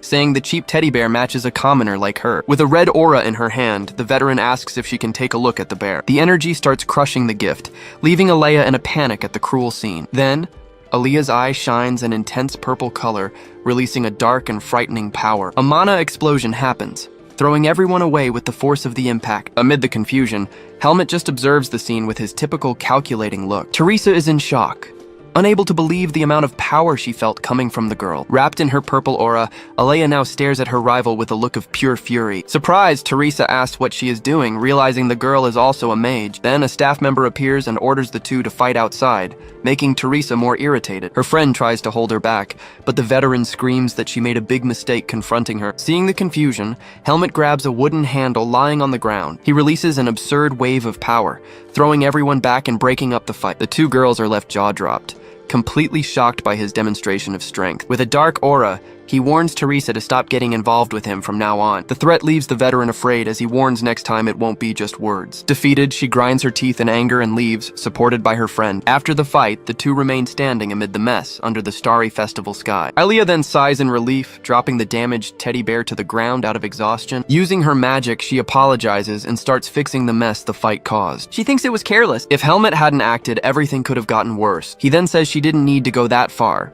but it was time to stand firm. With a smile, she thanks him for getting angry on her behalf in that situation. Helmut stares at her seriously, ready to finally clear up a doubt in his mind. He then calls her by name, Alea, revealing he already knew the whole truth all along. The girl is completely shocked, unable to believe he actually recognized her. Without wasting time, he grabs her by the arm and drags her to a more private place. He presses her against the wall, ready to have a serious conversation right there. Desperate, she asks how long he knew it was her, totally in a panic. He replies that he knew from the moment he first saw her in the corridor. She gets even redder, panicking at the thought that he knows she is a boy. But he asks if she wasn't preparing for the academy cross-dressing contest. The answer leaves her speechless, completely frozen with the shame she is feeling. He gets so embarrassed he can barely speak, shrinking from the whole situation. Face on fire, he can only feel the shame taking over his body. The scene changes and night falls, with the excited audience awaiting the festival's main event. The presenter announces that the Academy Miss Contest is about to begin. Far away, two colleagues wonder if Asuka is getting ready properly for the contest. In a memory, his sister uses him as a guinea pig, but the result turns out quite weird. Back in the present, one colleague warns they finally arrived for the contest, but when they look, they are jaw-dropped and totally shocked by Asuka's appearance. The crowd gathers in front of the stage while Helmut and Alea arrive to watch the contest. She comments there are many more people than expected and wonders the reason for the crowd. Helmut asks if she managed to resolve things with the event organizers. She says she invented an excuse, but still thinks it's better to cancel her registration. With a serious tone, she warns him not to tell anyone that she is Alea in disguise. Face blushing, she says just him knowing the truth is already more than enough. Helmut stares at her silently for an instant, with his typical serene and calculating look. Suddenly, bright light shines on stage, and he advises that the event is finally going to start. The presenter welcomes everyone, initiating the annual Greta Academy Miss Contest. He warns he's not responsible for identity crises and calls the first participant. The first candidate gets on stage, parading in a very flashy and elegant red dress. The male audience goes wild instantly, everyone blushing and screaming for her. But close up, we see the candidate is Asuka, with very exaggerated and bizarre makeup. His appearance leaves everyone shocked, with the audience and the couple completely unresponsive. She asks if she should have fun with this, but Helmut says she doesn't need to force herself. The presenter gets excited, saying this is the true purpose of the Miss Contest. Then, the second competitor gets on stage, leaving the audience open-mouthed with her beauty. Her blue hair and delicate face shine under the lights, enchanting all the guys. The crowd goes delirious instantly, screaming and applauding the new candidate. Even Helmut and Aaliyah get surprised, observing the competitor with great attention. But her body is totally muscular and ripped, breaking all expectations. The audience gets completely horrified, making faces of pure disgust and despair. The presenter, embarrassed, asks if she has any special charm to show the public. She questions the reason for the question, but he says it's in the script and tells her to deal with it. After thinking a bit, she stares at the audience with a serious and determined expression. She then pulls a sword, showing her talent is a little different from the others. The public panics, everyone covering their eyes, afraid of what will happen. With a quick strike, she cuts Asuka's dress, which tears into several pieces. The clothes fall apart on stage,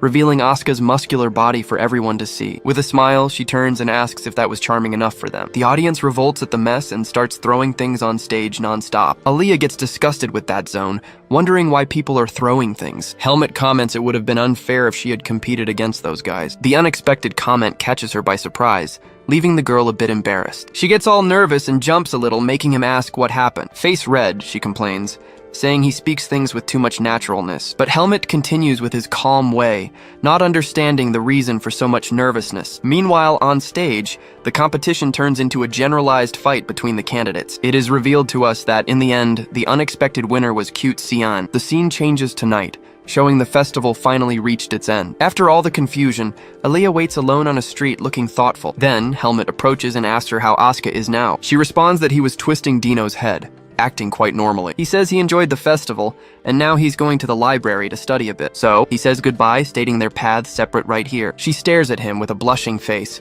while he observes her with his typical serene look. With a little shame, she calls him to try starting an important conversation. But Helmut interrupts her, appearing surprised and a little scared about something. His eye shines, and he perceives a powerful presence approaching them very quickly. Without thinking twice, he grabs her arm and runs off, pulling her away. The girl is totally unresponsive, not understanding the reason for all that haste. Then, he hides her in a dark alley so no one can find the two there. It's revealed that the high priest and his followers were passing right near them. The unexpected arrival of the priest makes it clear that the situation became very dangerous. Helmut finds it strange, wondering if his divine power diminished so much outside battle. The group of priests continues on their way without noticing the presence of the two. Hidden, the two remain silent, waiting for the danger to finally pass completely. He then apologizes for dragging her, explaining he didn't want to meet the priests. She agrees, and says she also didn't want to see them, showing the same feeling. Then she remembers she had a favor to ask, like she had said to him before. Face blushing, she asks him to accompany her to a very special place. The night falls over Greta Academy,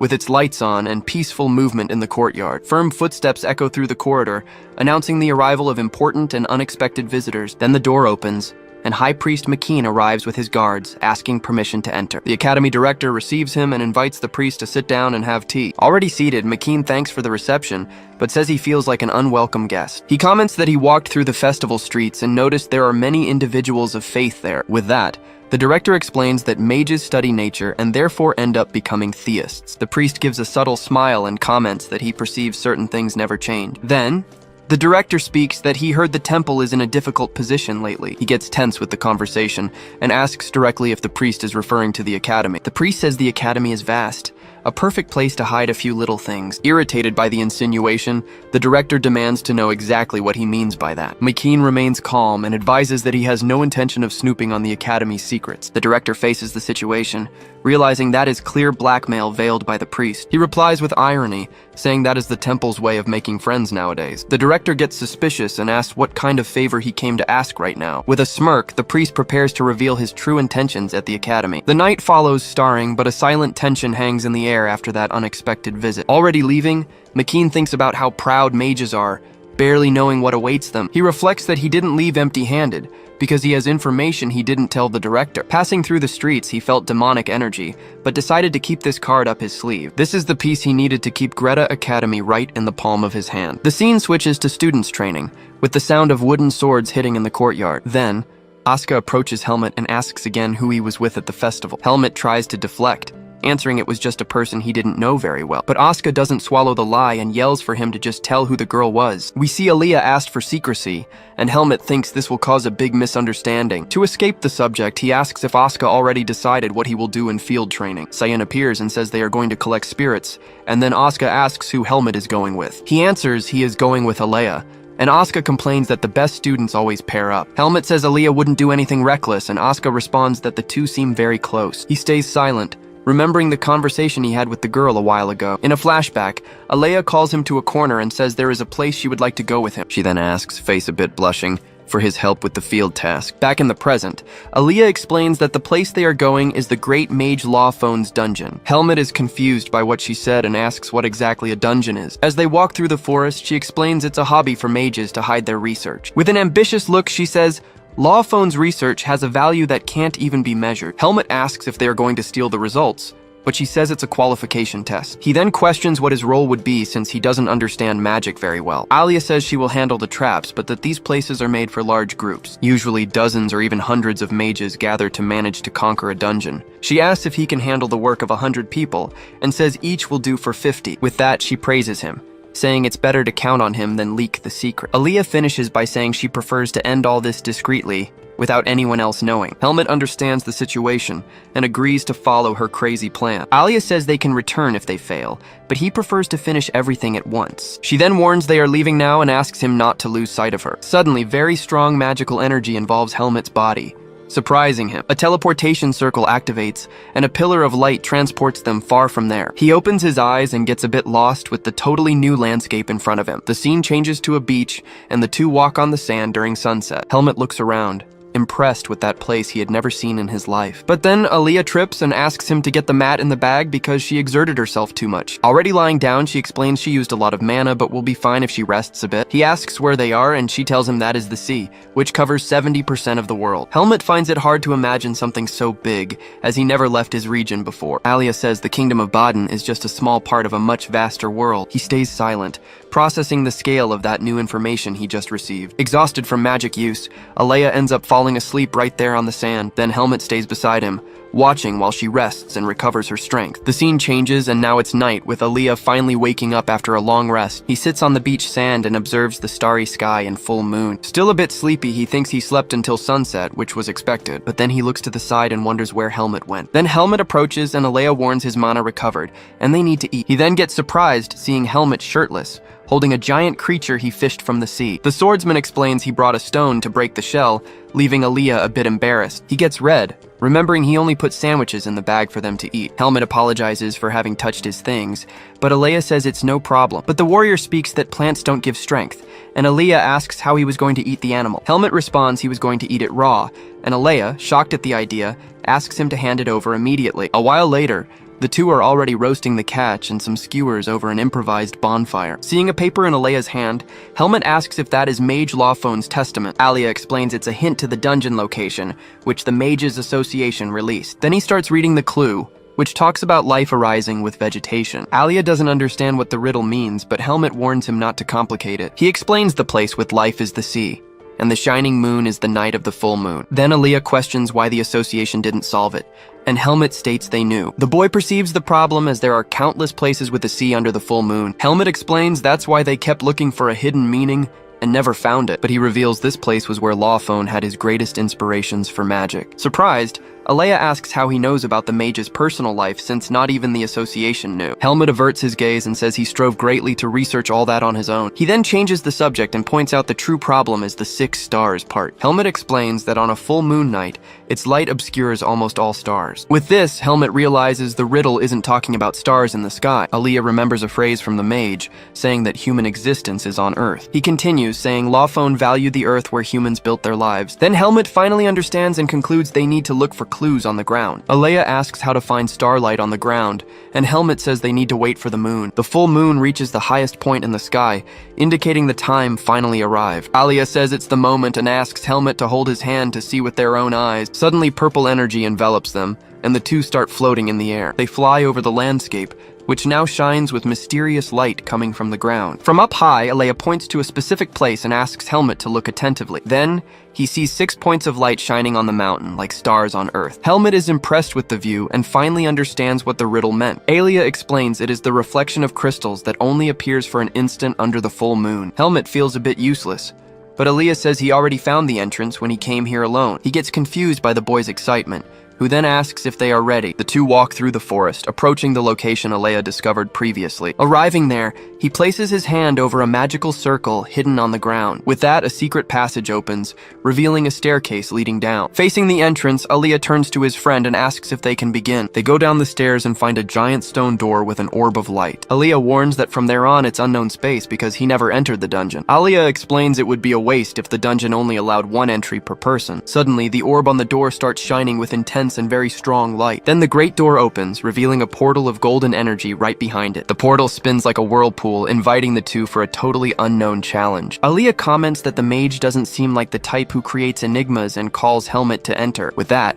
the two get ready to cross the portal and begin the dungeon exploration. They take the first step, entering the portal together without knowing what awaits them on the other side. Crossing over, they notice the environment changed, now with a very greenish tone. Suddenly, a strange symbol appears in front of them, floating in the air with green light. The light flies toward them and marks both wrists with the same hourglass symbol. It looks like a timer, and Alea confirms they have about 2 hours. He warns the first problem seems easy, but asks Helmet to keep an eye on the right side. The two walk down a narrow passage, water hitting their knees. At the end of the corridor, they spot 2 glowing silhouettes resembling warrior statues. But then they notice something strange and are left not understanding what is happening. Alea gets confused by the silhouettes and asks what on earth that is in front of them. Then Helmet points up and warns there is something written right there on the panel. They look and encounter a mathematical equation using Roman numerals to confuse them. The boy realizes this is the first question, but finds the hole underneath very strange. Suddenly, the walls start moving, indicating they don't have much time to think. The room starts shrinking rapidly,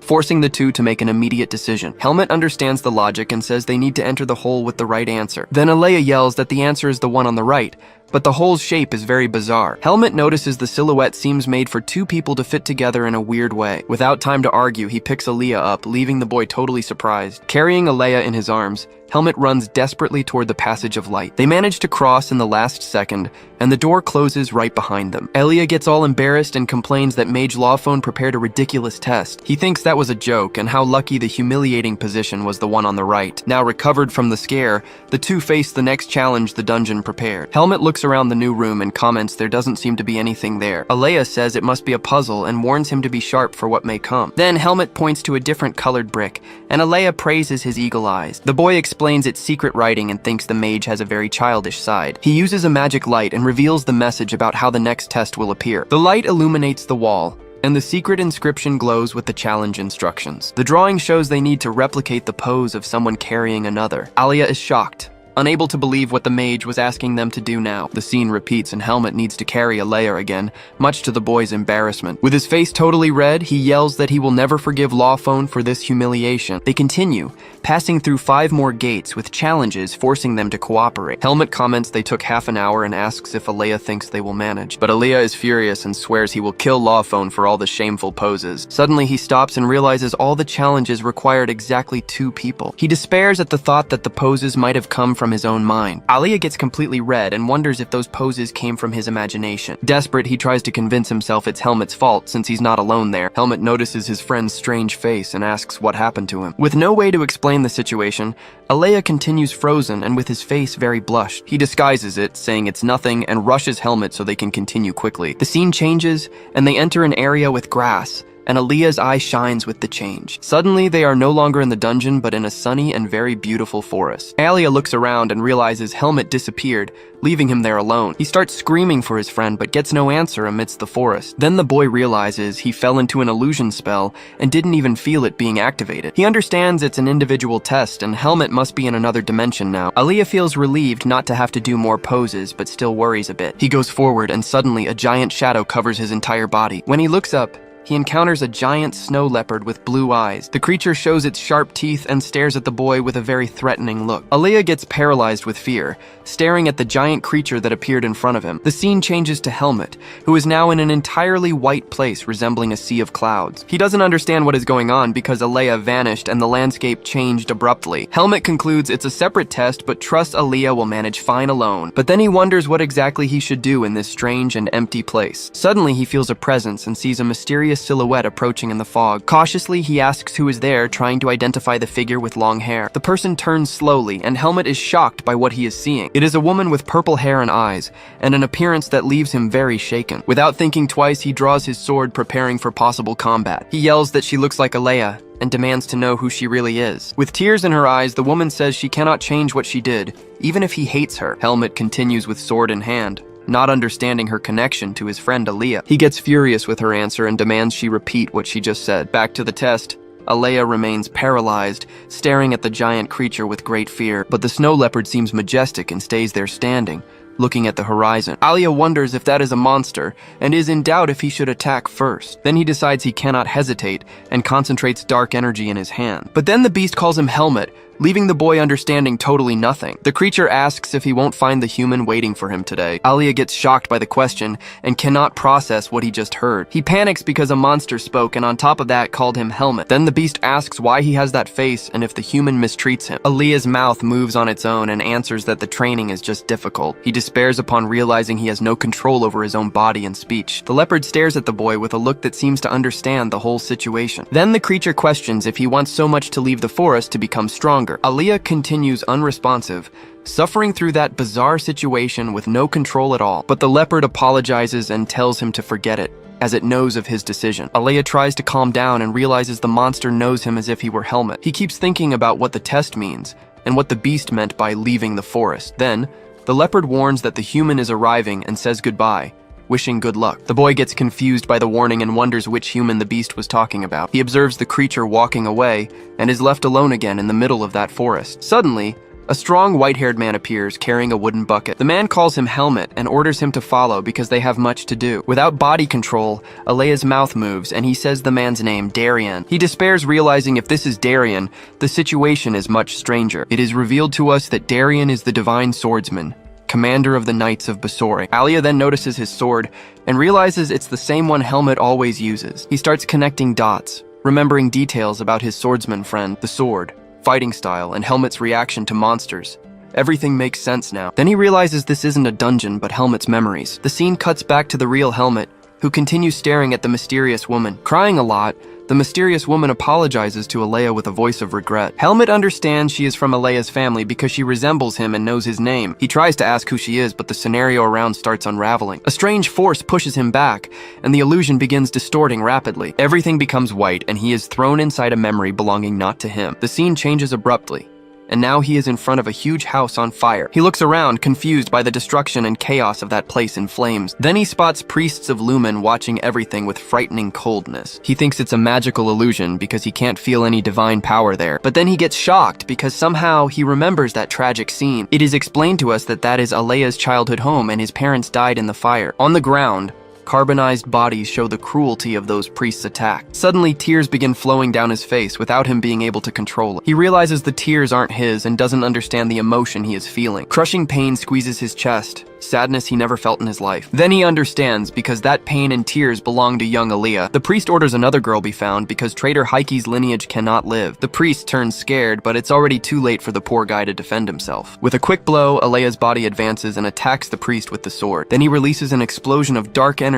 hitting all the priests at once. But the attack has a price, and his body ends up being pierced in several places. Even wounded, he stares at enemies with a look full of hate and determination. Suddenly, a blonde woman attacks him with magic, throwing him far with the impact. He looks at his burned hand, feeling the pain of that magic spell that hit him. With his face dirty with blood, he prepares to continue fighting without showing weakness. Then he sees Alea's grandmother hugging the boy and understands she was his master. Helmut then realizes she is the only family left for his friend that day. He is sure that is Alea's real memory and wonders how the dungeon does this. But then it clicks. and he thinks if he can see Aaliyah's memories, the reverse also applies. He remembers his friend seeing his past and despairs at the possibility of the swap. Then the reality sinks in, and Helmut wonders if Aaliyah is also seeing his past now. The scene takes us to a mysterious forest where Aaliyah walks with a very worried expression. Back at the hut, Darian questions him if he forgot something, but Aaliyah denies stammering. He thinks he needs to focus on the test but can't stop worrying about everything. Darian just stares at him with a serious look, noting the boy wasn't acting normally. Then he asks if the cat said something since Aaliyah seemed not to know what to do. But Aaliyah corrects himself in thought, telling himself he isn't Helmut. Obtaining no response, Darian sits and takes his sword,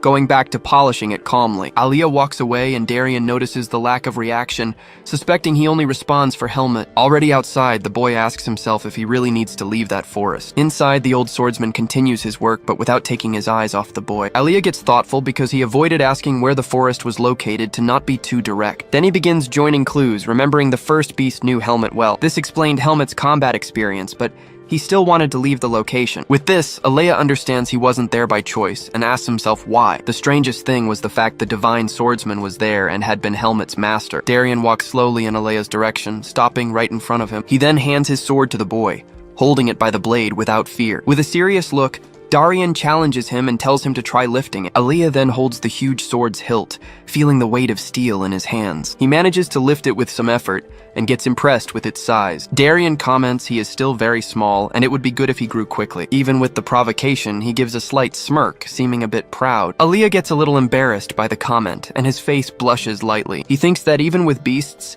that place conveyed a sense of comfort. Therefore, he understands that location was very precious to the true Helmut. Darian says he survived in the forest and with luck could escape the barrier. But hearing the name Forest of Roots, Aaliyah's expression changes completely. The sword falls to the ground with a loud noise and the boy gets totally panic-stricken. He realizes deep down he already knew, but didn't want to believe the truth, because a human abandoned there meant he was born with the seed of darkness. In shock, Aaliyah asks if that place really was the feared Forest of Roots. Then dark energy explodes from Darian, throwing the boy far away violently. Aaliyah is bombarded by various memories and sensations not his own, getting confused. He feels something strange, and a voice explains he is slowly becoming human. Teeth clenched, he decides, stating he needs to go beyond that forest. A green aura then explodes around him, showing all his new determination. Suddenly, the scene changes to a dark place with Aaliyah in front of huge statues. The boy kneels, totally lost, and wonders where on earth he ended up. A hand extends to him and Helmut calls him by name, offering help to stand up. Aaliyah looks up and answers surprised,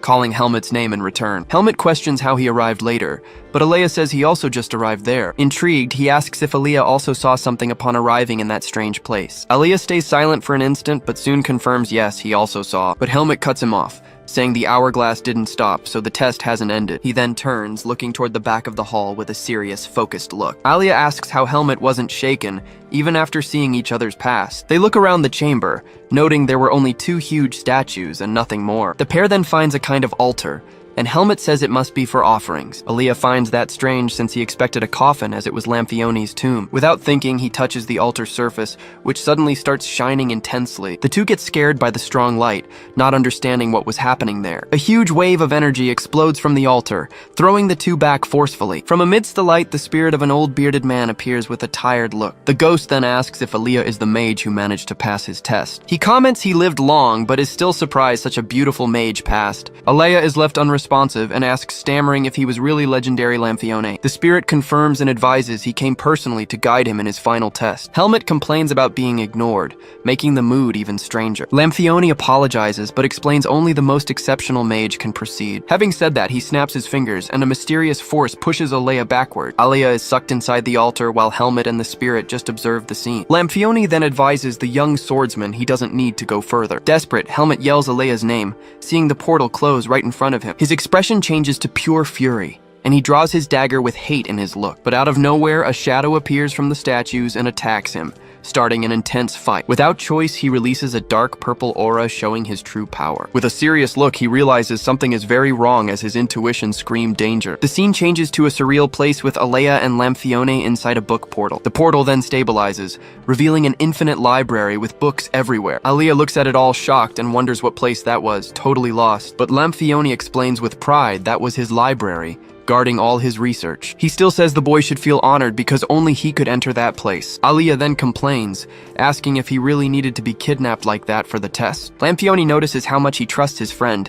leaving the boy totally embarrassed. The old mage smiles and says now he understood it wasn't just luck that made him pass. Curious, Aliyah asks what the final test evaluated since it only showed their pasts. Then he understands the test showed secrets to see if trust between them ended. And it is explained to us that the mage's role is precisely to unite all, even in difficulties. It was by touching the altar without losing trust in his friend that he could enter. Lampione then smiles and admits the result was a little different than he expected. Aliyah confirms if the objective was not losing faith, and the old mage says that was exactly it. With a smile of relief, the boy says he finally understood the purpose of everything. Lampione's look changes completely, becoming more serious and even a little dark. He says his idea wasn't in vain because he could meet a beautiful mage like Aliyah. The boy then asks if he will win something, but Lampione tells him not to rush. Then he reveals the two will become one single body to continue research together. Aliyah's expression freezes for a second, and the phrase, "one single body," echoes in his mind. But initial shock passes, and his look becomes cold, understanding the trap instantly. He then questions the old mage,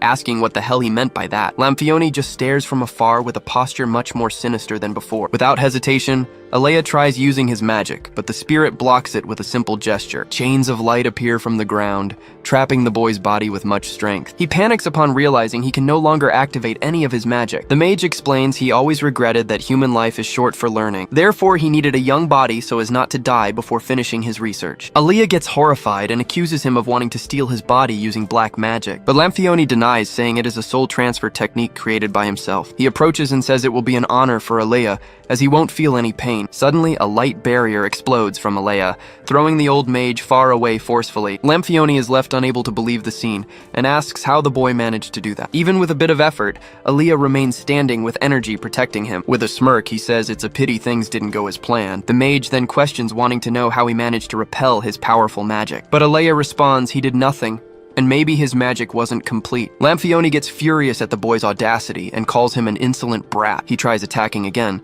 but the light barrier throws him back once more. The old man gets confused because his spell was perfect and he didn't understand the failure. Suddenly he clicks and asks if by chance Aliyah wasn't a man. Aliyah just stares with a look of disdain without bothering to answer. He then mocks, saying the mage didn't know that even after seeing his memories. Then he explains soul transfer cannot ignore body biology. Revolted, the old man advances and grabs Aliyah's face with much anger and violence. He yells that in that space he would have plenty of time to make all necessary adjustments. Aliyah smiles mockingly and says the mage doesn't have all that time he thinks. The old man tells him to stop talking nonsense, already completely lacking patience. But looking at the altar, he sees the portal opening again, leaving him in shock. Back in the hall, the stone golem is destroyed by a dark, powerful attack. Purple energy crosses the portal, going straight toward the mage's power core. It was Helmet who advances with full force, using dark energy to destroy enemy defense. Lampione gets terrified because it was impossible for a golem with magic core to be destroyed like that. His expression fills with fear as he couldn't understand what was happening. It is explained to us that Aliyah used tracking magic on Helmet before being taken. With this, Helmet manages to find the core and attacks without thinking twice. The blow is so strong that it begins breaking the entire library dimension inside. The whole space shatters like glass,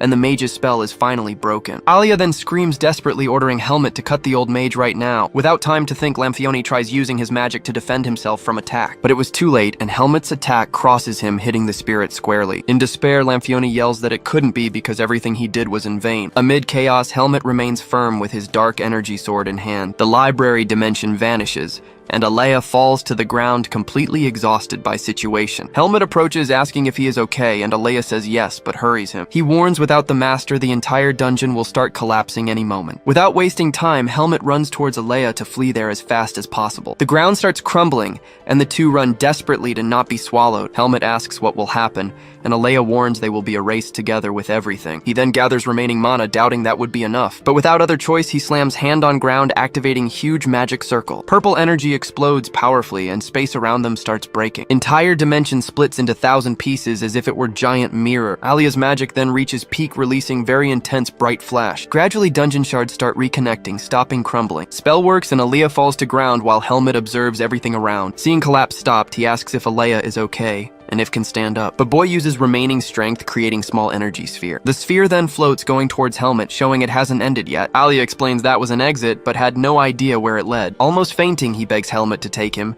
because his mana was at end. With that, Alea's body yields completely and he faints, leaving Helmet panicked. Desperate, Helmet yells Alea's name, seeing friend faint right in front. He gets panicked for a second, not knowing what to do with unconscious Boy. Scene then takes us to dense forest with mountains and much fog around. It is revealed Helmet carried Alia out of cave, finally seeing sunlight. He thinks not even Alea knew where they would exit and didn't recognize that forest. With the boy still on his back, Helmet adjusts him, appearing quite worried about him. Then he decides to wait for Alia to wake up and starts looking for a safe place to stay. Carefully, he lays friend on ground, adjusting head for comfort. Helmet stands watch, observing Alea sleep, who still seemed quite exhausted. He remembers in dungeon saw Alea's past and surely Alea saw his. Therefore, he knew it was no use trying to ignore that because Alia wouldn't fall for it. Then dark thought arises and he wonders if he should eliminate problem now. Alia continued sleeping peacefully, having no idea of danger running there. But looking at friend's face, Helmet's expression changes and he seems to hesitate. Suddenly, Alea's belly growls very loud, breaking Moment's serious mood. Hearing friend's belly growl, Helmet realizes he ate before coming and decides to hunt, but rethinks, concluding it wouldn't be right to leave Alea alone in mountains. He stands there thinking, but suddenly feels strange presence and his face changes. Without hesitating, Boy grabs sword, standing in alert position for what comes. Out of nowhere, darkness seed in chest reacts and he feels suffocating energy. The cause were knights in shining armor, emanating strong divine power. Knights notice him there and one asks who he was and what doing in middle of nowhere. Helmet just observes them silently analyzing situation well before answering anything. One introduces himself as Holy Knight of Lumen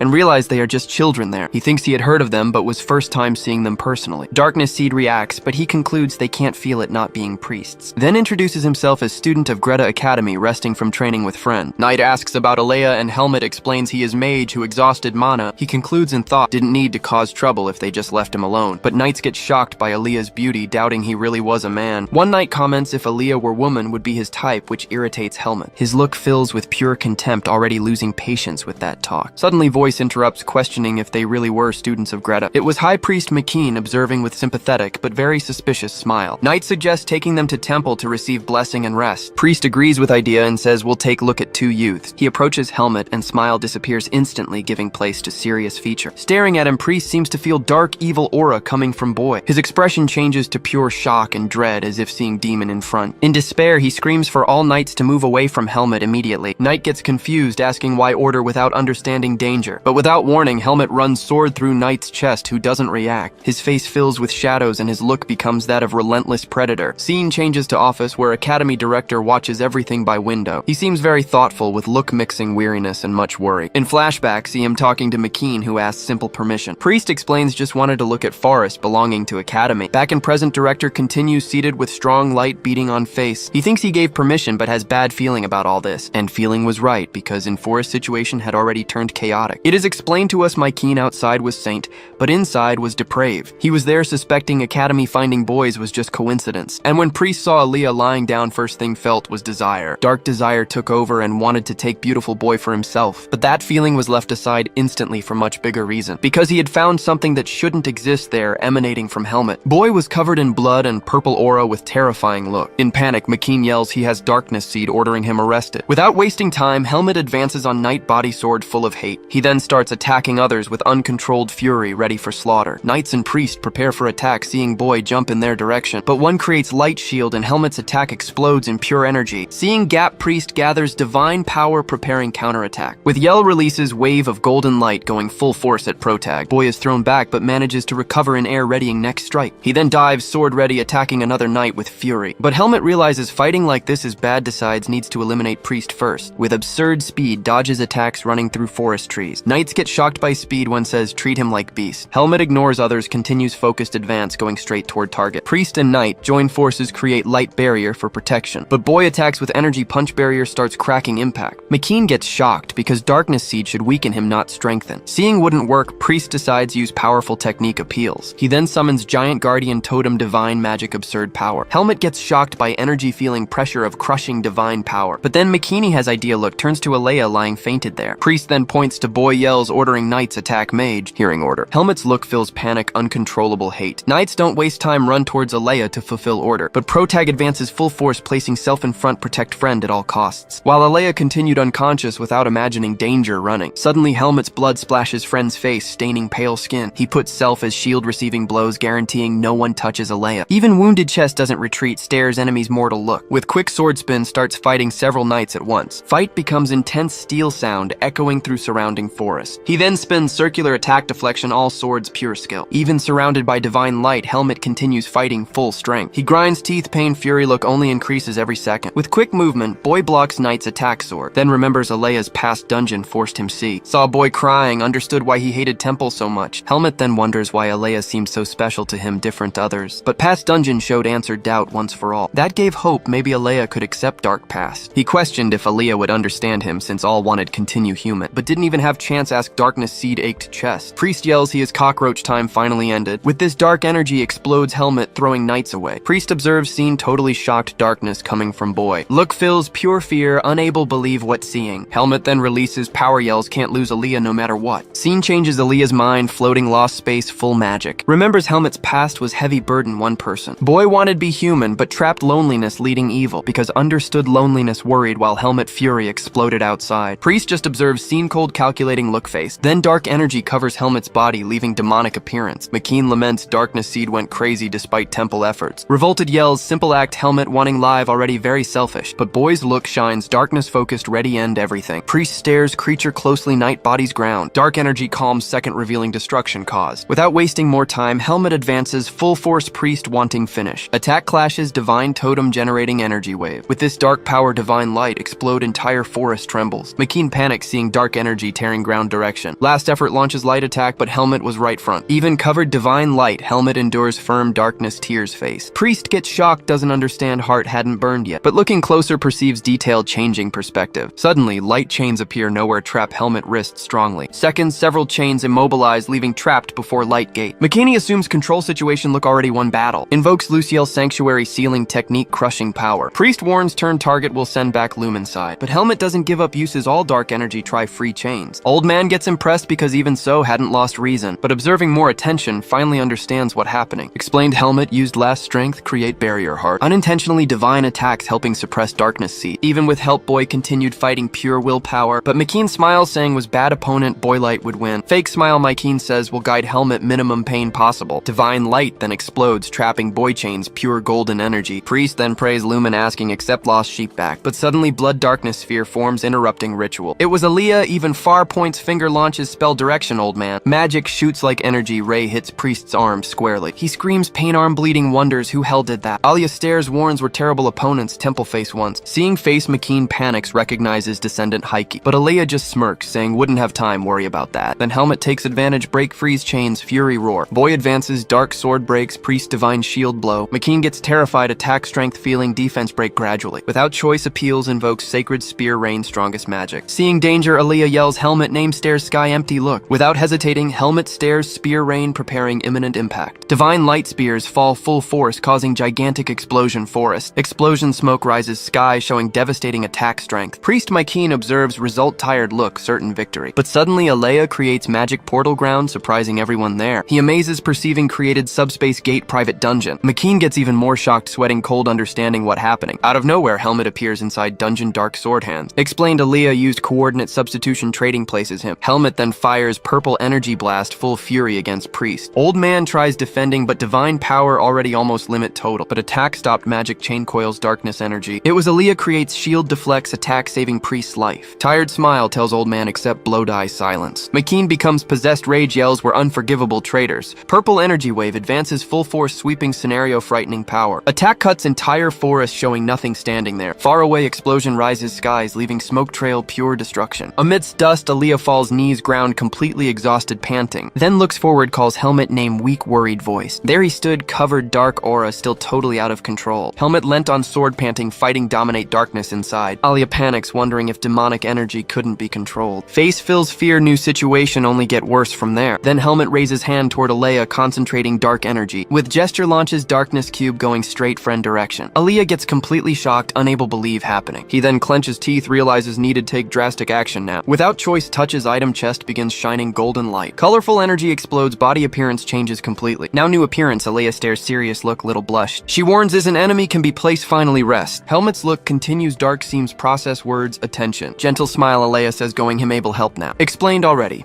Thought about this long time, preparing worse. She wondered what to have committed same mistake ancestor Haika. Energy dagger hand questions who stop lost control, but extends hand understanding promise also served herself. Without hesitating, Alia approaches hugs behind much strength affection. Then whispers this debt one day have repay. Helmet's expression changes darkness, face begins disappearing gradually. Eyes return normal, finally seems recovered consciousness. Now calmer, holds arms, look relief, weariness. Told doesn't matter what happens was promised between two. The scene then changes, and a hand delivers documents, advising everything has been finalized. The scene changes to a blonde boy, who warns that 3 academies will participate in the tournament. His mother calms him, saying he's more nervous than usual and will do well. She then offers chamomile tea, explaining it's good to calm his mind. The boy drinks the tea, while his parents continue discussing details of the sword tournament. The woman smiles with excitement, eager to see the swordsman coming to the event. But the scene cuts to a massacre, with various bodies scattered across cold, dark snow. In a shadowy place, 2 figures observe everything, emanating a very sinister energy in the air. Back to Helmet, who bleeds,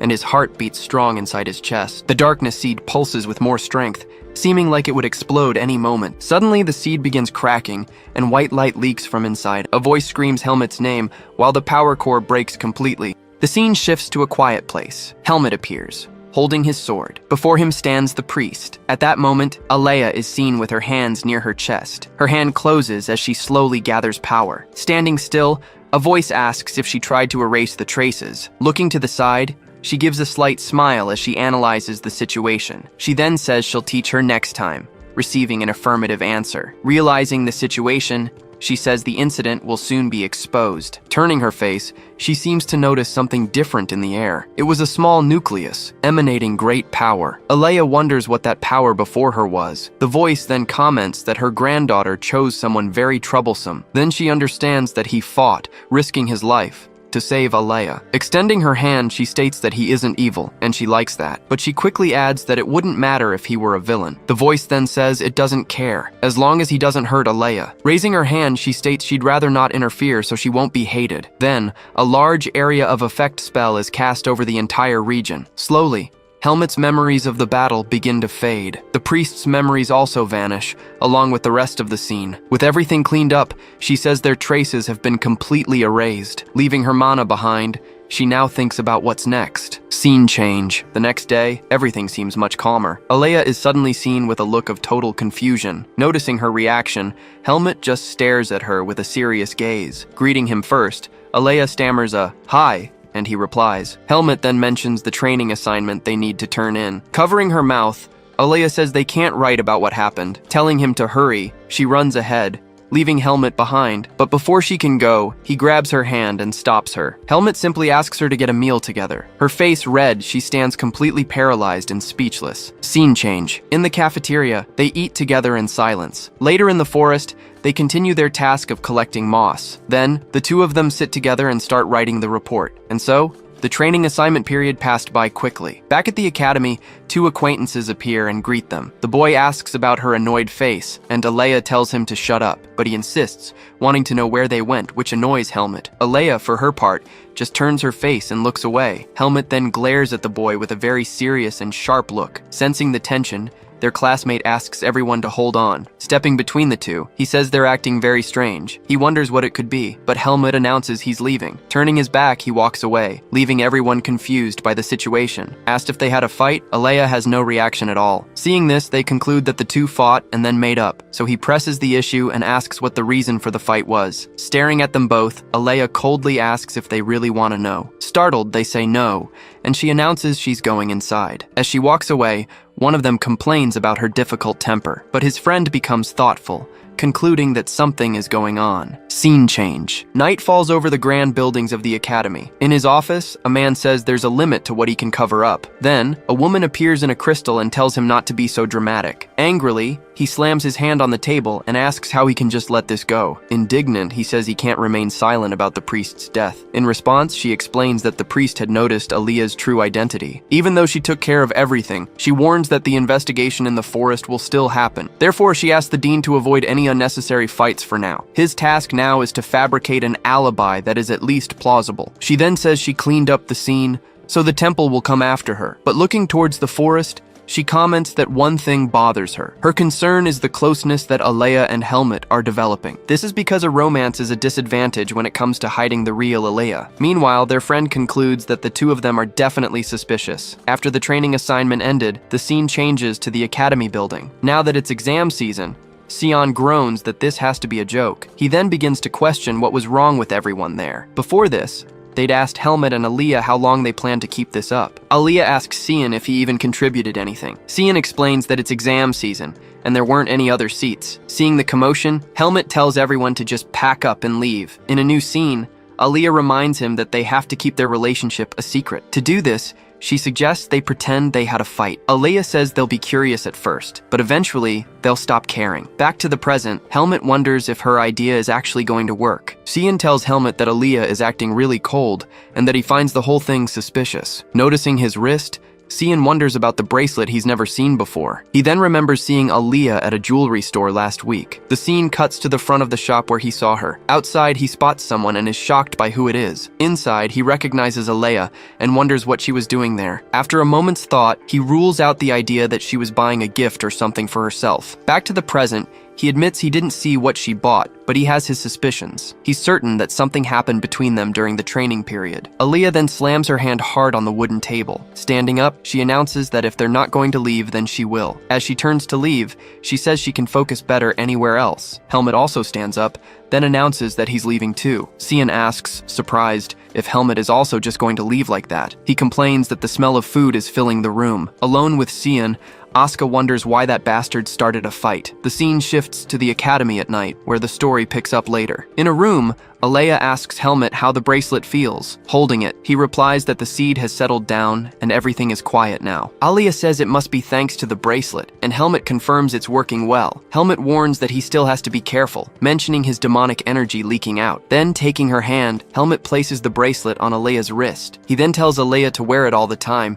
because it would be bad if they found out. Nodding, she just thanks him for the bracelet and for all his help. Then, Helmut comments that Sion seems much smarter than he expected. Alea agrees, saying they'll need a place just for the two of them. An idea strikes him. Helmut says he knows a place no one else would. He then asks Alea to clear her schedule on the holiday to go with him. In the next scene, Alea agrees to go with him to that distant place. Back in the present, Sion clings to Alea, asking what plans she has. Coldly, Alea replies that even if she had no plans, she wouldn't go out with him. Someone asks Alea why she invited the swordsmanship students to the spiritual research session. It's revealed that Sion wanted them to make up, and everyone was going to watch. Sion then suggests they go out without Alea, and the others agree. Helmut then says that weekends don't work for him, as he already has plans. Sion then asks why they both have plans, wondering if they're meeting each other. While Helmut denies their meeting, Alea asks what he's talking about. Saying the plan is cancelled, Asuka tells everyone he's leaving. Sion then asks if the new trend is to get together and then ditch the group. Someone tells Alea that the preliminaries for the sword tournament start next week. Someone then asks if she's sick, since the temple is keeping her out of the tournament. Asuka yells,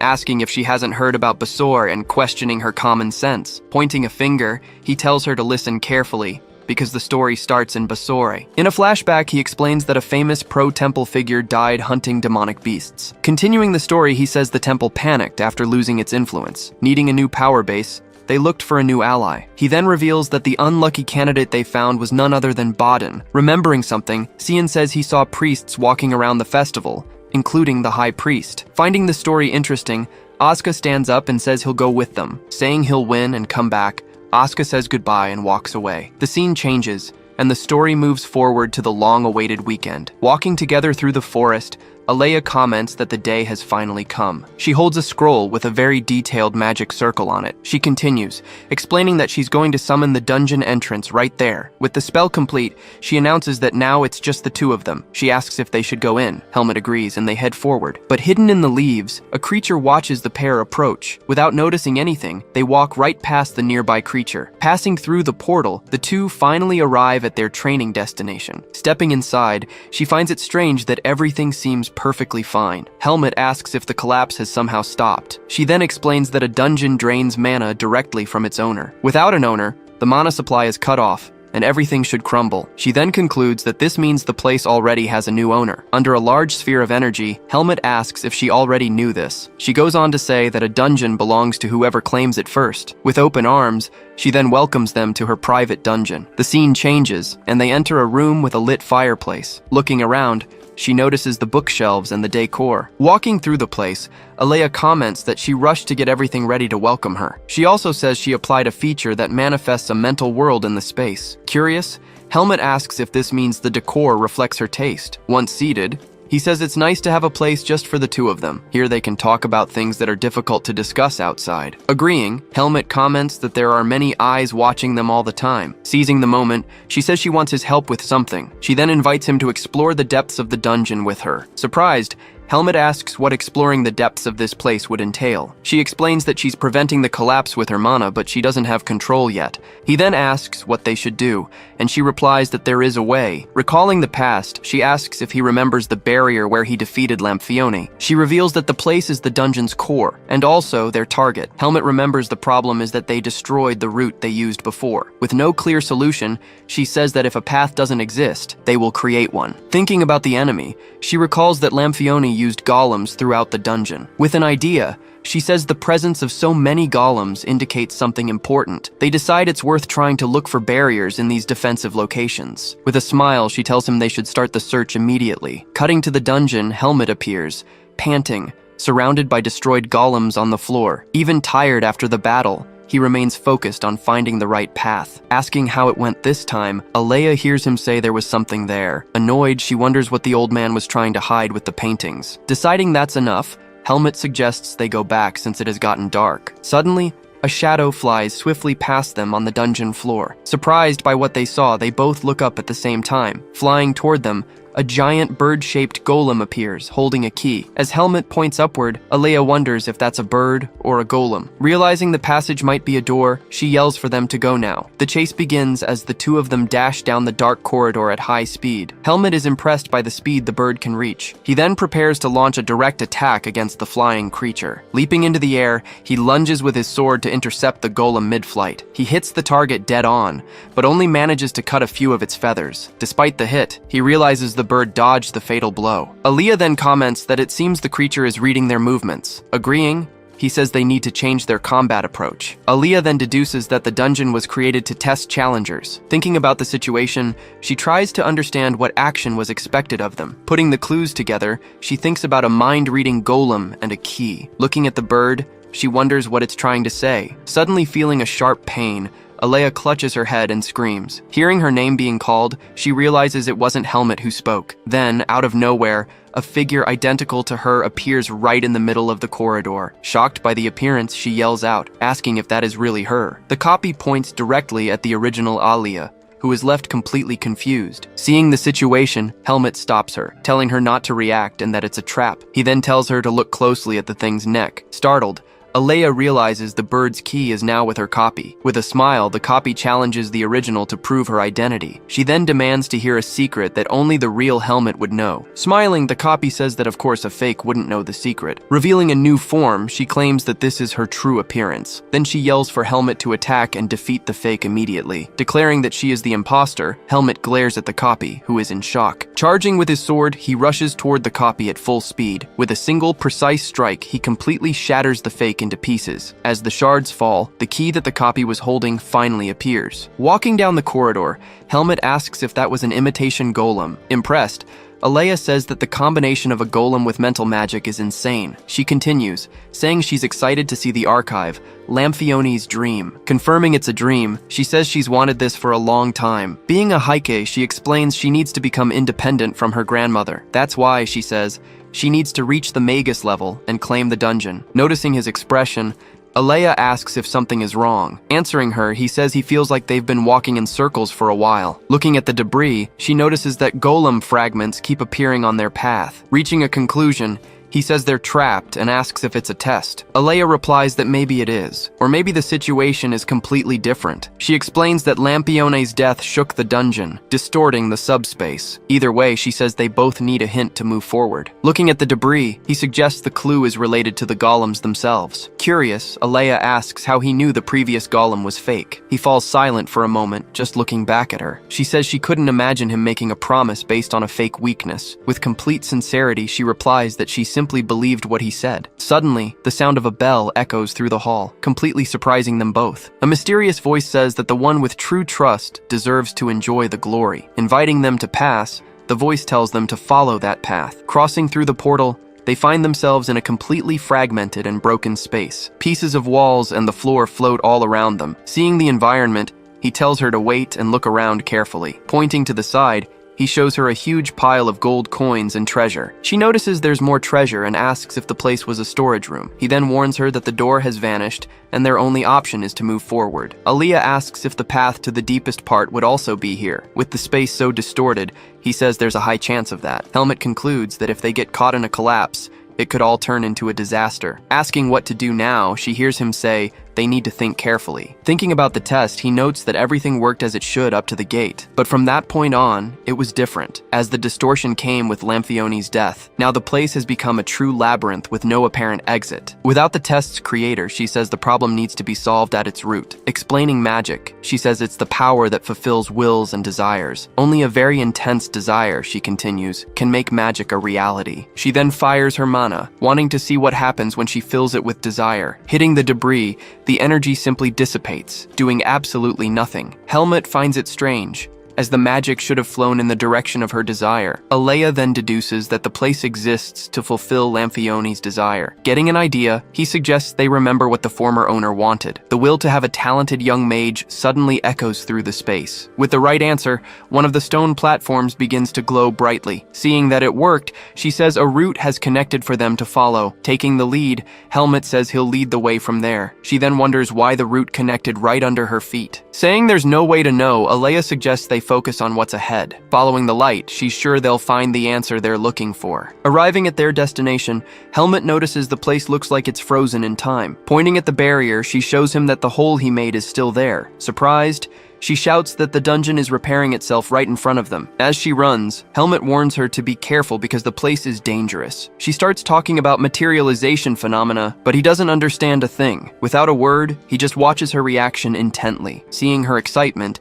he concludes that if she's happy, then it's all okay. Changing scenes, he comments that he thought it would all be pretty easy. Coming out of the portal, he says they were lucky to find it in a day. Alea then asks with a doubtful tone if what happened was really luck. He replies that having a helper like her by his side is luck enough. Thanking her, Helmut says he also needed a space like this one. Then she asks if they can close the dungeon gate now. As the portal closes, the passage begins to grow very unstable. But suddenly, a sharp object pierces through the portal towards them. Seeing that thing coming out of the portal, they both freeze, completely stunned. A giant creature then emerges, staring at the pair with a menacing gaze. Right after, the creature starts to say something to them, telling it to stop.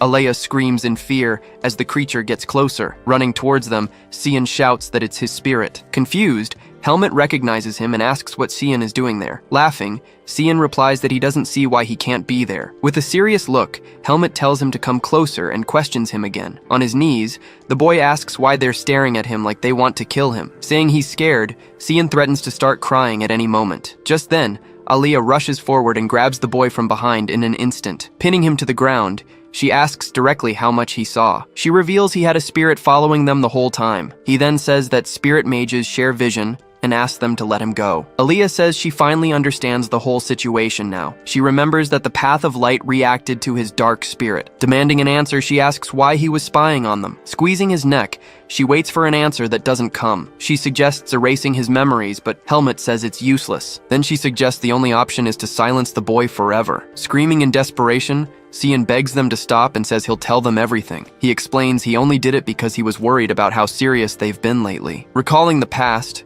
he saw them both go into the same room after their fight. After that, he heard them planning to meet alone over the weekend. That's how he knew something was going on that only the two of them knew about. Shin continues, saying that if it was a secret, there must have been a good reason. Going further back in time, he stops writing for a moment to think. At his desk, he started to wonder if they had really fought. At first, he thought it would be completely impossible, but on second thought, he concluded it was actually 100% possible. He knew the bracelet and their behavior were just superficial assumptions. Maybe, he thought, they tried to work things out and it didn't go so well. Lamenting the situation, he knew they never talked about their own problems. Still, he asks his spirit, Doom, to find out what was going on. Deciding to check on things, he tells himself, he'll help if needed. Yelling that he just wanted to help, he says he did everything to get them to reconcile. As Alea holds him down, he says it doesn't matter what they think. Pressing her sword against him, she asks what he found out through the spirit. He then explains that he could barely hear anything after they went inside. Continuing his excuse, he says the strong mana prevented him from seeing clearly. After hearing everything, Alea finally says she'll let him go, but on one condition. Helmet begins to cast a spell of magical chains. As he invokes the spell, chains of energy appear around Helmet's body. He then demands that the boy take the mage's oath to be released. Shifting to the next day, a crowd gathers for an academy event. An instructor tells Asuka not to cross the line, and Helmut reflects on the oath. He remembers that breaking the promise can make someone lose their mana forever. Despite the chaos, Cian shamelessly asks to see the so-called dungeon. Feeling a sudden wave of fatigue, Helmut hears Asuka shout that the event has started. It's then announced that the location for this year's swordsmanship tournament has been decided. Unfurling the scroll, the location is revealed to be the Duchy of Reynosa. A small country in the east, it is part of the vast Deus Empire. Ruled by the Grand Duke, the place is famous for its mineral-rich lands. Though small, the duchy is very wealthy and also has a powerful order of knights. The main round of the grand tournament will take place in Ratona, the nation's capital. Around them, the other students comment that the duchy has beautiful landscapes. Trying to get through the crowd, Helmut says, "Excuse me," to move forward. In doing so, he accidentally bumps into Asuka, who was right in front of him. Knocked off balance, she starts to fall backward into the crowd of students. Before she hits the ground, she looks up with a surprised expression. To stop her fall, Helmut grabs her firmly by the wrist at that exact moment. He pulls her back up, creating an unexpected scene between the two of them. Looking at him, she's completely stunned by what just happened. He stares back at her in silence, surrounded by all the other students. Remembering something terrible, she freezes at the sudden vision. In her mind, a shadowy figure violently confronts her. Meanwhile, Helmut just watches the whole situation in total silence. Clutching her own wrist, she turns to him, completely confused. He then wonders if she would believe it was all a misunderstanding. As the preliminaries begin, the selection proves to be intense and fiercely competitive. And so, 4 individuals proudly advance to the main rounds of the tournament. Of these 4, only 2 will be chosen to represent Greta in the Duchy of Reynosa. Later that night, Alea comments that the teachers really put a lot of effort into this. Talking with Helmut, she says the brackets will be revealed before the fights. He then asks if the freshmen also made it to the main rounds. Remembering the scene from earlier, she gets distracted from the main topic for a moment. Seeing that she was still stuck on that, he decides to get her attention. Explaining the situation, he says it was an accident to keep her from getting hurt. Averting her gaze, she asks if he isn't bothered by the situation. With a smile, he replies, "No, not at all," leaving her flustered. Sighing, she decides to change the subject and complains that it has become a nuisance. Continuing to vent,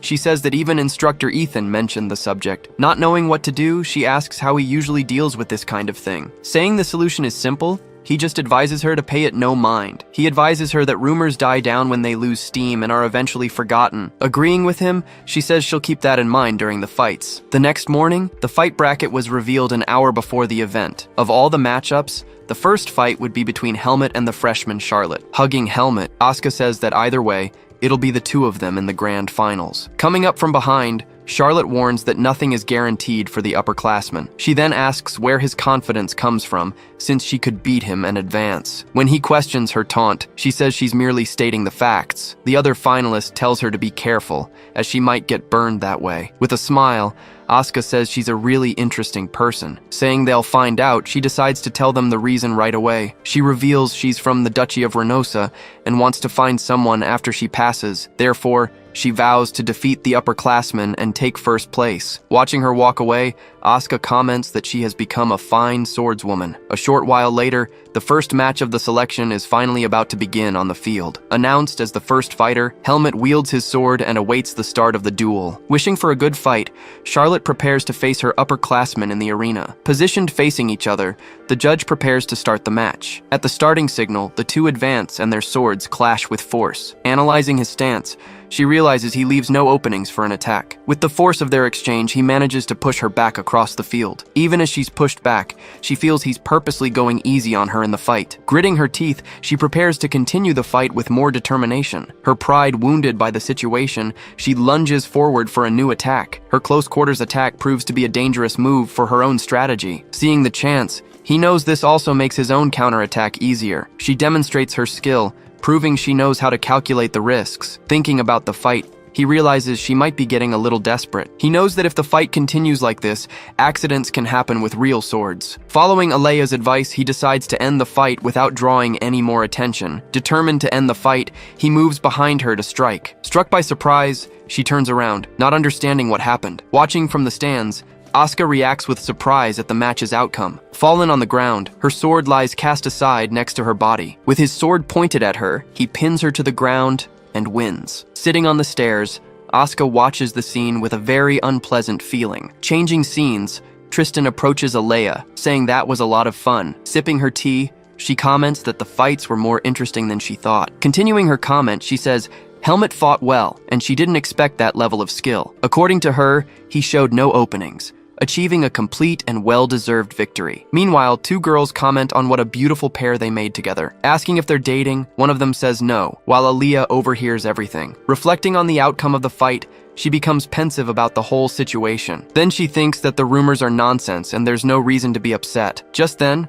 a newsboy appears, announcing the latest news. Showing the news, the evening paper features a photo of their combat. Upon seeing the image, Alea is shocked by the article about the fight. Later that night, Helmut asks her to hand over the bracelet he had given her. Holding the item, she confirms that everything is fine and nothing is wrong. Thanking him, Alea returns the object as he informs her he will add new functions to it. Trying to explain himself, Helmut calls out to her to clear up the misunderstanding from that day. Surprised by his action, she asks what he meant by that. Quickly covering up, she says it was nothing and she just wanted to know about the bracelet. Turning to leave, he promises he will return the item the next morning. Alone in the hallway, she stands still for a moment, thinking about their conversation. Looking out at the academy at night, she still doesn't know how to act now. In the second round of the selection, the match is now between Asuka and Jeffrey. With his sword pointed at his opponent, Asuka secures his victory in the match. And so, the two representatives who will advance to the grand tournament in Reynosa are decided. He remembers what the freshman girl said,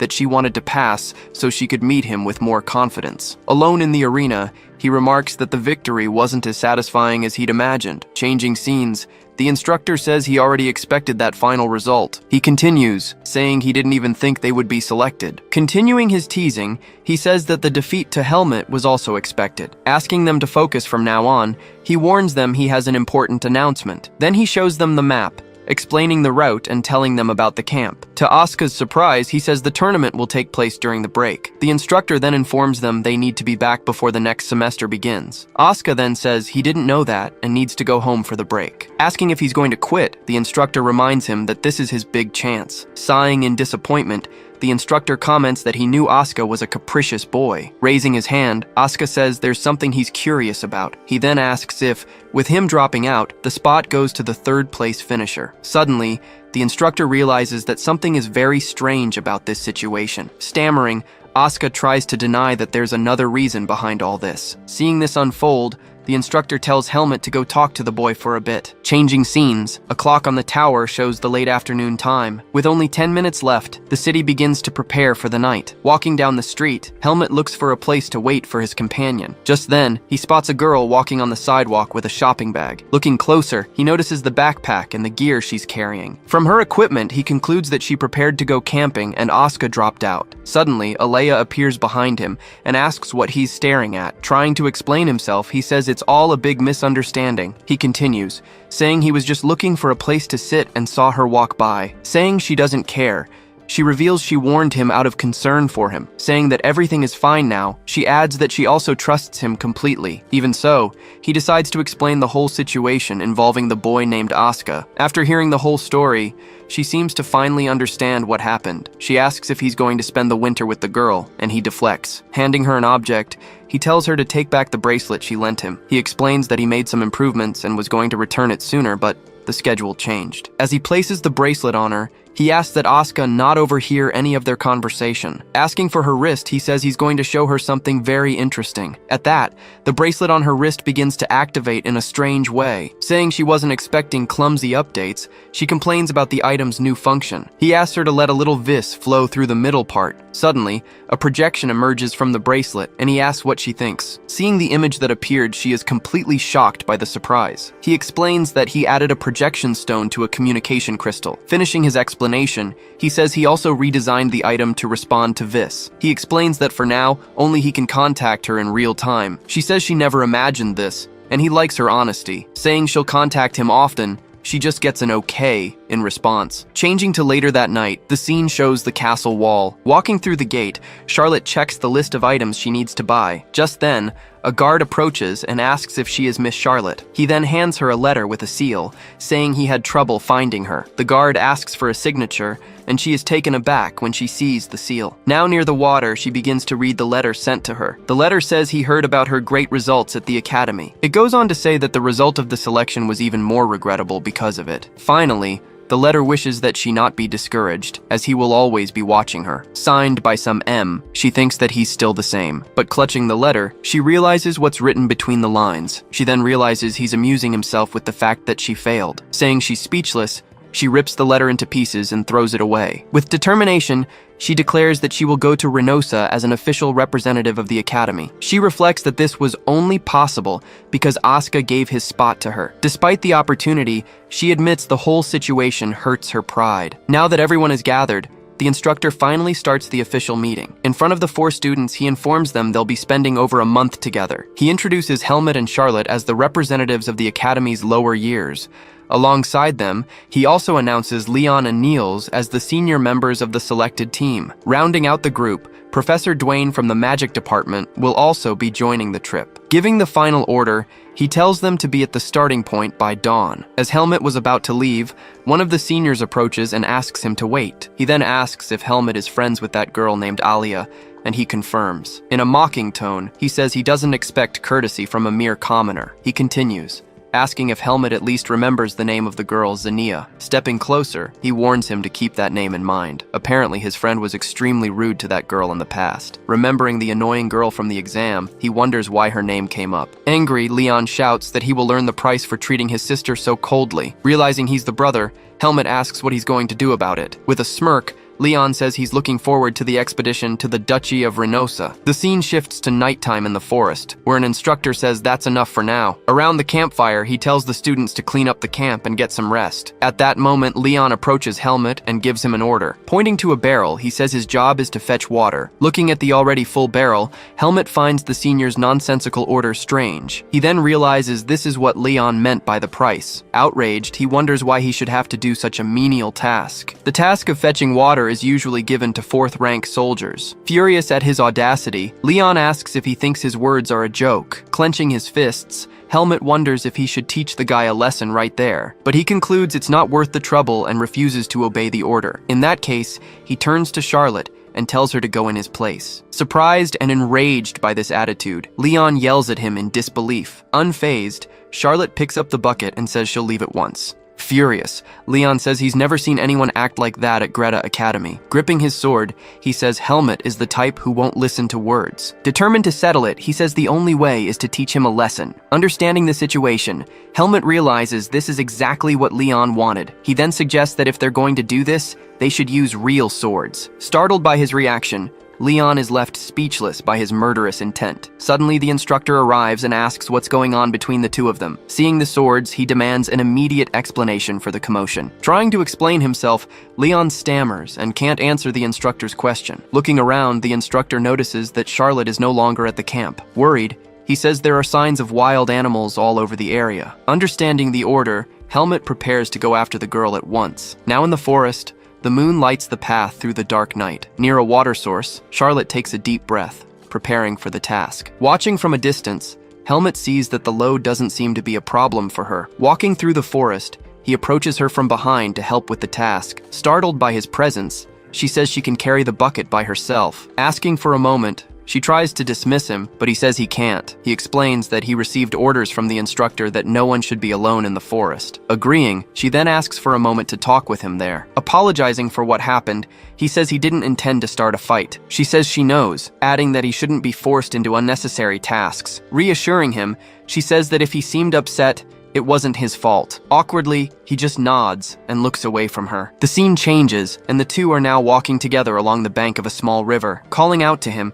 Charlotte says she wants to ask a very important question. Asking him to listen, she says he seems like someone who wouldn't mind hearing her out. On one condition, she warns, he must not tell anyone else. Nodding in agreement, he promises he won't tell anyone else. She then asks what he would do if his own brother hated him so much. Helmut stares at her, confused by the sudden question. He soon replies that he has no siblings, so she rephrases the question to mean a blood relative or family member. Charlotte then insists on knowing what he would do if someone important disliked him. Helmut says he would ask why, and she admits she's never asked directly, even though she knows the reason. He then asks what she would do after understanding the reason, and the girl replies that she would leave them alone. Hearing this, he asks if she wouldn't try to resolve the situation somehow. The girl then explains that she doesn't know how to change someone's mind, so she wouldn't even try. Faced with her answer, he reflects that what cannot be changed should simply be left as it is. With a smile, she agrees with his reasoning, and thanks Helmut for the advice. The young man tells her not to worry about it as he starts to reflect on their conversation. He then remembers she said she was from the Duchy of Renosa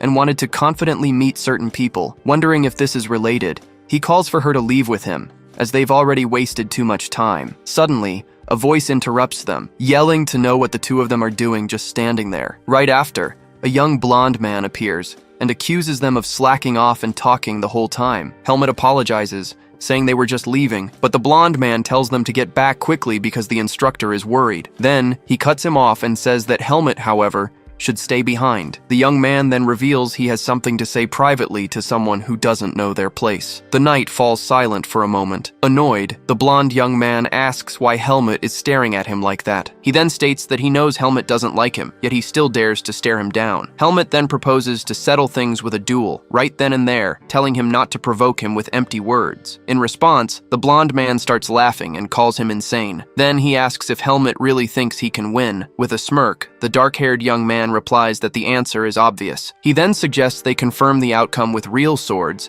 which makes the other call him an insolent bastard. The blonde man sets the duel for dawn the next day, before they leave camp, and Helmut asks if it will be in front of everyone. With a confident smile, Helmut confirms and promises to humiliate him, so he'll never dare to raise his head again. The blonde accepts the challenge. Later, around a campfire, the conversation continues. His companion appears and asks if he really accepted the duel. Helmut states he had no reason to refuse, and the spectral figure agrees, telling him to give his opponent a beating. However, Alea advises him not to overdo it, but Helmut questions why he shouldn't do it properly. Alea then explains that the young man is a marquise's son, and beating him up for no reason would create a huge problem. He then recommends just breaking his spirit a little, and Helmut understands that the point isn't just about survival. Next, Helmut asks how he got that information, and Alea replies that there are many ways. Alea then claims he can find out anything he asks. Faced with the offer, Helmut begins to form a question in his mind. Then, he remembers the question he asked earlier about what to do if a brother hated him. Alea offers to find out, but Helmut refuses,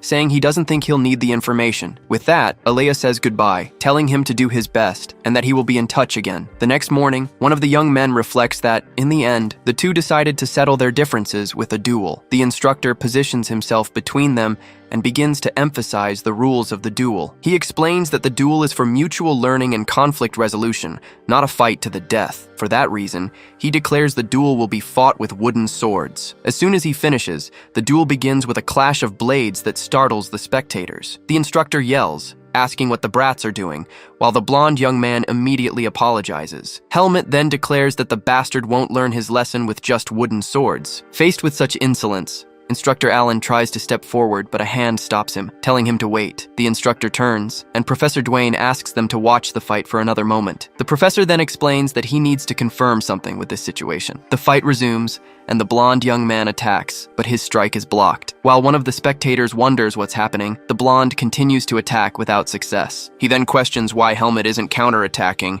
and the young man replies that he was just curious. Helmet then explains he was wondering where his confidence to accept a duel with real swords came from. The dark-haired young man then warns him to remember this moment well. He then declares that a noble birth can't stop a sword. A blade then cuts through the air in a swift motion toward his opponent. Instructor Allen freezes in shock as he watches the scene. At the same time, the other students watch with terrified expressions. The blonde young man's eyes widen, unable to process the imminent attack. Then, a loud scream echoes through the clearing, startling the birds. After the scream, silence falls over the area as the wind blows a few leaves. The young blonde man tries to say something, but no words come out. With a cry of terror, he thinks his opponent is a monster, while Charlotte calls him senior. With his sword at the man's neck, Helmet asks if he remembers what the instructor said. He then reminds him that the duel was for mutual learning, not a fight to the death. He states he taught him that status is useless, but in return, he learned nothing from him. With a smile, Helmet remarks that the fight ended so quickly there was no time to learn. Helmet then asks if Leon could help him with his learning once more, while Leon calls him a crazy bastard. And so, the fight between them resumes with a fresh clash of swords. Soon, Leon counterattacked using his vis, but unsurprisingly, the result was the same. Helmet's blade overcomes him once again. With that, he had lost to Helmet 5 times in a row. After that, Leon swore never to pick a fight with Helmet again. Suddenly, Professor Dwayne notices a detail that catches his attention. He then confirms to himself that something unusual is happening here. His focus shifts to the bracelet Helmet is wearing, which reacts every time the young man uses his vis. Dwayne then deduces that the object isn't an amplifier, but rather a type of filter that interacts with the energy. The professor finds the situation highly suspicious and wonders what the filter's purpose could be. He then wonders if Helmet became strong because of the filter, or if he uses the filter because he's already strong, reaching no conclusion. Faced with this mystery, Dwayne decides he'll have to keep an eye on the young man for a while. Fortunately, no one was injured, but as a result, Helmet and Leon were forbidden from fighting each other. Because of this, during regular training sessions, Charlotte and Niels ended up facing each other and she was knocked down. Niels asks if she's okay as he helps her up, and the girl thanks him for his help. He then compliments her movements but points out that the problem is her strategy, as her weakness is her short stature. Niels advises her to aim for the ankles of taller opponents, since it was currently impossible for her to handle the tallest in the class. With that, the girl thanks him for the advice and challenges him to fight again, setting a goal to defeat him at least once. As the fight resumes, she tries to block a blow and confirms what she already suspected. The girl then understands she doesn't stand a chance of winning in a direct contest of strength. Faced with this situation, the girl realizes there's only one way to win. She then decides to use her speed to attack and overcome the difference in strength. With this, Charlotte spots an opening in her opponent's stance. She notices that his lower body is left completely exposed during the attack. Niels continues his strike with a restrained movement. Observing the scene, Helmet asks if he's going easy on her on purpose. Embarrassed, the young man admits he is and apologizes for it. The girl then says she appreciates the consideration, but she has a request. Charlotte asks him to treat it as a real fight, and he acknowledges that this is the mindset of a swordsman. With that, Niels apologizes if he hurt her pride and prepares to fight seriously. With a shout, he announces that from this moment on, he won't be holding back anymore. Excited, the girl replies that's exactly what she wanted. Time passes, and now there are only 3 days left until their arrival in Latona. Since Charlotte had a clear purpose, she spent the entire journey honing her swordsmanship. As a result, her skills improved remarkably. With a precise move, she strikes her opponent's hand. With that, Niels falls to the ground, admitting defeat. Sitting on the ground, he acknowledges her skill, and thus Charlotte manages to defeat Niels before they reach the Duchy of Reynosa. With a satisfied smile, the girl thanks him for the fight. The training day ends as the sun sets. The next day, the group finally arrives at their destination. Soon, the instructor announces they have arrived at the Reynosa border. A flag with the local crest confirms that this is the border of the Duchy of Reynosa. He then informs them that the capital, Latona, is a day's journey away, so they will rest for today. Suddenly, the sound of an approaching horse catches everyone's attention. A knight stops and asks if they are from the Greta Academy, and the instructor confirms, asking who he is. The man introduces himself as Carl Banto of the Blackwing Knights, saying he was expecting them. Helmet observes the knight in silence. Everyone notices the black armor with the crest of a wing and a sword. Beside him, one of the students whispers that the knight must be at least a vice captain. Another student explains that the Blackwing Knights are a special unit of the Duchy of Renosa, whose skills surpass even the Palma Knights. Carl Banto then informs them that they are rarely seen as they move close to the Grand Duke, and that he has something to tell them. The knight then reveals that the Grand Ducal House of Renosa wishes to see Charlotte, leaving the girl surprised. Finally, he looks directly at her and asks if she will answer their call. With the knight's few words, Charlotte immediately feels a sense of unease about the approach. She then realizes he said, "the Great Ducal House," and not the Grand Duke, indicating the order came from someone else. Immediately, the girl wonders if this was his doing. As she ponders how to handle the situation as naturally as possible, the instructor approaches. The instructor then steps forward and thanks the knight for the generous treatment offered to them. He then states they will take this as a message to achieve good results on their journey. With that, he turns to Charlotte and asks directly what she thinks and if she intends to accept the invitation. The girl then reflects that if she avoids the situation now, she'll just be running from the problem. After deciding she doesn't want to run, she confirms she will go, and the knight approves of her decision. Given her response, the knight commands everyone to prepare to leave. Upon arriving at a mansion, Helmet immediately finds the whole situation very strange. He then remembers the moment the knight said the ducal house wished to see her. The young man questions why the request was made only to Charlotte, when the normal procedure would be to contact the group's leader. Helmet also recalls that the knight's attitude was unpleasantly arrogant. Soon, another student asks if Charlotte was really from Renosa. He then deduces that since she's from Renosa and a knight is looking for her, she must be a member of the Grand Duke's family. Confused, Helmet wonders why his classmate is telling him all this. The guy then says he has a look on his face that asks why he's being told this. He then explains he only told him because he noticed his curiosity, making Helmet wonder if it was true. With that, the student laments that although it's nice to stay at the mansion, they are all stuck waiting for Charlotte's return. Helmet agrees about the boredom, but states that even so, he prefers to keep quiet if possible. The guy then recalls that while the local lord usually hosts the competition, this time it will be the young master of Renosa. Hearing that, Helmet asks if Charlotte happens to have a brother. He then remembers her question about a brother who hated her and realizes things are starting to add up. With that, he concludes that the knight's attitude makes sense if the Blackwing Knights are under this brother's influence. Meanwhile, a servant apologizes to Charlotte for her rudeness while serving her, addressing her as Your Highness. The servant informs her that the young master wishes to see her as soon as possible, but Charlotte thanks them for following the Academy's policy. Charlotte then asks where he is and if she'll have to wait long. The knight explains they plan to take her to a villa, but an urgent matter came up for the young master. With that, he informs her that he was forced to deliver the message in writing and hands her a sealed letter. The girl stares at the envelope and can only think that this is a letter from him. Soon, she sits at the table and reflects on the things that cannot be changed. Charlotte then remembers Helmet's advice that things that can't be changed should be left as they are. She then decides there's no need to be anxious or afraid of a simple letter. The girl tells herself she will no longer be influenced by his will and opens the envelope to read the greeting. The letter continues, saying she was lucky, and Charlotte wonders if he's mocking her for winning by default. Next, the sender comments on Greta's talents and says he is curious about the relationships she has formed at school. The text then expresses concern that she might have gotten involved with some villain, and the girl realizes he has investigated her. From this, she understands it sounds like a threat that her companions will pay the price if things go wrong. Charlotte recognizes the threat disguised as concern and deduces that, with his bargaining chip, a demand will follow. The girl then turns the page and wonders what the demand could be. She soon speculates if he will ask her to withdraw from the competition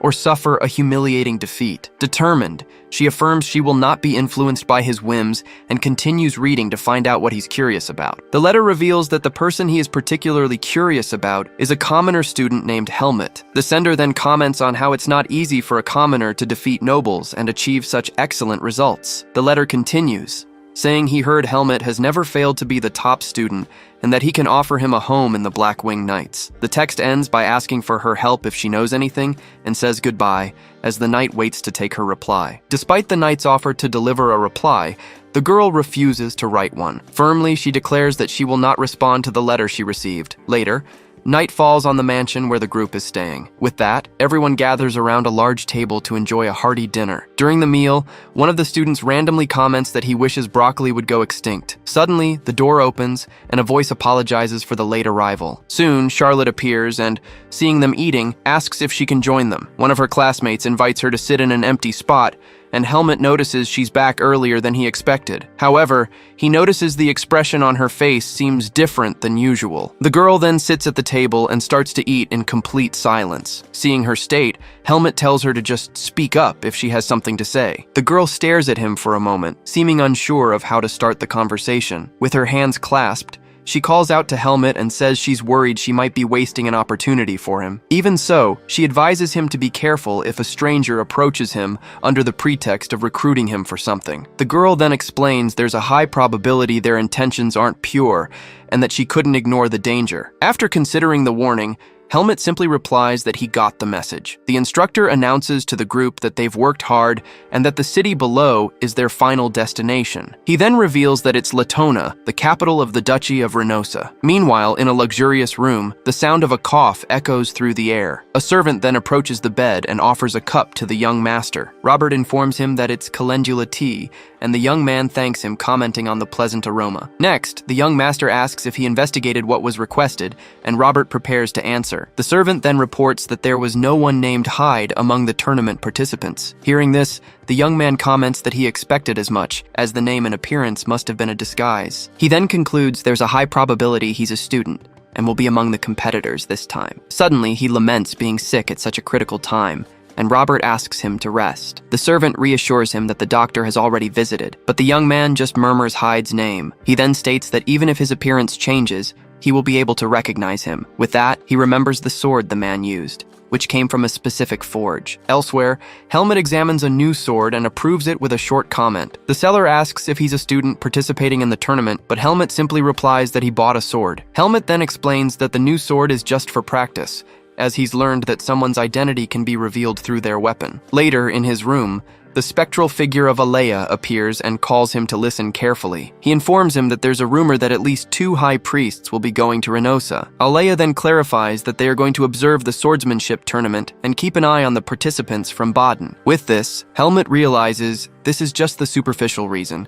and that he'll need to be even more careful from now on. The young man then silently reflects on the new information he has just received. He thinks that to hide, he needed to start by hiding his sword. Since his identity is Hyde, the disciple of the divine swordsman, was a problem. That's why he chose a new sword with a different shape, because if the sword changes, the fighting style also changes. As he enters an inn, he believes the new weapon will be sufficient for the low-level division. Once in his room, he considers that since the temple doesn't know about his connection to the high priest's death, their visit might be for political reasons. Even so, he concludes that one can never be too prepared for what might happen. With that, he decides a communication orb is an essential part of this preparation and activates it. A man appears through the orb, and after noting this is the second time he's been contacted, asks what Helmut wants. Helmut then requests the profiles of the tournament participants and information about the organizers, as he needs to know things in advance. Finally, he specifies that he wants to know the political situation in Renosa, of the Blackwing Knights,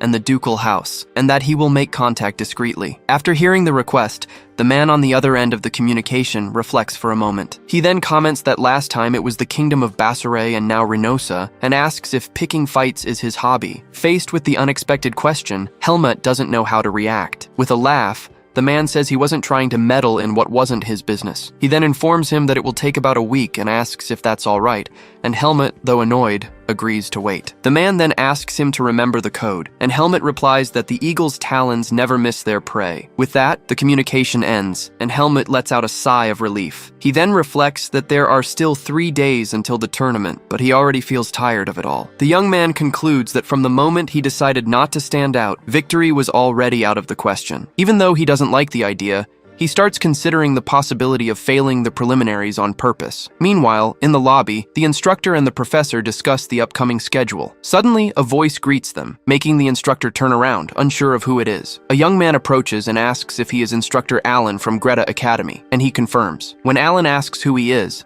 the young man apologizes for only having been appointed that year. Finally, he introduces himself as Ollie, a new instructor from Mathesis Academy, and says he came to greet him. In response to the introduction, instructor Alan simply confirms he understands the situation. He then asks if a greeting was all the young man wanted, and Ollie replies that he'd like to request a practice match between Greta and Mathesis. Alan questions the idea of a practice match so close to the tournament, and Ollie suggests it would be ideal to hold it throughout the competition period. He then explains that since Baden is far away, it would be good for the students to warm up after the long journey. Furthermore, Ollie argues that since Mathesis is the best in Baden, the match would be a great opportunity for Greta's students. With that, instructor Alan agrees that he understands the proposal and says he'll hear what his students think first. Ollie then adds that, of course, he'd like Rowan Academy to be excluded from this practice. Hearing that the practice schedule must be strictly between Greta and Mathesis, Alan asks why that would be necessary. With a laugh, Ollie replies that the instructor already knows the reason for that demand. Instructor Alan, however, doesn't seem convinced by his evasive answer. He then concludes there's a hidden motive, and that it will be difficult to accept the invitation, as he doesn't want unnecessary friction. With that, the instructor states that Greta cannot accept a practice that excludes one side, and Ollie laments the decision. Ollie then assures him that he won't make the same proposal to Rowan Academy, leaving Alan intrigued by the certainty in his voice. Noticing the double meaning, Alan asks what he meant by that statement. He then deduces that the Mathesis instructor's words mean that Greta isn't even worth keeping an eye on. Instructor Alan glares at him and asks directly if his interpretation is correct. With a smile, Ollie challenges him, asking if it isn't, by any chance, the truth. Baden is a city where talents from all over the continent gather, and among them, Mathesis Academy is famous for its swordsmanship. So, while Greta is seen as a library that cultivates mages, Mathesis is considered a cradle where warriors grow and develop. Because of this, the reason Greta's swordsmanship department seems weak is almost entirely due to the presence of Mathesis. Even so, instructor Alan wonders if that taunt isn't going a bit too far. Ollie then reflects that, although mind games are common, this is the first time he's seen an instructor provoke someone so directly. Faced with this, Alan decides it's best to end the conversation and move on to avoid unnecessary friction. Ollie then lets out a sigh and wonders how that school trains its freshmen. Meanwhile, Helmut reflects that the decision on his plan of action has already been made. He then starts thinking of a way to execute what he had planned. With that, he looks for a way to withdraw naturally so it doesn't seem like he's avoiding something. The young man concludes that trying to avoid attention might make him even more suspicious and looks for a natural-sounding excuse. Suddenly, he notices a noise coming from the training area and decides to check it out. As he gets closer, he hears an argument about who was using the area first, with one side saying the other's time was up. One of the Greta students tries to argue that it's their scheduled time, but is interrupted by someone complaining about the noise. One of the Mathesis students demands they leave, while another asks them to understand, as they've already warmed up in the area. The girl from Greta suggests they use the field the next day, but her opponent insists they leave immediately. At this, the Mathesis student questions why a freshman is talking back and asks if Greta doesn't teach its students any manners. Helmut approaches and realizes they are doing exactly what they were taught to do to start mind games. He then remembers being taught not to go easy on bullies who think they're superior. Then Helmut calls them idiots and tells them to get out if they understood what was said in plain language. He then asks if he's wrong, stating it's obvious that upperclassmen intimidating a freshman is the behavior of bullies. Seeing their reaction, he laments that Mathesis's future looks bleak, since they have no common sense at all. Seeing the real sword, he comments that it works just fine for him, and challenges them to settle things with a fight. With the intention of provoking a duel, he challenges all of them to come at him at once. While his opponents question if he's scared, Helmut plans to get moderately injured to use as an excuse to withdraw. Suddenly, a wave of unknown energy appears in the area, surprising him. He then realizes that same feeling is happening again. A strange aura manifests in the area, bringing an inexplicable sense of unease. By judging the flow of mana, he's able to identify that the aura's origin is coming from a specific direction. From a distance, Professor Duane observes the scene and believes he made eye contact with one of the students. Helmut just stares back, confirming the professor's suspicion. The young man then reflects that ever since he dealt with Leon, he's been under Professor Duane's surveillance. He then worries that, although Aaliyah's artifact protects him, someone like the professor might be able to detect his energy. Faced with the Mathesis student's proposal, Helmut thinks about how uncomfortable it is to fight with other people watching. The young man then proposes to settle the situation with a fair duel, where the loser would leave the area in silence. Helmut reflects that he couldn't just say he changed his mind, because he noticed the instructor secretly watching. Suddenly, his classmate from Greta approaches and says, "This is what she was waiting for. leaving the young man confused. Next, she tells Helmet to rest and says that she'll face them in his place. The girl then concludes she needs to stop them, as things will get out of control if Helmet gets involved in the fight. With that, she takes the lead and tells everyone to get in position for the duel to begin. As she prepares, she notices an unusual detail about her opponent's weapon. The girl then realizes that the sword he's wielding is incredibly long. The instructor gets into position and gives the command for the fight to begin. As soon as the order is given, the fight begins with a loud clash of swords between the two. The girl staggers back from the force of the blow, which throws her backward on impact. Then, she reflects that she can't believe how he can handle such a large sword so freely. Soon, the girl realizes that, due to the weapon's length, her opponent's movements are wide and easy to dodge. Even so, she understands that to attack, she needs to get closer, but she's too busy dodging to get within range. As soon as she tries to approach recklessly, she concludes that she'll just end up in his attack range again. A swift cut then hits its mark squarely. With this, the girl notes that, even though it's a duel, he doesn't hesitate to injure his opponent. The young man keeps advancing with his powerful attacks, giving her no chance to fight back. Suddenly, she remembers a piece of advice about how her movements were good, but her strategy was the problem. The memory advises that against a large enemy, it's better to aim for the ankles than the torso. The advice then explains that if she can break the opponent's balance, the rest of the fight becomes easy, and with that, she lunges toward his legs. The other students, including Helmet, watch her sudden change in strategy with surprise. The boy from Mathesis widens his eyes, not understanding the intent behind her move. Just like that, the girl was behind him. With a swift movement, the girl prepares a precise strike against her opponent. The attack goes for his feet, but before it could land, a furious voice yells for them to stop immediately. Right after, Instructor Allen appears and questions what the hell they think they're doing.